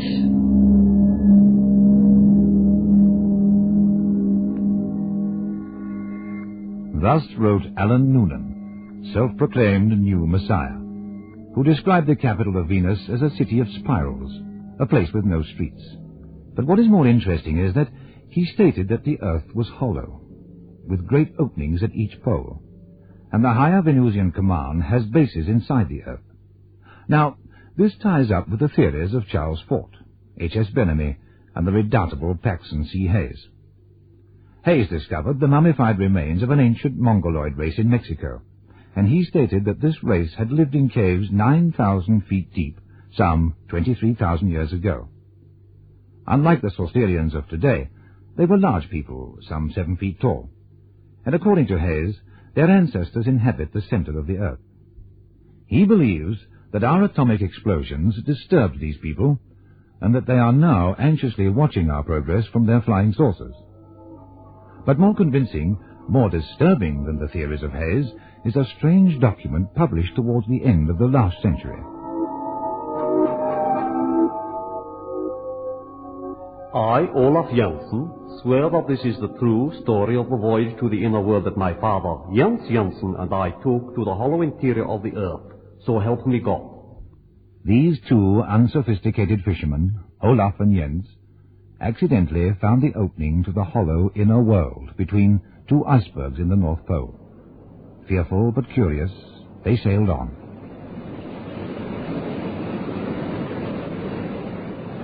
We could hardly believe our eyes. There were great underground oceans, rivers and lakes. There were wonderfully designed cities, enormous plants, vast jungles where roamed prehistoric monsters. And the whole of this inner world was illuminated by a calm, constant, luminous glow. This world is populated by a race of strange but gentle people, 10 feet tall. They had curious machines that would work.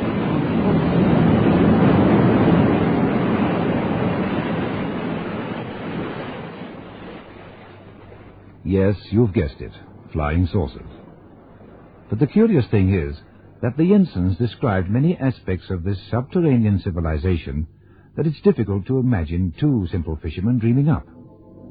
It's a fascinating document that makes disturbing reading, even if one does not believe a single word of it. Where do these unidentified objects come from? The center of the Earth? From Mars or Venus? Or even a planet that is so far unknown to us?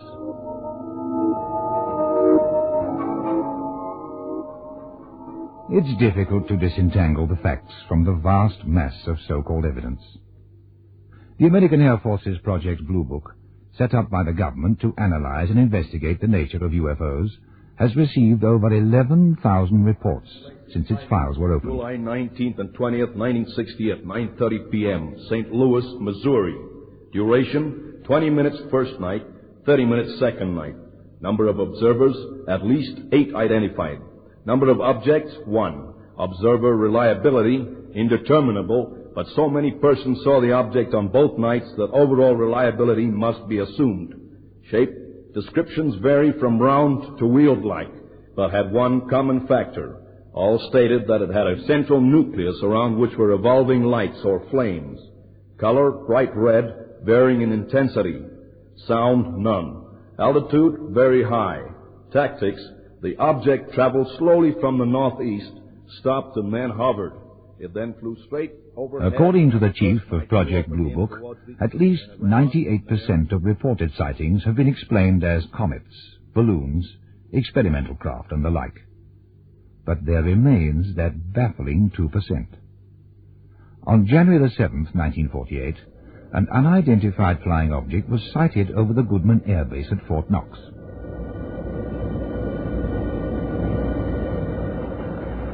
Control tower to flight leader. Control tower to flight leader.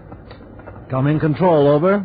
Captain Mantell, an unidentified object has been sighted from the ground by military and civilian observers. Have you seen anything?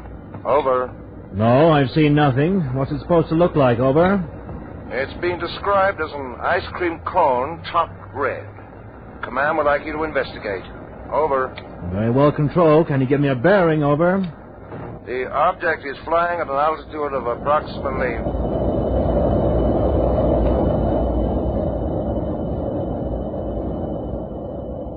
The 4 National Guard F-51s eventually sighted the object and closed in. Control, we've sighted it. It's incredible. It's enormous. Round like a teardrop. At times it looks almost fluid. I'm closing in now to take a good look. It's moving at about half my speed. It's going up now, moving as fast as I am. That's 360 miles an hour. I'll go up to 20,000 feet, and if I can't get any closer, I'll abandon chase.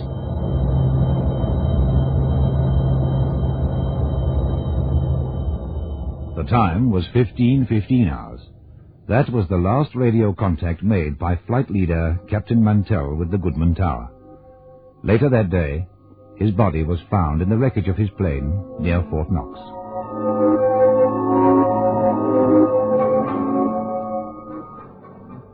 Was Captain Mantell's plane destroyed by the strange craft? It's unlikely that we shall ever know. But that there was a UFO is certain. It was seen by reliable observers on the ground and by all the crew of Mantell's flight. This is one of the cases that still baffles Project Blue Book. One of the unexplained, inexplicable 2%. What possible explanations are there for unidentified flying objects? Washington, D.C., December 28, 1949. Air Force said today that 2 years of investigation have convinced them that flying saucers are just a joke. It ordered that a special project set up in 1948 to investigate UFOs be abandoned. Analyses indicate that flying objects are 1. Misinterpretation of various conventional objects, 2. A mild form of mass hysteria, 3. Or simply hoaxes. London, March the 16th, 1950. It was suggested by the Meteorological Department that flying saucers are atomic clouds or cloudlets of released atomic ingredients arrested by and magnetically collected on sheets or shells of the Earth's magnetic field. Some of these shells have been detected by scientists and called ionospheres. Los Angeles, April 3rd, 1950. According to radio commentator Henry J. Taylor, flying saucers are actually top-secret U.S. military inventions. These are 2 types. The first are harmless, pilotless discs. The second are flying phantoms, jet-propelled. Take your pick. Atomic clouds, experimental balloons, top-secret military inventions, or simply a mild form of mass hysteria. I have an open mind about UFOs. Obviously, Project Blue Book was right in dismissing the majority of reports, but there remains that disturbing 2%. The most convincing report that I've read was in fact rejected by Project Blue Book. It's an account by journalist Frank Scully of a meeting with a top magnetic research specialist who, for reasons of security, he calls Dr. G. They met in 1949, when Scully was investigating the subject of flying saucers. As he remarked casually, Dr. G was the man who told me the whole story of the first flying saucer that had landed in the United States. East of Aztec in New Mexico, there was a group of us called in to investigate this craft. Myself and 7 other magnetic scientists. We studied the ship for 2 days. Finally decided that it was safe to go aboard. The outside surface showed no marking, but there was a broken porthole. We rammed a pole through this, prodded around, and found a knob. When we pushed it, the door flew open. We found 16 bodies inside. They ranged in height from 36 to 42 inches. We took the little bodies out, and I remember one of my team saying, "Their clothing looks like the style of the 1890s. They appear to be normal, that is, like us in every respect, though their skin had been charred. You know, the label flying saucer is a good one. This craft did look like a saucer. The overall dimensions of the ship were a fraction under 100 feet in diameter. We found booklets which probably dealt with navigation, but we couldn't decipher the writing. The ship was constructed without joins or bolts. It was made of a metal resembling aluminum. We also found a radio. It has no tubes, no wire, only one dial, but I haven't yet succeeded in making it work.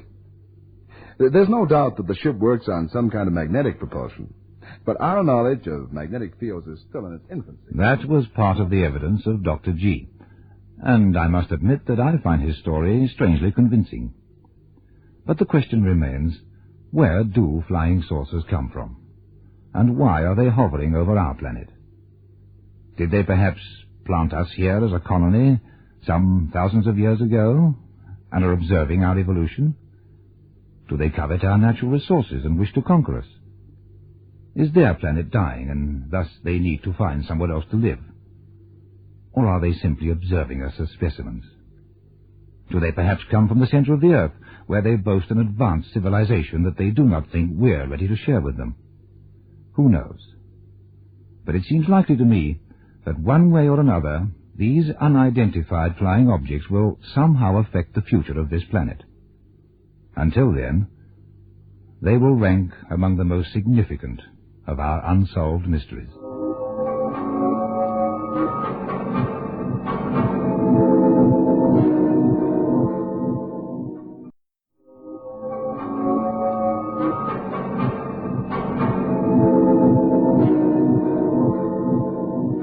Unsolved Mysteries.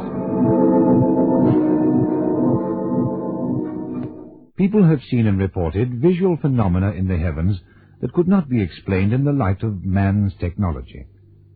For want of a better phrase, these phenomena have been lumped together under the cumbersome title of unidentified flying objects. They've been dismissed as a form of mass hysteria. They've been explained away as being comets, balloons, experimental craft, or the reflection of a spotlight on clouds. But we're still left with a handful of sightings that not even the most determined doubter can explain away. Objects that are referred to by the American Air Force as unknowns. And these unknowns represent possibly the most intriguing, certainly the most significant of all unsolved mysteries.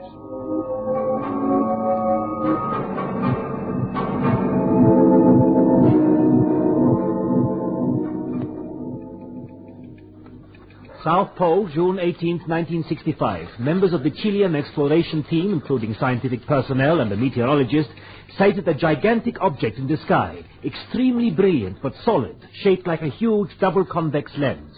It frequently changed speed, and at one stage hovered motionless at an altitude of about 3 miles. The Chilean Antarctic commander, Mario Barrera, said, "I do not believe that this could be an aircraft of terrestrial manufacture. Nothing similar exists on Earth in shape, velocity, or mobility in space." Uralsk, Southern Russia, May 30th, 1958. At the lonely airport just outside the town, some 30 people, including 2 American tourists and an Englishman, saw a flying object like a star of the second magnitude, the shape of a disembodied light. It came from the north, very bright in the sky, made as if to land on the airfield, and hovered motionless for a few minutes. After this, it rose vertically and at a great speed and disappeared in the heavens. Fife, Scotland, October the 24th, 1963. A boy of 12 and his sister, aged 8, reported seeing an object in the sky resembling the wingtip light of an aeroplane. It moved from north to south until it reached Procyon, where it circled round the star and disappeared. The boy made a detailed drawing and sent it to the Air Force Command. He later received this acknowledgement. Dear Master McLean, your presentation of this sighting was one of the most complete of all the Unidentifieds of 1963, and we have so stated in our brochure. Flagstaff, Arizona, July the 5th, 1947.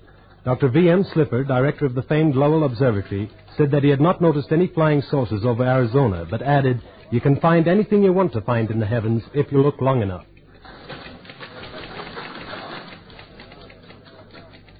You can find anything you want to find in the heavens if you look long enough. A comforting philosophy and a statement that contains a degree of truth. If you stare at anything long enough, it will change color, change shape, appear to move. But from the vantage point of 1968, this comforting phrase is inadequate. The reports have become so frequent, so well documented, that even the most skeptical scientists are beginning to believe that they cannot all be explained away. The most recent report comes from the middle New York State community of Ithaca, where no less than 800 unidentified flying objects have been sighted since October last year. But there was one incident that impressed even the most hard-boiled reporters who covered the story. The adventure of a young Ithaca housewife called Rita Malley. A few months ago, Rita drove out to visit a friend who lived in a nearby suburb, taking her 5-year-old son Dana with her. She stayed longer than she intended and started to drive home fairly fast, so that she'd not be late in preparing her husband's dinner. It was a grey winter's evening with slight flurries of snow and a strong wind that forced her to keep a firm grip on the wheel. It was about 7 o'clock when she reached a long, deserted stretch of road with no houses, just fields and hills and woods on both sides. It was then that the interior of the car was suddenly lit up with a brilliant red light.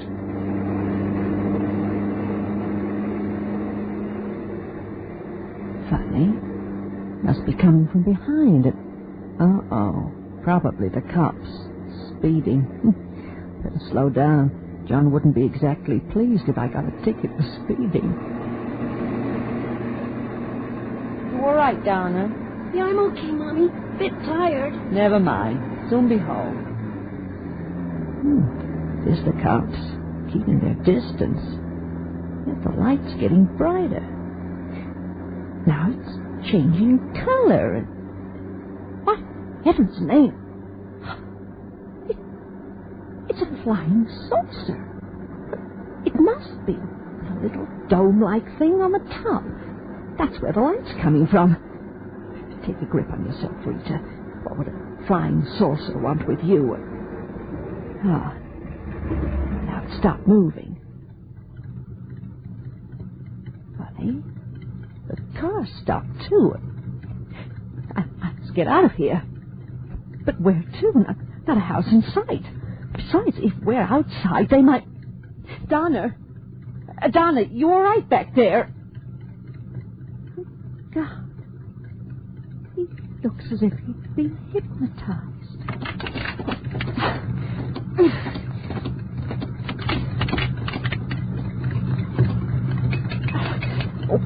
Why won't this damn car move? It's still going, but... Wait a minute. I am moving. Sideways. Oh, this is ridiculous. The saucer's moving, too. It must have taken over control.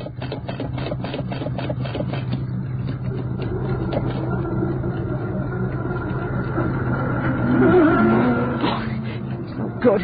The brakes aren't strong enough. What? I'm off the road.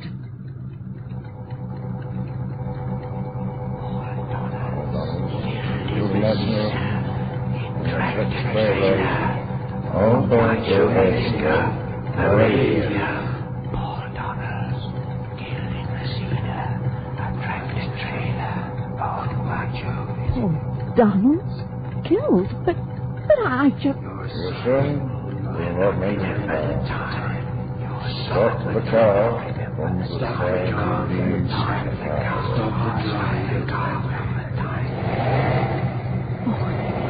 started again. But I've still got no control. Oh, well, at least we're back on the highway. The source is just ahead. Ah, there it goes.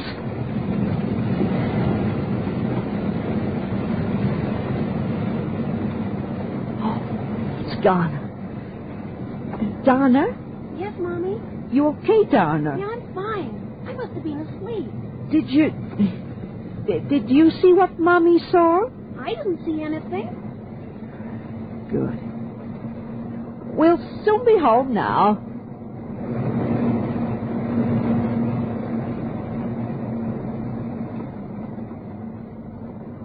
Rita Malley drove home and tried to explain her adventure to her skeptical husband.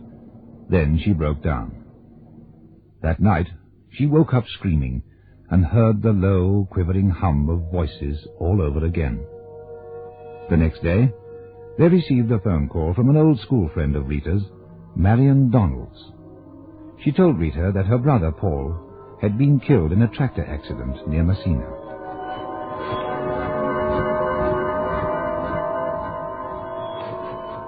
Rita Malley impressed everyone who interviewed her as being a straightforward and honest witness. Whether or not this incident did happen, she obviously believed that it did. The question that immediately springs to mind is, why would these visitors from outer space bother to stop her car just to give her the information that a man whom she'd never met had died? This, as I said, is the latest report on the activities of these mysterious flying saucers. Now let us look back in time at some of the earliest reports, though, as the science fiction writer Eric Frank Russell points out, a backward search for evidence provides further frustration. For reports tend to be expressed in the terms of the day and age. For example, anything winged and with a tail of flame seen by the ancient Chinese was sure to be recorded as a fiery dragon. In the Middle East and the Mediterranean, these objects would become fiery chariots. This is very true. And we must guard against the fact that flying saucer addicts are ingenious in their interpretation of history. They date the earliest reports of unidentified flying objects from the days of Ezekiel the prophet.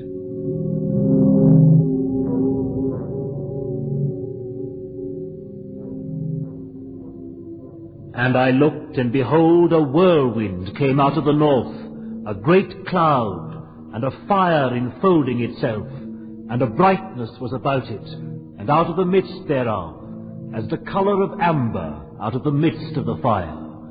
Also out of the midst thereof came a likeness of 4 living creatures, and this was their appearance.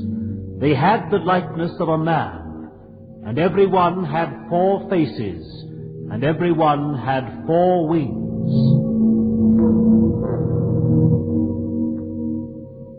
Now as I beheld the living creatures, behold, one wheel upon the earth.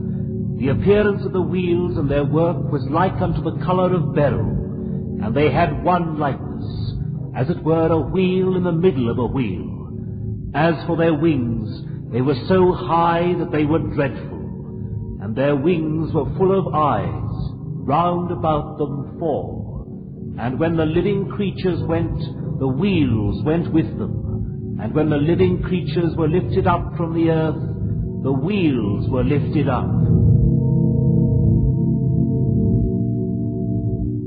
Amazing what you can read into the Bible.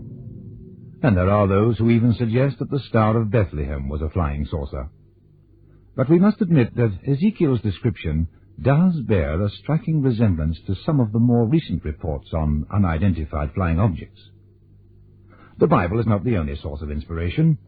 Consider this report, made in the year 90 B.C. At Nineveh, while Levius Strosser was promulgating the laws at the beginning of the Italian War, there came at sunrise a terrific noise in the sky, and a burning globe of fire appeared in the north, in the territory of Spoletum. The globe of fire, of golden color, fell to the earth gyrating. It then seemed to increase in size, rose from the earth, and ascended into the sky, where it obscured the sun with its brilliance. If you care to search for them, there are many such reports in history. Whether or not they refer to flying saucers is, of course, another matter. If they do, it's extraordinary to think that spacemen from another planet were so far advanced over 2,000 years ago.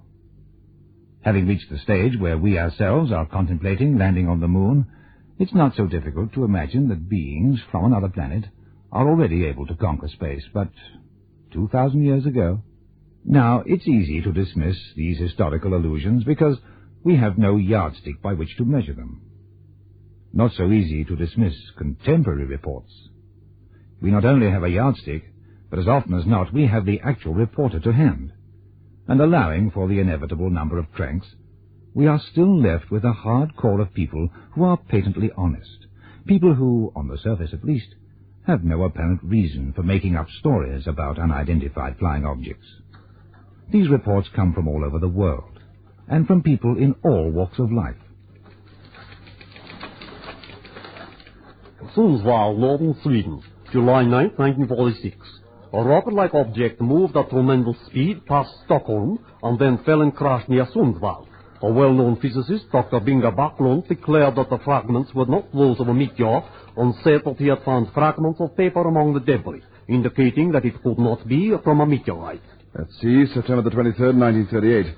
Something called an unknown plane fell into the sea just off Lowestoft. A lifeboat and a tug searched for hours but discovered nothing save an oily patch of water. The next day, an unknown object fell into the sea 5 miles off Felixstowe. Again, an oily patch was found, but no wreckage. At the same time, a radio report from Boulogne said that another strange air machine had dropped into the sea off Langate. During this period, no planes were reported missing. Ray Demick, a business executive, reported that he saw at a military installation near Mexico City the wreckage of a flying saucer powered by 2 motors. The craft was some 46 feet in diameter, built of a metal resembling aluminum, and contained the body of a pilot 23 inches tall who was killed in the crash. Yes, I agree. The last item starts off plausibly enough, but the imagination boggles at the idea of little men from outer space, a pilot 23 inches tall. But what should we expect? If these unidentified objects exist, presumably they come from outer space and are launched from other planets, Mars and Venus being the 2 most popular contenders. They must be piloted by someone or something, and there is absolutely no reason why he, she, or it should not be 23 inches tall. In the language of flying saucer buffs, those who claim to have met creatures aboard UFOs are called contactees. And one of the most famous of these is a man called George Adamski, who not only claims to have met creatures from outer space, but even wrote a book about a trip that he took on a flying saucer. Recently, Adamski was interviewed on American television by Long John Nagle. George, and you met the pilot, huh? Well, it was a man about 5'7" or 8 inches tall, weighing maybe 135 pounds. He had delicate hands and beautiful, very sharp eyes. He looked like they looked straight through you. Sometimes you couldn't hardly tell he was a man or a woman. He started telling me things, but I couldn't understand, and finally I got an idea. I pointed to the sun and made 1 orbit with my hand, called it the planet Mercury, and named it that way. Then I made 2 orbits, called it Venus, 3 orbits, and pointed to myself, Earth. He got the idea, pointed to the sun, and made 1 orbit. That meant Venus. That's how I knew he was a Venetian. But he couldn't talk with you, George. Oh, yes, he could talk all right. He was just testing my ability to receive impressions. When you say impressions, do you mean telepathic impressions? Now, that is correct. All information was received silently. George, you seem a little doubtful about his sex. Did he tell you he was a man? He did, but, you know, when nature calls them that way. Same as us. Tell us some more about the spacecraft. While we were standing there talking, I saw a flash of lights go out. So I pointed the ship and said, "That your ship?" He nodded his head and we walked across to it. He was making for that particular Venusian looked very much like us. But according to other contactees, they vary in size, shape, and color. I've been studying the subject of UFOs for some years, and the thing that strikes me most forcibly is that it's a subject which attracts everyone from the most sober, trained observers to the lunatic fringe. Just recently, I bought 2 magazines devoted to the subject of UFOs to see what the latest developments were. Alongside interesting interviews with such people as the missile expert Werner von Braun, Dr. J. Allen Hynek, head of the Dearborn Observatory, and the information officer of the American Air Force, there were articles with such titles as, "They Knew Too Much About Flying Saucers," "Why Are They Watching Us?" and "I Went to Venus and Beyond."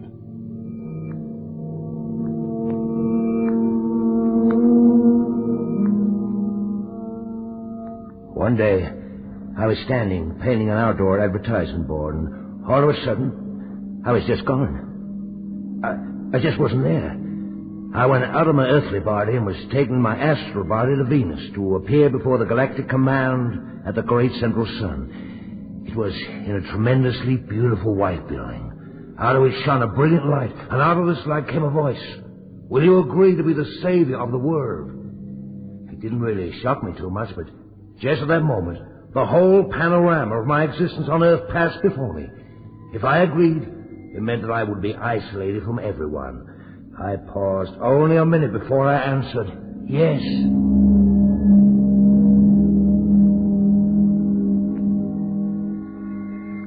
Thus wrote Alan Noonan, self-proclaimed new Messiah, who described the capital of Venus as a city of spirals, a place with no streets. But what is more interesting is that he stated that the Earth was hollow, with great openings at each pole, and the higher Venusian command has bases inside the Earth. Now, this ties up with the theories of Charles Fort, H.S. Bellamy, and the redoubtable Paxton C. Hayes.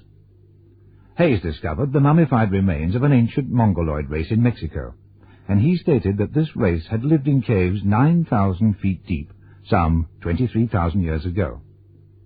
Unlike the Saucerians of today, they were large people, some 7 feet tall, and according to Hayes, their ancestors inhabit the center of the Earth. He believes that our atomic explosions disturbed these people, and that they are now anxiously watching our progress from their flying saucers. But more convincing, more disturbing than the theories of Hayes, is a strange document published towards the end of the last century. I, Olaf Janssen, swear that this is the true story of the voyage to the inner world that my father, Jens Janssen, and I took to the hollow interior of the earth. So help me God. These two unsophisticated fishermen, Olaf and Jens, accidentally found the opening to the hollow inner world between two icebergs in the North Pole. Fearful but curious, they sailed on.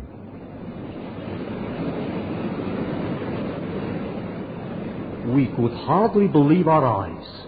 There were great underground oceans, rivers and lakes.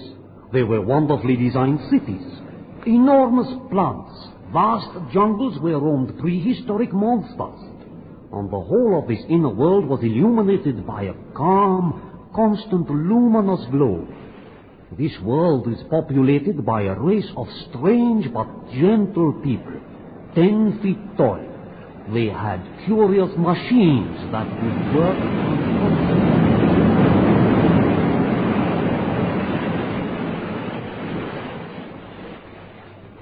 Yes, you've guessed it, flying saucers. But the curious thing is that the Jensens described many aspects of this subterranean civilization that it's difficult to imagine two simple fishermen dreaming up. It's a fascinating document that makes disturbing reading, even if one does not believe a single word of it. Where do these unidentified objects come from? The center of the Earth? From Mars or Venus? Or even a planet that is so far unknown to us?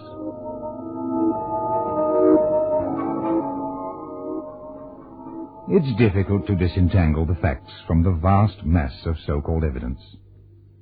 The American Air Force's Project Blue Book, set up by the government to analyze and investigate the nature of UFOs, has received over 11,000 reports since its files were opened. July 19th and 20th, 1960 at 9:30 p.m., St. Louis, Missouri. Duration, 20 minutes first night, 30 minutes second night. Number of observers, at least 8 identified. Number of objects, 1. Observer reliability, indeterminable, but so many persons saw the object on both nights that overall reliability must be assumed. Shape, descriptions vary from round to wheeled-like, but had one common factor. All stated that it had a central nucleus around which were revolving lights or flames. Color, bright red, varying in intensity. Sound, none. Altitude, very high. Tactics, the object traveled slowly from the northeast, stopped and then hovered. It then flew straight overhead. According to the chief of Project Blue Book, at least 98% of reported sightings have been explained as comets, balloons, experimental craft, and the like. But there remains that baffling 2%. On January the 7th, 1948, an unidentified flying object was sighted over the Goodman Air Base at Fort Knox.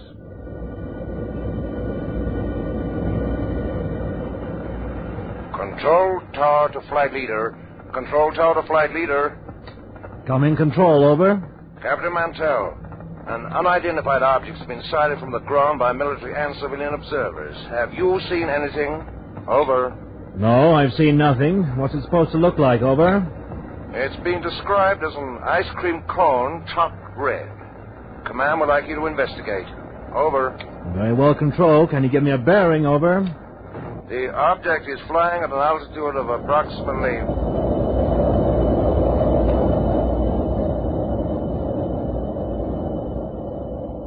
The 4 National Guard F-51s eventually sighted the object and closed in. Control, we've sighted it. It's incredible. It's enormous. Round like a teardrop. At times it looks almost fluid. I'm closing in now to take a good look. It's moving at about half my speed. It's going up now, moving as fast as I am. That's 360 miles an hour. I'll go up to 20,000 feet, and if I can't get any closer, I'll abandon chase.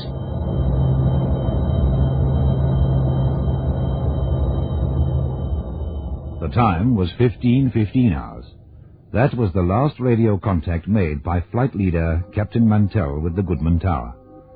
Later that day, his body was found in the wreckage of his plane near Fort Knox.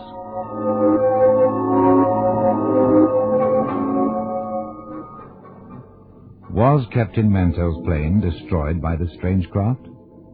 It's unlikely that we shall ever know. But that there was a UFO is certain. It was seen by reliable observers on the ground and by all the crew of Mantell's flight. This is one of the cases that still baffles Project Blue Book. One of the unexplained, inexplicable 2%. What possible explanations are there for unidentified flying objects? Washington, D.C., December 28, 1949. Air Force said today that 2 years of investigation have convinced them that flying saucers are just a joke. It ordered that a special project set up in 1948 to investigate UFOs be abandoned. Analyses indicate that flying objects are 1.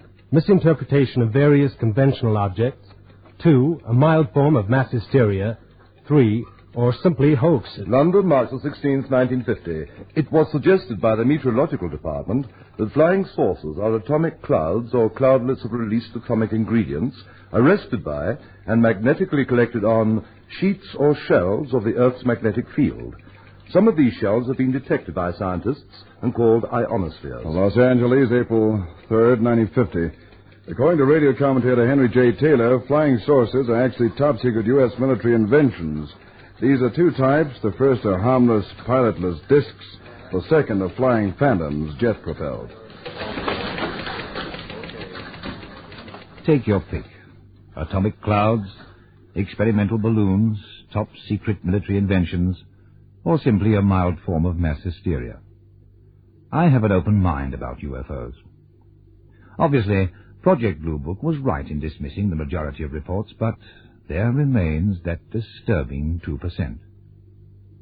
The most convincing report that I've read was in fact rejected by Project Blue Book. It's an account by journalist Frank Scully of a meeting with a top magnetic research specialist who, for reasons of security, he calls Dr. G. They met in 1949, when Scully was investigating the subject of flying saucers. As he remarked casually, Dr. G was the man who told me the whole story of the first flying saucer that had landed in the United States. East of Aztec in New Mexico, there was a group of us called in to investigate this craft. Myself and 7 other magnetic scientists. We studied the ship for 2 days. Finally decided that it was safe to go aboard. The outside surface showed no marking, but there was a broken porthole. We rammed a pole through this, prodded around, and found a knob.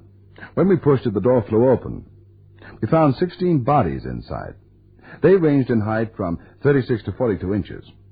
We took the little bodies out, and I remember one of my team saying, their clothing looks like the style of the 1890s. They appear to be normal, that is, like us in every respect, though their skin had been charred. You know, the label flying saucer is a good one. This craft did look like a saucer. The overall dimensions of the ship were a fraction under 100 feet in diameter. We found booklets which probably dealt with navigation, but we couldn't decipher the writing. The ship was constructed without joins or bolts. It was made of a metal resembling aluminum. We also found a radio. It has no tubes, no wire, only one dial, but I haven't yet succeeded in making it work. There's no doubt that the ship works on some kind of magnetic propulsion, but our knowledge of magnetic fields is still in its infancy. That was part of the evidence of Dr. G. And I must admit that I find his story strangely convincing. But the question remains, where do flying saucers come from? And why are they hovering over our planet? Did they perhaps plant us here as a colony some thousands of years ago and are observing our evolution? Do they covet our natural resources and wish to conquer us? Is their planet dying and thus they need to find somewhere else to live? Or are they simply observing us as specimens? Do they perhaps come from the center of the earth, where they boast an advanced civilization that they do not think we're ready to share with them? Who knows? But it seems likely to me that one way or another, these unidentified flying objects will somehow affect the future of this planet. Until then, they will rank among the most significant of our unsolved mysteries.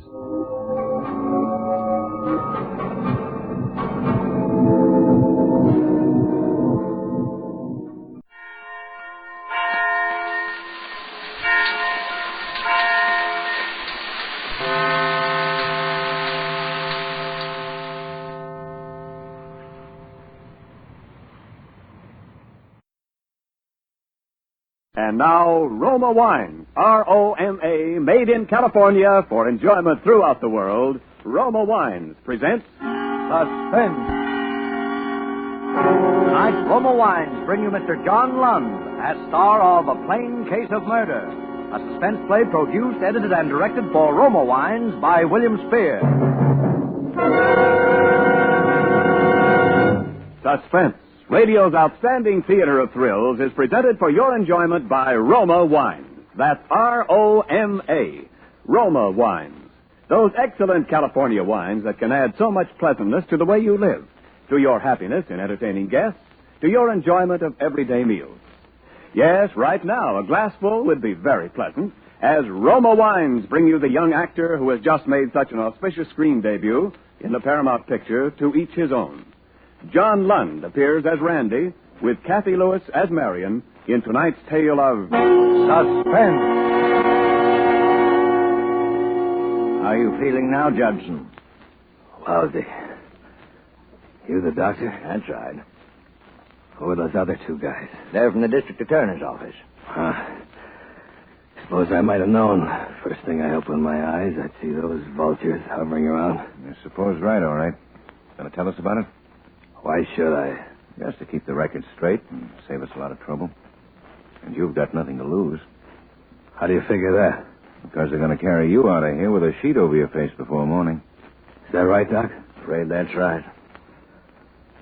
Okay. Take this down, Scotty. Gotcha. You can call it a plain case of murder. Spelled P-L-A-N-E. I make joke. Get it? Yeah. Very, very funny.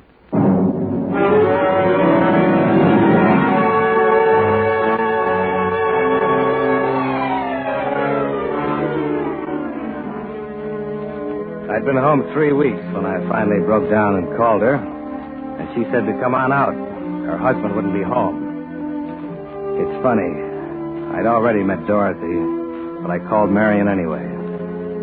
Maybe I was crazy with hate even then. Maybe it was what I'd been through. Stuck in one of those civilian concentration camps out in the Philippines for 3 long years. And all the time dreaming about Marion. Making up endless little scenes about how happy I was going to be when it was all over. with Marion. Till it seemed that all I was living and fighting for was Marion. The whole war was just for Marion. And then to come back and find she's married to this other guy.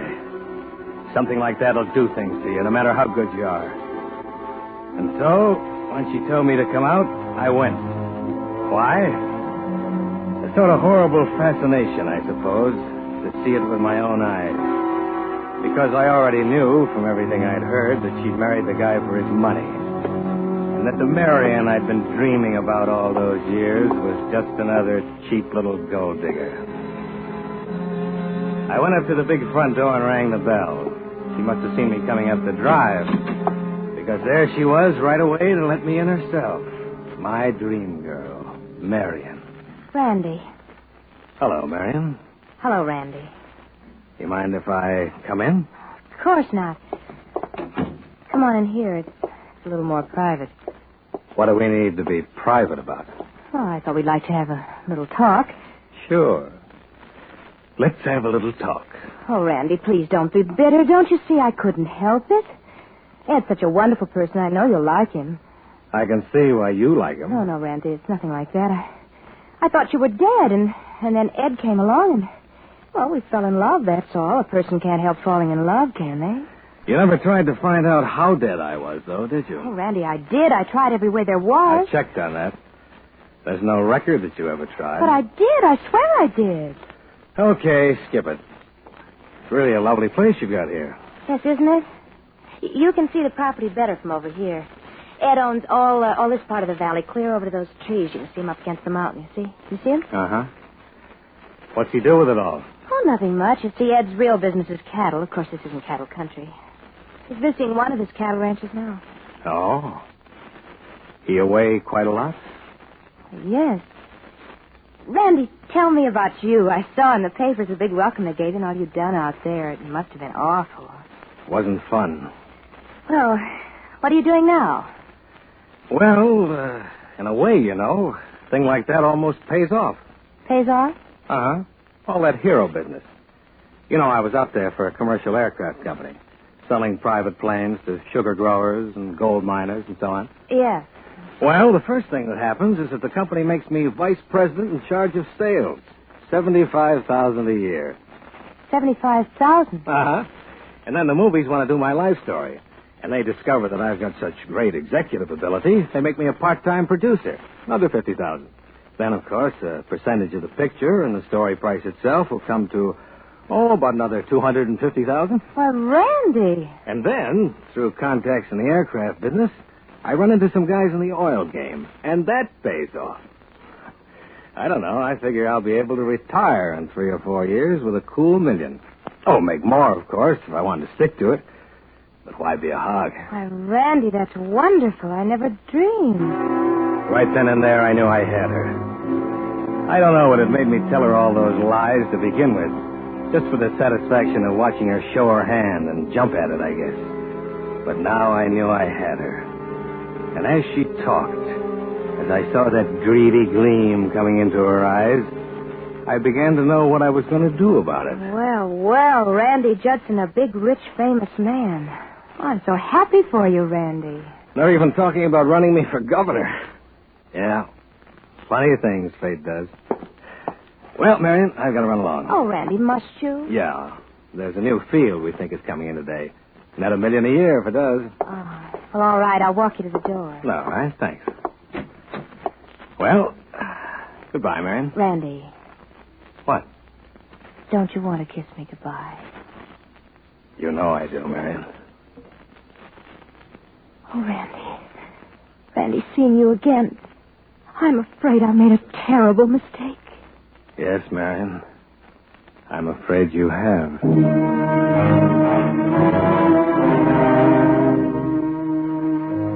I was pretty sure after that all I had to do was wait. There was some truth in what I told her. About 2%. I had been a salesman for a commercial aircraft company, and I still was. And I had a little money, enough to look the part of the big executive when I was around Marion anyway. And, of course, it had to be secret, not only because of Dorothy and of Marion's husband, but because of what I had figured out for later. But as the weeks went by, I saw her, all right. I saw a lot of her and waited. And I didn't have to wait too long. Oh, Randy, I love you so much. I know you do, baby. Randy, what are we going to do? I don't know, Marion. Well, there must be something we can do. Divorce? Oh, he'd never give me a divorce, you know that. Never. Yeah. It's just one of those things, I guess. Oh, Randy, I can't go on like this. Something's got to happen. Nothing's going to happen, Marion. It could. What could? Something, anything. Just so I could be free and be with you. There's only one thing that would do us any good. Things like that do happen. If somebody makes them happen. You want to kill him. Randy, I know it's terrible. I just know it's wicked to even think of such a thing. But you do. Yes. What's stopping you? Oh, I'm afraid. Alone. You mean you want to kill him, but you want me to help you to kill him? Yes. Yes. Yes!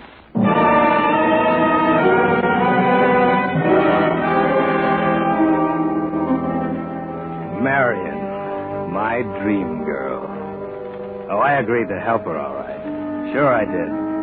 I planned it for her. First, there was the plane. That was going to do several things for us. And, of course, my being an aircraft salesman made it easy. Marion suddenly became interested in aviation. She began reading about it, hanging around the airports. Then she started taking lessons. She learned fast, too, I'll say that for her. Soloed in 6 hours and had her license in 10. All this time, I stayed out of the picture and just waited. And went out with Dorothy once in a while. This was the build-up. It lasted about 6 weeks until I got her call and went out there. My name is Judson, Mr. Dunham. Oh, how do you do? I've certainly been hearing a lot about your product lately. Oh, by the way, this is my wife. Mrs. Dunham? How do you do, Mr. Judson? Oh, my, she really is a beauty. It's a two-place job, you see. Plenty of room in the fuselage for baggage. 150 horsepower engine, variable prop. She'll cruise at nearly 150, and yet her landing speed isn't much more than 45. And, of course, she has flaps for low-speed landing.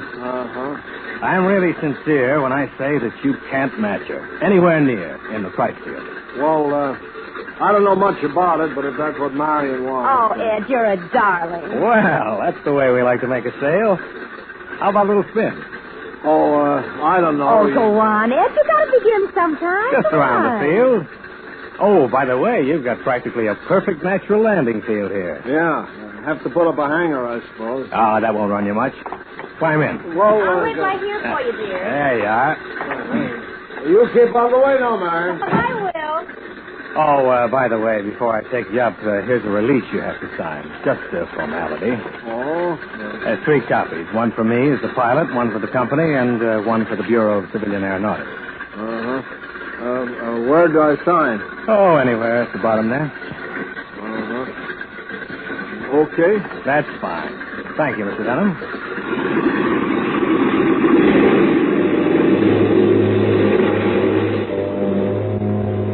Funny. In spite of everything they tell you about reading anything you sign, the average man will glance through the first copy and sign the others without looking, particularly if he's nervous or in a hurry. That's what he did. The first 2 copies were just something I dreamed up, because there's no such release anyway. But the last was a blank piece of paper. And when he signed that, he signed his own death warrant.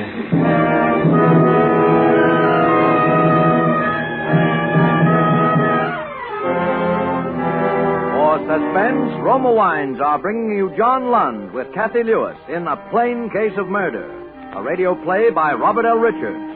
Roma Wine's presentation tonight in radio's outstanding theater of thrills, Suspense.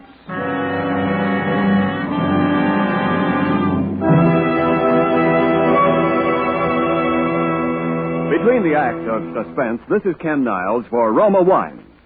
Next week is National Wine Week, and throughout California, gay festivals will mark the occasion, celebrating the vintage from which will come another taste treasure of fine Roma wines. For this year, as always, Roma master vintners are choosing the choicest grapes of California's richest vineyards to bring you better tasting wine. With unmatched skill and the world's finest winemaking resources, Roma vintners patiently, unhurriedly guide this vast, great treasure to tempting taste perfection. Then, along with Roma wines of years before, this abundance of taste richness awaits selection from the world's greatest wine reserves for your pleasure. The result is finer taste, always in every Roma California wine, be it sherry, port, muscatel, burgundy, or sauterne. That's why more Americans enjoy Roma than any other wine. Let Roma wine add pleasantness and good taste to your living. Tomorrow, enjoy Roma, R-O-M-A, Roma wine, largest selling wine in all history. And now Roma Wines bring back to our Hollywood soundstage John Lund as Randy Judson, with Kathy Lewis as Marion Dunham in A Plain Case of Murder, a tale well calculated to keep you in suspense.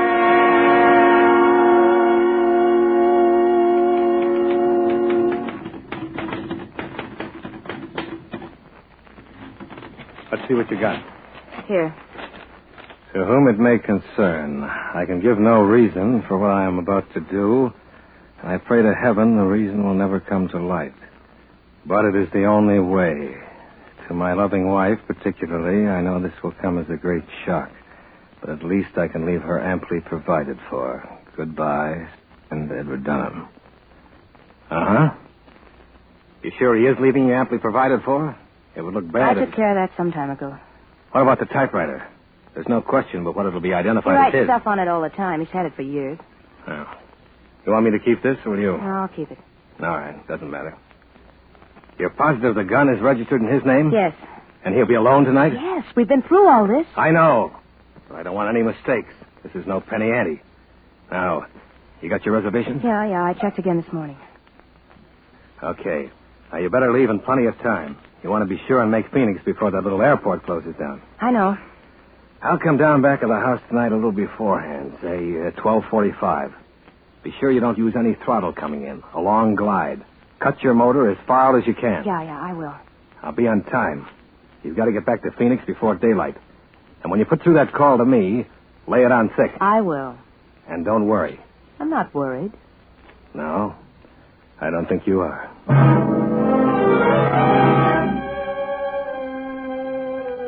The wheels were moving. Complicated, but good. We've been over it enough, rehearsed it line by line, so I knew exactly what she'd be doing and saying almost every minute.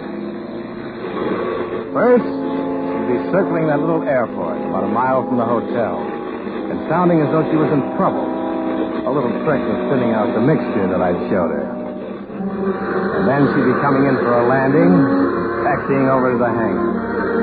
That would be a little before 5. Hey, sounds like she's acting up on you, huh? Yeah, she is. I didn't think I was going to make it. Oh, carburation, maybe. Exhaust valve sticking, I think. Yeah, that could be it, all right. Yeah. Thanks. Hey, you staying in Phoenix? For a few days. Can I leave it here? Oh, sure. Tomorrow, first thing, I'll get a man. No, I'm going to get the man down here who sold it to me. I've only flown it about 8 hours. Oh, gee, it shouldn't be doing that. No, I'll say it shouldn't. Is there anybody here at night? No, I'm sorry, ma'am. I come on again at 8 in the morning. Well, he may be down here before that, because I'm going to get him out of bed if it's the last thing I do. It's a brand new $6,500 airplane. Oh, I don't blame you. Well, in case you're out here before I am, I'll give you the key to the shop, so if there's anything you need... Thanks. Don't bother now. Just send it around the hotel. Okay. Where are you staying? Desert Inn, Mrs. Marion Dunham.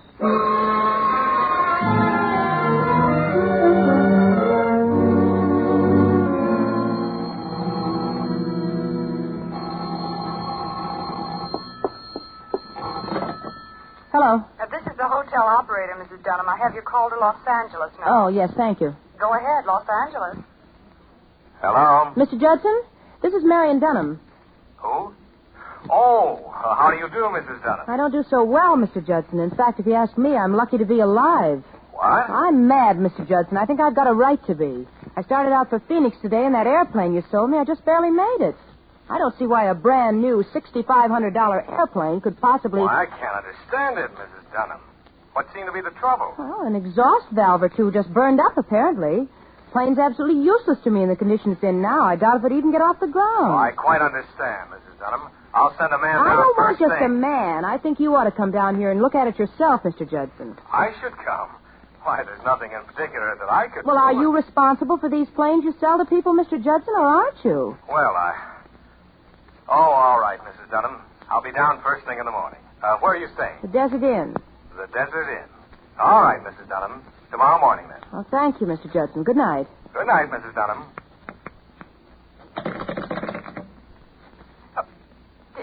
Did you get your call to Los Angeles, Mrs. Dunham? Yes, thank you. But is the doctor on his way up here? Oh, never mind. Never mind. That must be him. Thank you. Come in. Mrs. Dunham? Yes, come in, Doctor.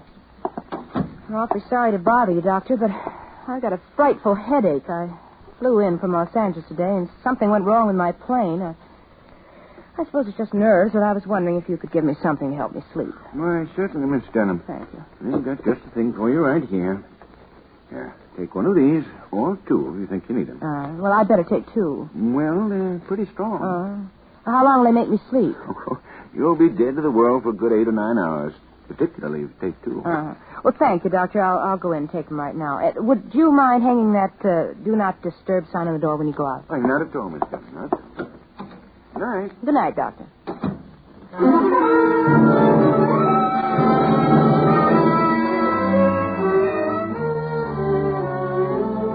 I was at the field back of our house a little ahead of time. And I had a little bottle of chloroform in my pocket.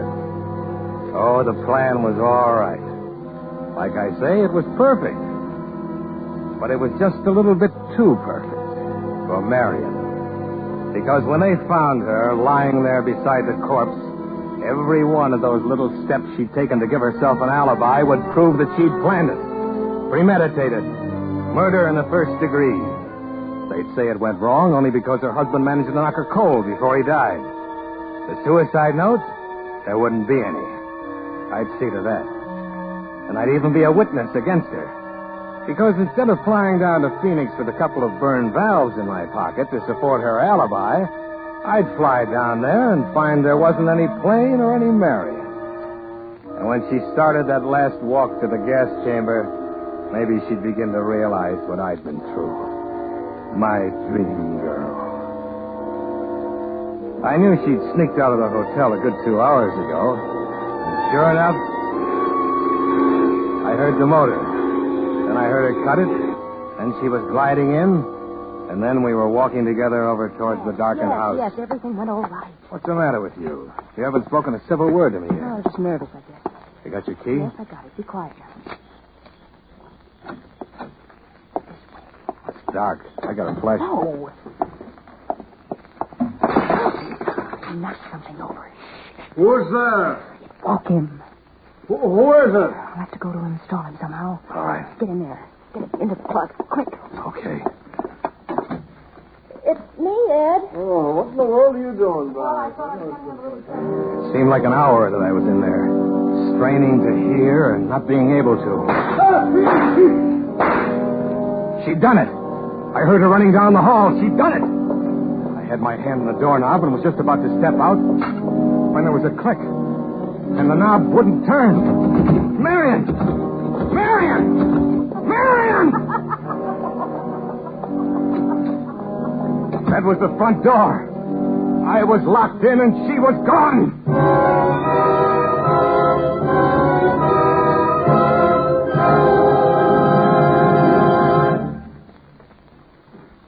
For a moment, I almost fainted. Because I could see just how she'd planned it. Just what I'd planned to do to her.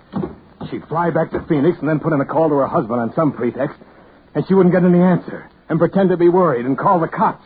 And they'd find me. They'd say I killed him and then got in a panic and locked myself in the closet by mistake. It was a spring lock, and it could happen. The door was solid. Oak, at least 2 inches thick. I went frantically through my pockets for something to work in the lock with. It was no good. But I did find my pocket knife. There was just one chance. I had about 3 hours to whittle a hole through that door big enough for me to get my hand through. I went to work. 10 minutes, my clothes were wringing wet. In 20 minutes, I thought I was going to die of exhaustion. And I'd hardly begun. Somehow I kept going. Then the knife blade broke. I was almost crying. I opened the small blade and kept on. My hand was raw with broken blisters. The second blade broke. I kept on with the stump of the big one. Hours passed, it seemed. And then, at last, I was through. But the hole wasn't big enough yet. More hours. And then I tore half the skin off my hand and got it through. I opened the door. I was free. As I started out the front door, the phone rang in the hall. I picked it up and listened. Phoenix, Arizona, calling Mr. Edward Dunham. Hello? Hello? Operator? I put the phone quietly back. That would be Marion. That meant that she'd call the cops next. They'd be out to investigate. I only had a few minutes left, but there was still my plane. I started running across the field to where it stood. If I could get off in that plane, I had a chance, a good... And then I stopped. Marion. She'd fly back.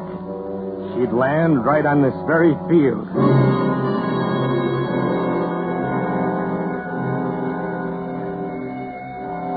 Sure enough, in about 20 minutes, the cops came. Then more cops. From homicide, I suppose. They prowled all over the place, but they didn't find me. I was hidden in that little clump of trees. And pretty soon, they went away. And I waited. 3 hours more. Then I heard it. Marion's plane. And then I saw her coming into land. And I was out there and up on the wing before she even rolled to a stop. Henry! The double cross, huh? You're a fine one to talk. You and your Dorothy. I suppose you thought I didn't know about her, that you got engaged to her the very day that you were going to frame me, weren't you? Well, I beat you to it and you'll die. You hear me? You'll die.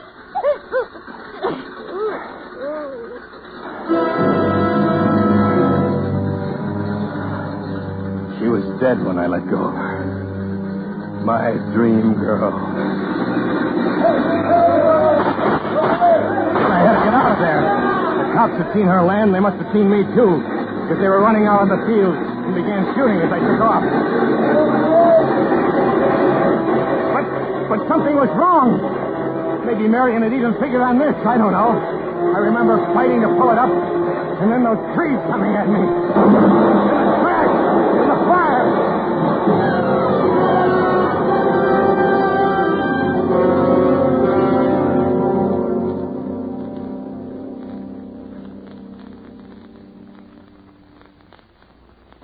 You got all that, Scotty? I got it. How is he, Doc? Not so good. Here, Judson. Sign here. Sure. I'll sign. Hurry up. Sign it. Sign. Hey, Doc. He's gone. Dead, huh? Dead. Fine thing.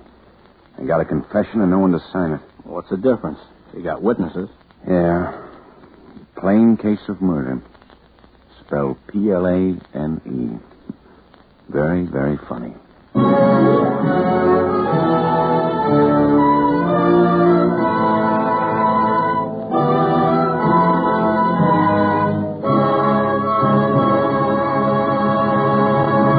Suspense, presented by Roma Wines, R-O-M-A, made in California for enjoyment throughout the world. And now this is Ken Niles bringing back to our Suspense microphone our star of the evening, John Lund. John, may we all congratulate you on a swell job of acting. And may I, too, offer you the thanks of the Roma Wine Company with this gift basket of Roma wine. Oh, thanks a lot, Ken. And my thanks to Roma for the basket. You know, at this point, I should be able to ad-lib an immortal line about wine. But all I can think of is a jug of wine, a loaf of bread, and now. And I don't recall whether Omer Khayyam specified Roma wine or not. Well, John, if Omer were living today, I'm sure he would specify Roma.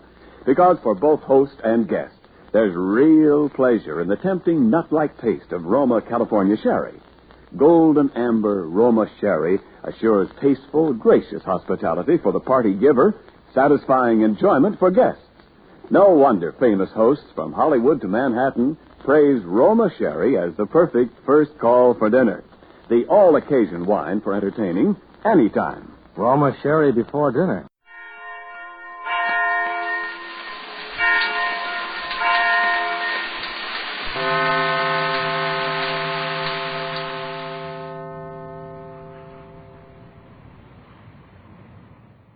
In just a moment, Suspense with Edward G. Robinson. Boy, have I got the hiccups. I'll say you have. And the way you're sputtering, you sound like a car that needs a set of new Autolite spark Now, plugs. Hap, it isn't funny. Billy, have you tried drinking a glass of water while you hold your breath? Mom, I'm so full of water now, I feel like an Autolite stay full battery. Men never take anything seriously. Maybe what Billy needs is a hiccup. I mean a checkup at an Autolite ignition service station. It might help if I could get my mind on something else. Say, I know what'll make you forget those hiccups and give you a bunch of thrills to boot. Switch to Autolite, Mary. It's time for Suspense.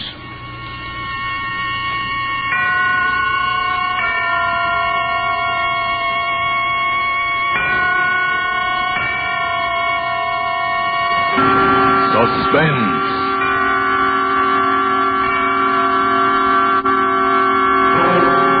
Autolite and its 60,000 dealers and service stations bring you radio's outstanding theater of thrills. Starring tonight, Mr. Edward G. Robinson in Anton Leader's production of The Man Who Wanted to Be Edward G. Robinson. A tale well calculated to keep you in suspense.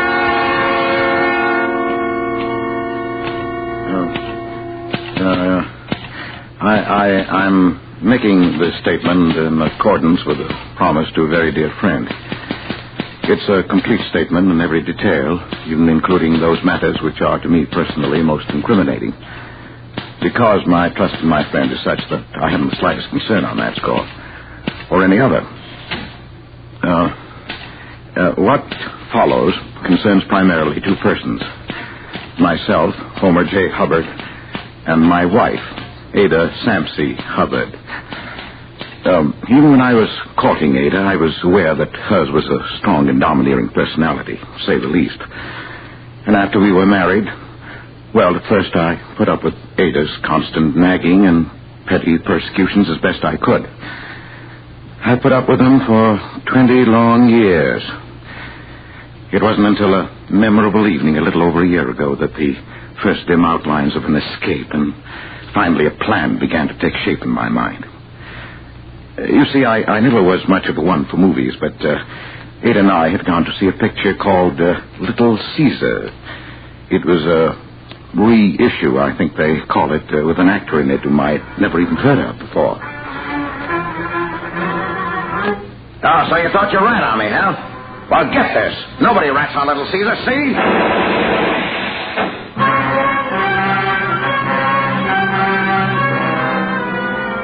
The moment I saw that face on the screen, the minute I heard that voice, the world of reality around me simply ceased to exist. I lived that picture. I was Little Caesar. I was Edward G. Robinson. I was dimly conscious that my voice was like his, that even my face without my spectacles and with my hair parted differently might have been mistaken for his, but it was more than that. It was his personality that fascinated me, and that I assumed. Calm, assured, tough. Kind of a man who made people do what he wanted done, the way he wanted it done. Walking out of the movie theater afterward, I knew something had happened that was going to change my whole life. Well, there's a man.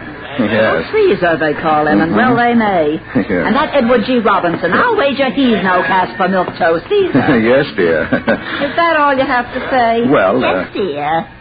What does it take to arouse a little enthusiasm in you, anyway? Well, Here you've seen a fine performance. A picture that'd get anybody in the world excited. That's and right. all you can say is, yes, dear. I wish you were half the man that Robinson is. But from that moment, I no longer really cared what Ada wished or thought. I'd begun my escape into a dream world of my own making, a world in which I was Edward G. Robinson. As the weeks went by, I began to identify myself with him more and more. I imagined myself in countless dangerous situations, and when no one was looking, I imitated him and I affected his mannerisms. I would start daydreaming at my desk, wondering what the other people in the office would think if I suddenly exposed this hidden side of my personality. Okay, everybody. Stay where you are. Will you? Hold your hands over your head. What is this? I don't want any monkey business, see? Now stand back there, Ryan. What? Any funny stuff from you, and I'll let you have it. Hubbard, this is preposterous. What do you mean by such behavior? Is this your idea of a joke? We'll see whether it's a joke or not if you make one false move. Now, this isn't a water pistol I'm holding here, you know. You're fired. Leave this office immediately. Well, I'm getting out all right, but I'm not fired, see? I'm leaving well heeled, and that's where you come in, Mr. Ryan. Oh, please, Hubbard, be reasonable. Now, shut up and do what I tell you. Keep your hands up in the air, will you? Walk over to that safe. Open it up. Get all the money out of it and put it right here on the desk in front of me. Now, get moving. I don't want to have any trouble with you, Ryan. I'm going to count 3, and if you're not moving when I finish, you'll never move again, see? 1, 2... Hubbard. Huh? What are you doing daydreaming? Oh. You'd better get busy, or I shall be forced to report you to Mr. Pemberton again. Yeah. I'm so sorry, Mr. Ryan. I'm terribly sorry. I can't understand what could have come over me. Well, that's the way it went. At the office, walking down the street, riding home on the bus. My life outwardly calm and well ordered, possibly even dull. It was actually 24 hours of harrowing adventure, with myself as the central figure. I saw every Edward G. Robinson picture that came out. It was the day after seeing Key Largo for the 3rd time that Ada finally caught me. I was lathering my face and talking to myself. Okay, rats, you asked for it. You don't come on, say we're coming in and get you, see? And we're coming in shooting, see? What's that? Oh, yeah? Well, only a dirty yellow rat would say that. Okay, boys, let him have it. Well, I never. Of all the full performances I ever heard of, this beats everything. Yeah. What in the world are you jabbering about in here? Well, it's really nothing, dear Ada. I was just sort of trying to imitate Edward G. Robinson. You were... what? Edward G. Robinson? Yeah. Oh, that's rich. You trying to imitate Edward G. Robinson?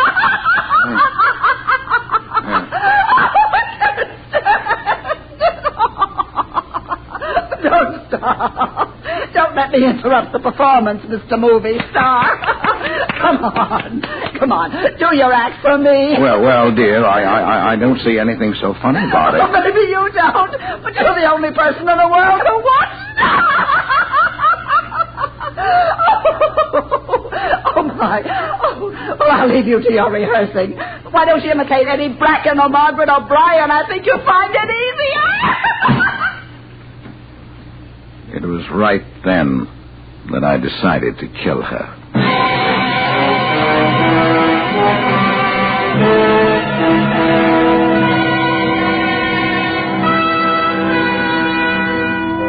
For Suspense, Autolite is bringing you Mr. Edward G. Robinson in radio's outstanding theater of thrills, Suspense.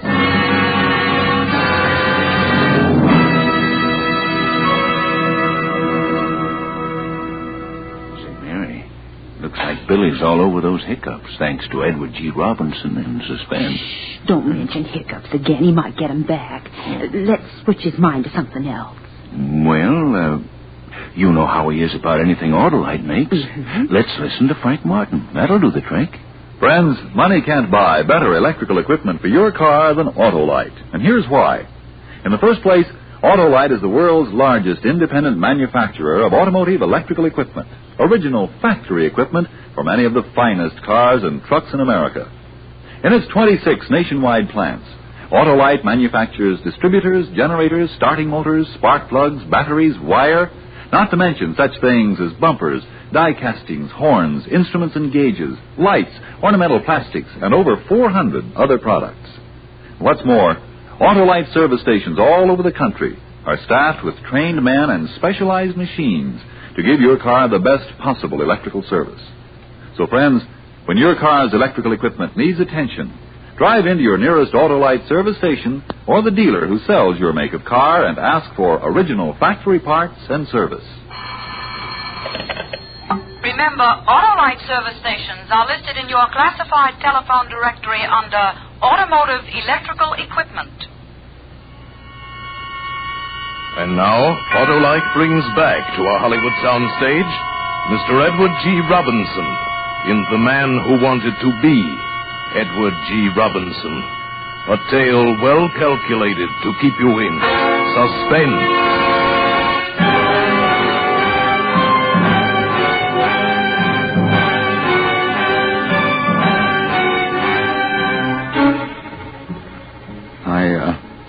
I might have decided to have Missy on there if she'd only let me alone.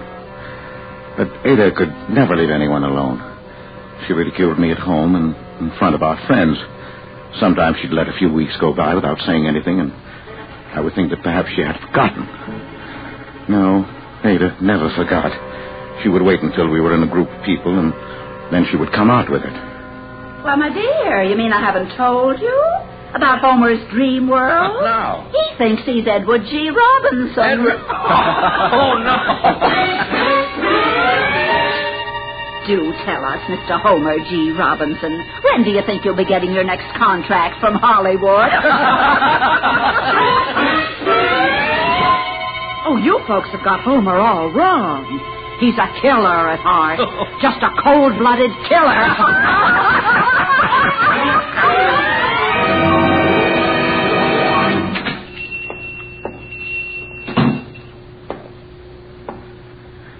I want to buy a gun.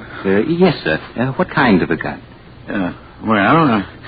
I don't know much about guns, but that one looks all right. Oh, yes. It's a nice little gun. Yes, isn't it? 2850.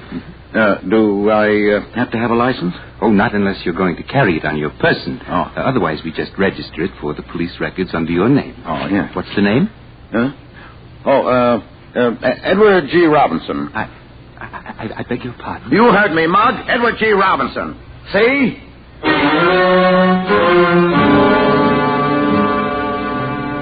I had made my plans very carefully. My plan was that her murder would look like suicide. It would be a night when the moon was full, so that I could see a head on the pillow and aim carefully. I would fire the shot through the temple, quickly wipe my fingerprints from the handle of the gun, and then push it into her hand. And as the shocked and bereaved husband, I would call Dr. Wallace. The police wouldn't come until later, and when they did, I would be ready for them. I was so busy laying my plans that I hadn't been reading the papers and had to be told the big news. Homer? Oh, I beg your pardon. Mr. Robinson. Please. Would you mind passing the spinach? That is, if you're not too preoccupied with planning your next murder. Oh, please, Ada. Yeah, held up any banks lately, Homer? Here you are, dear. Oh, say, that reminds me, all kidding aside. Did you know that he's going to be here next week? Who? Edward G. Robinson. What? He's going to address the hobbyist convention. Oh, is that so? Yeah, sure. Well, I'd like to hear him. I would, too. Oh, I'd love to see what a real He-Man is like. Not just a poor imitation.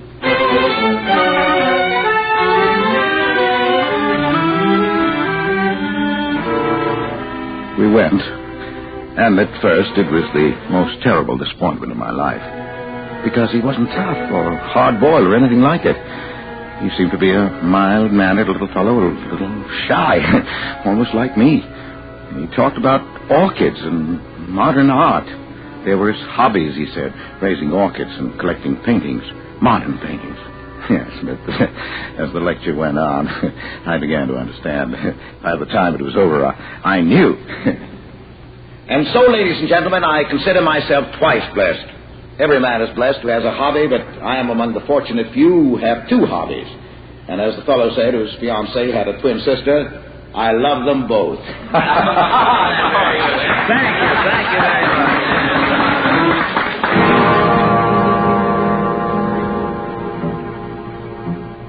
Later that evening, I made an excuse to get away from Ada and went down to the hotel where I knew Mr. Robinson was staying. I bribed the bellboy $1.75 to tell me which was his room. I went down the hall and knocked at the door of 708. Yeah? Western Union. Come on in. Just put it on the... Well, say, Western Union dresses their boys up pretty snappy in this town, don't they? I must apologize for adopting the subterfuge, Mr. Robinson, but I have something of the utmost importance to discuss with you, and I was afraid you might not see me since, well, we've never been formally introduced. Formally introduced? Why, that's all right. What is it, autograph? I'm afraid it's something a good deal more serious than that, Mr. Robinson. Yeah? Well, you caught me right in the middle of shaving, as you see, but if you don't mind my finishing the job while you talk, why, come right along inside. Tell me all about it. Thank you. Well, now, what's on your mind? Well, Mr. Robinson, I have a problem, and I feel you are the person best fitted in the world to tell me what to do. That's so. Well, what is the problem? Mr. Robinson, suppose, of course, this is purely hypothetical, but suppose you were going to kill somebody. Kill somebody? Yes, in your own home, somebody who's, shall we say, related to you. Yeah, now, hold on a minute, Mr. Hubbard. Homer J. Hubbard. Mr. Hubbard. I may look like a bad guy on the screen, but when I'm not working, I'm just a plain, peace-loving citizen like anybody else. You can fool people like that audience tonight with all that talk about orchids and modern art, and it was very good, and I quite understand why you do it. A man in your position must have a front, of course, but you didn't fool me. I didn't, huh? Well, I know, rather, I knew I could come to you and be perfectly frank. Yeah, about what? Why, about the murder. About the what? Well, look at me, Mr. Robinson. I'm a shy, inhibited, weak, utterly ineffectual person. I have none of your assurance, your hardness, your ability to cope with any situation the direct, ruthless way. Yeah? Well, how many times I wished I had, because for 20 years my life has been made horribly, unbearably miserable by one person. My wife. Oh, so that's the way it is. Yes. For years I bore it as best I could, and then one day I thought, how would you have coped with it? And of course I knew at once you would kill her. Yeah, now, wait a minute. Are you kidding me?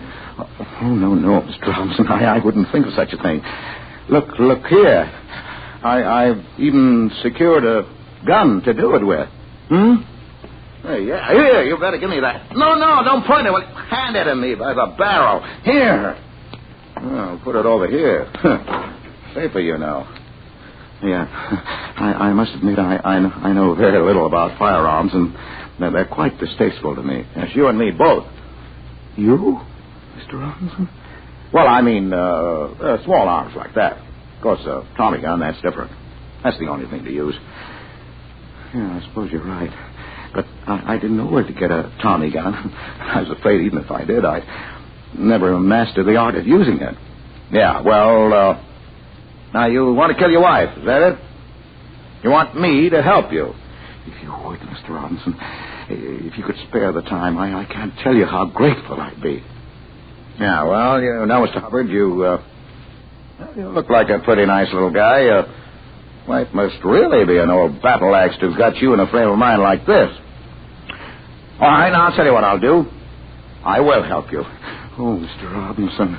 Yes, but it's got to be done my way, see? It's got to be done right. You got to plan these things. Yeah, now, take this gat, this little fleet, for instance, that you got over there. That's no kind of a rod to kill your wife with. Why, the caliber is all wrong. The ballistics would be all wrong. Six would be on your trail just like that. Now, I got a gat home that's perfect for the job. Get me? I've knocked off Orson Welles, Jimmy Cag. Oh, I don't know how many guys with this. Now, the first thing when I get home, I'll send it to you parcel post, see? Would you, Mr. Robinson? Oh, sure. Now, when you get it, just lay low, see? Now, don't do a thing till you hear from me. I'll lay this thing out for some of my boys, and then I'll get in touch with you, okay? Oh, yes, Mr. Robinson. I don't know how to thank you. Forget it, pal. What's a little murder between friends?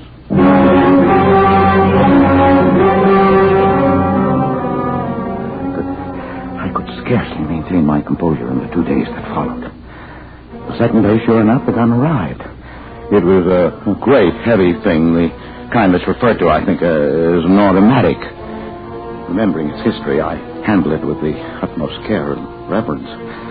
I hid it in the garage where I keep my pipe that Ada won't let me smoke in the house. It was the next afternoon, a Saturday, that the phone rang. I rushed into the bedroom to answer it and close the door after me so Ada wouldn't hear in case it was. Hello, Homer. Yes? This is Eddie. Eddie? Yeah, you know, Eddie Robinson. Oh, yes, Miss... Eddie. You get that package I sent you? Oh, yes, I got it. Okay, but don't fool around with it, will you, until the time comes. Kind of tricky. Oh, no, I won't. Now, listen. The deadline is tomorrow night. Midnight, got it? Yes? Now, here's the layout. Tomorrow night, you go to bed, just as always, but have that cat handy and leave the front door open, see? I understand. Oh, say, wait a minute. I meant to ask you, is it safe to talk where you are? Oh, yes. The phone's in the bedroom and the door is closed. The bedroom, huh? That's swell. Well, now, listen. A little before midnight, you get up, see? When she's asleep, you take a spot just outside the bedroom door, see? Where you can keep an eye on her and on the front door, too, see? Yes? Well, at midnight, I'll contact you. We'll do your job, and then make a quick getaway, and you can hold up in the hideout until the heat's off. Get it? Tomorrow night, midnight. I'll do everything just as you say, Eddie.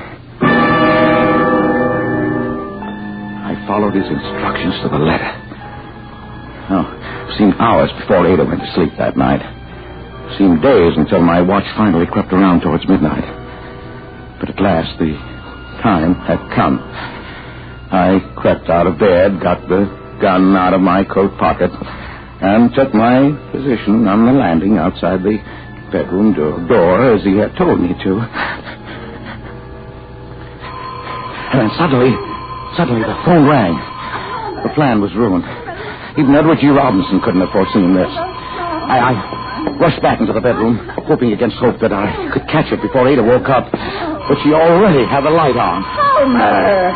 What in the world are you doing prowling around at this time of night with a gun in your hand? Why, I thought I heard a burglar. Burglar? When I've answered this phone, I want to talk to you, Homer Jeremiah Hubbard. Yeah. Hello? Yes. What? Oh. What? Homer, there is a burglar. Is there? Someone just saw him trying to get into the house. Oh, are you sure? Of course I am. A man just phoned that he saw the burglar. We don't just stand there. No. You've got a gun. Go on down and stop him. Yes, but Ada... Come on. Do you want us to be killed in our beds? No. Go on, I say. Oh, Ada, why do you have to spoil everything? There was nothing to do but go. I crept down the stairs in the darkness. I knew what Edward G. Robinson would have done. He would have gone down and captured the burglar without the slightest trouble and turned him over to the police after giving him the beating he deserved. But somehow I didn't feel much like Edward G. Robinson just then. It was at that moment that the terrible thought occurred to me that maybe it wasn't a burglar. Maybe this was Edward G. Robinson. I had no time to pursue the thought further. Let him have it! Suddenly, there was a barrage of shots and a confused yelling of voices. In my terror, I suppose I must have squeezed the trigger of my own gun. So it began jumping and twisting in my hand. I clicked on something, and the next thing I knew, I was tumbling headlong down the stairs, and that was the last I remember.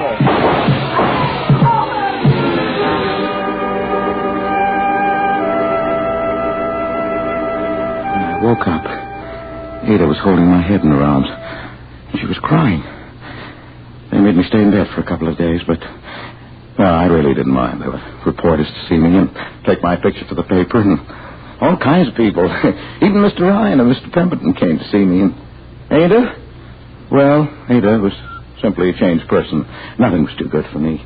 My slightest wish was literally her command. If the whole thing hadn't been an accident, if I planned it that way, it couldn't have turned out better. Then was the final climax that afternoon when the phone rang by my bed.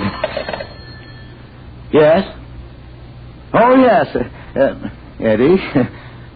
You did, huh? Oh, nothing, really. Yes? Oh. Well, about that, things have changed.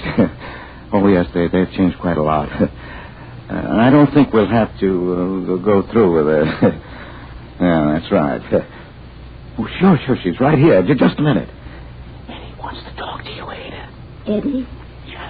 Eddie Robinson. Quite a pal of mine. You mean Edward G. Robinson? Oh, yes. We had quite a little chat that night. He was in town after I left you. We got pretty chummy. Yeah, go on. Hello? Oh, yes. Oh, yes, Mr. Robinson. Oh, I know he is. Oh, I certainly will, Mr. Robinson. Yes, I know. I'm very lucky. All right, Mr. Robinson. Goodbye. Oh, Homer, he knew all about it. He'd seen it in the paper. Yeah, so he said. And he said you were a hero. A real hero. Bigger than any movie hero that ever was. He did, huh? Oh, Homer. Well, if Eddie Robinson says I'm a hero, well, I guess maybe I am.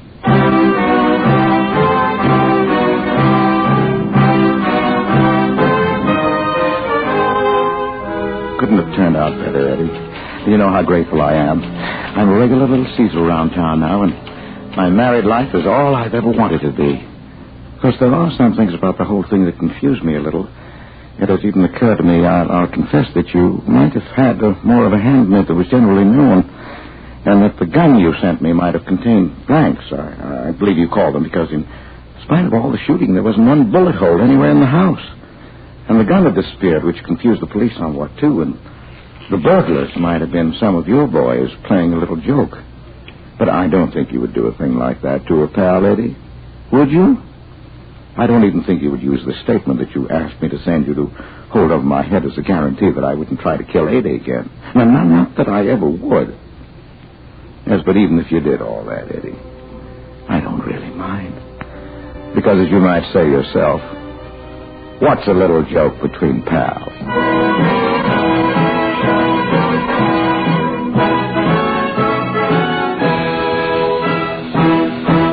Thank you, Edward G. Robinson, for a splendid performance. Mr. Robinson will return in just a moment. My, that was a wonderful performance, wasn't it, Hap? Sure was. Oh, say, Billy, how are the hiccups? Oh, gone, Dad. I think I lost them during Mr. Martin's last Autolite commercial. Well, that's fine. Well, I guess it's time to... Oh, my gosh. Now I've got them. Mary, turn up Frank Martin again, quick. Autolite original factory parts and Autolite service stations work as a team to help you maintain carefree, economical performance for your car. So, friends, when your car's electrical system needs attention, drive into your nearest Autolite service station or the dealer who sells your make of car and ask for original factory parts and Autolite service. Money can't buy better electrical equipment than Autolite. And remember, Autolite means spark plugs, ignition-engineered spark plugs. Autolite means batteries, stay full batteries. Autolite means ignition system, the lifeline of your car.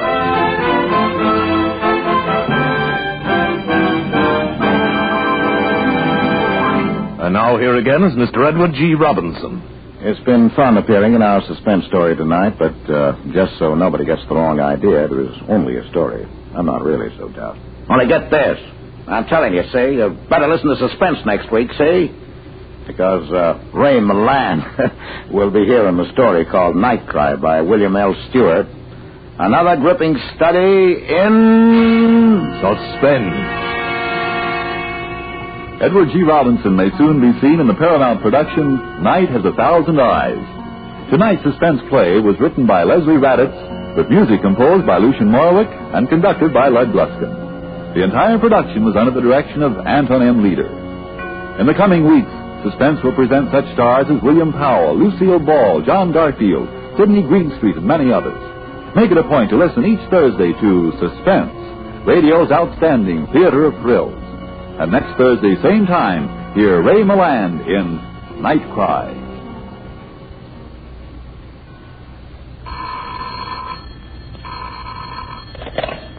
The This is the Autolite Suspense Show. Drive as if your life depends on it. It does. Good night. Switch to Autolite. This is CBS, the Columbia Broadcasting System.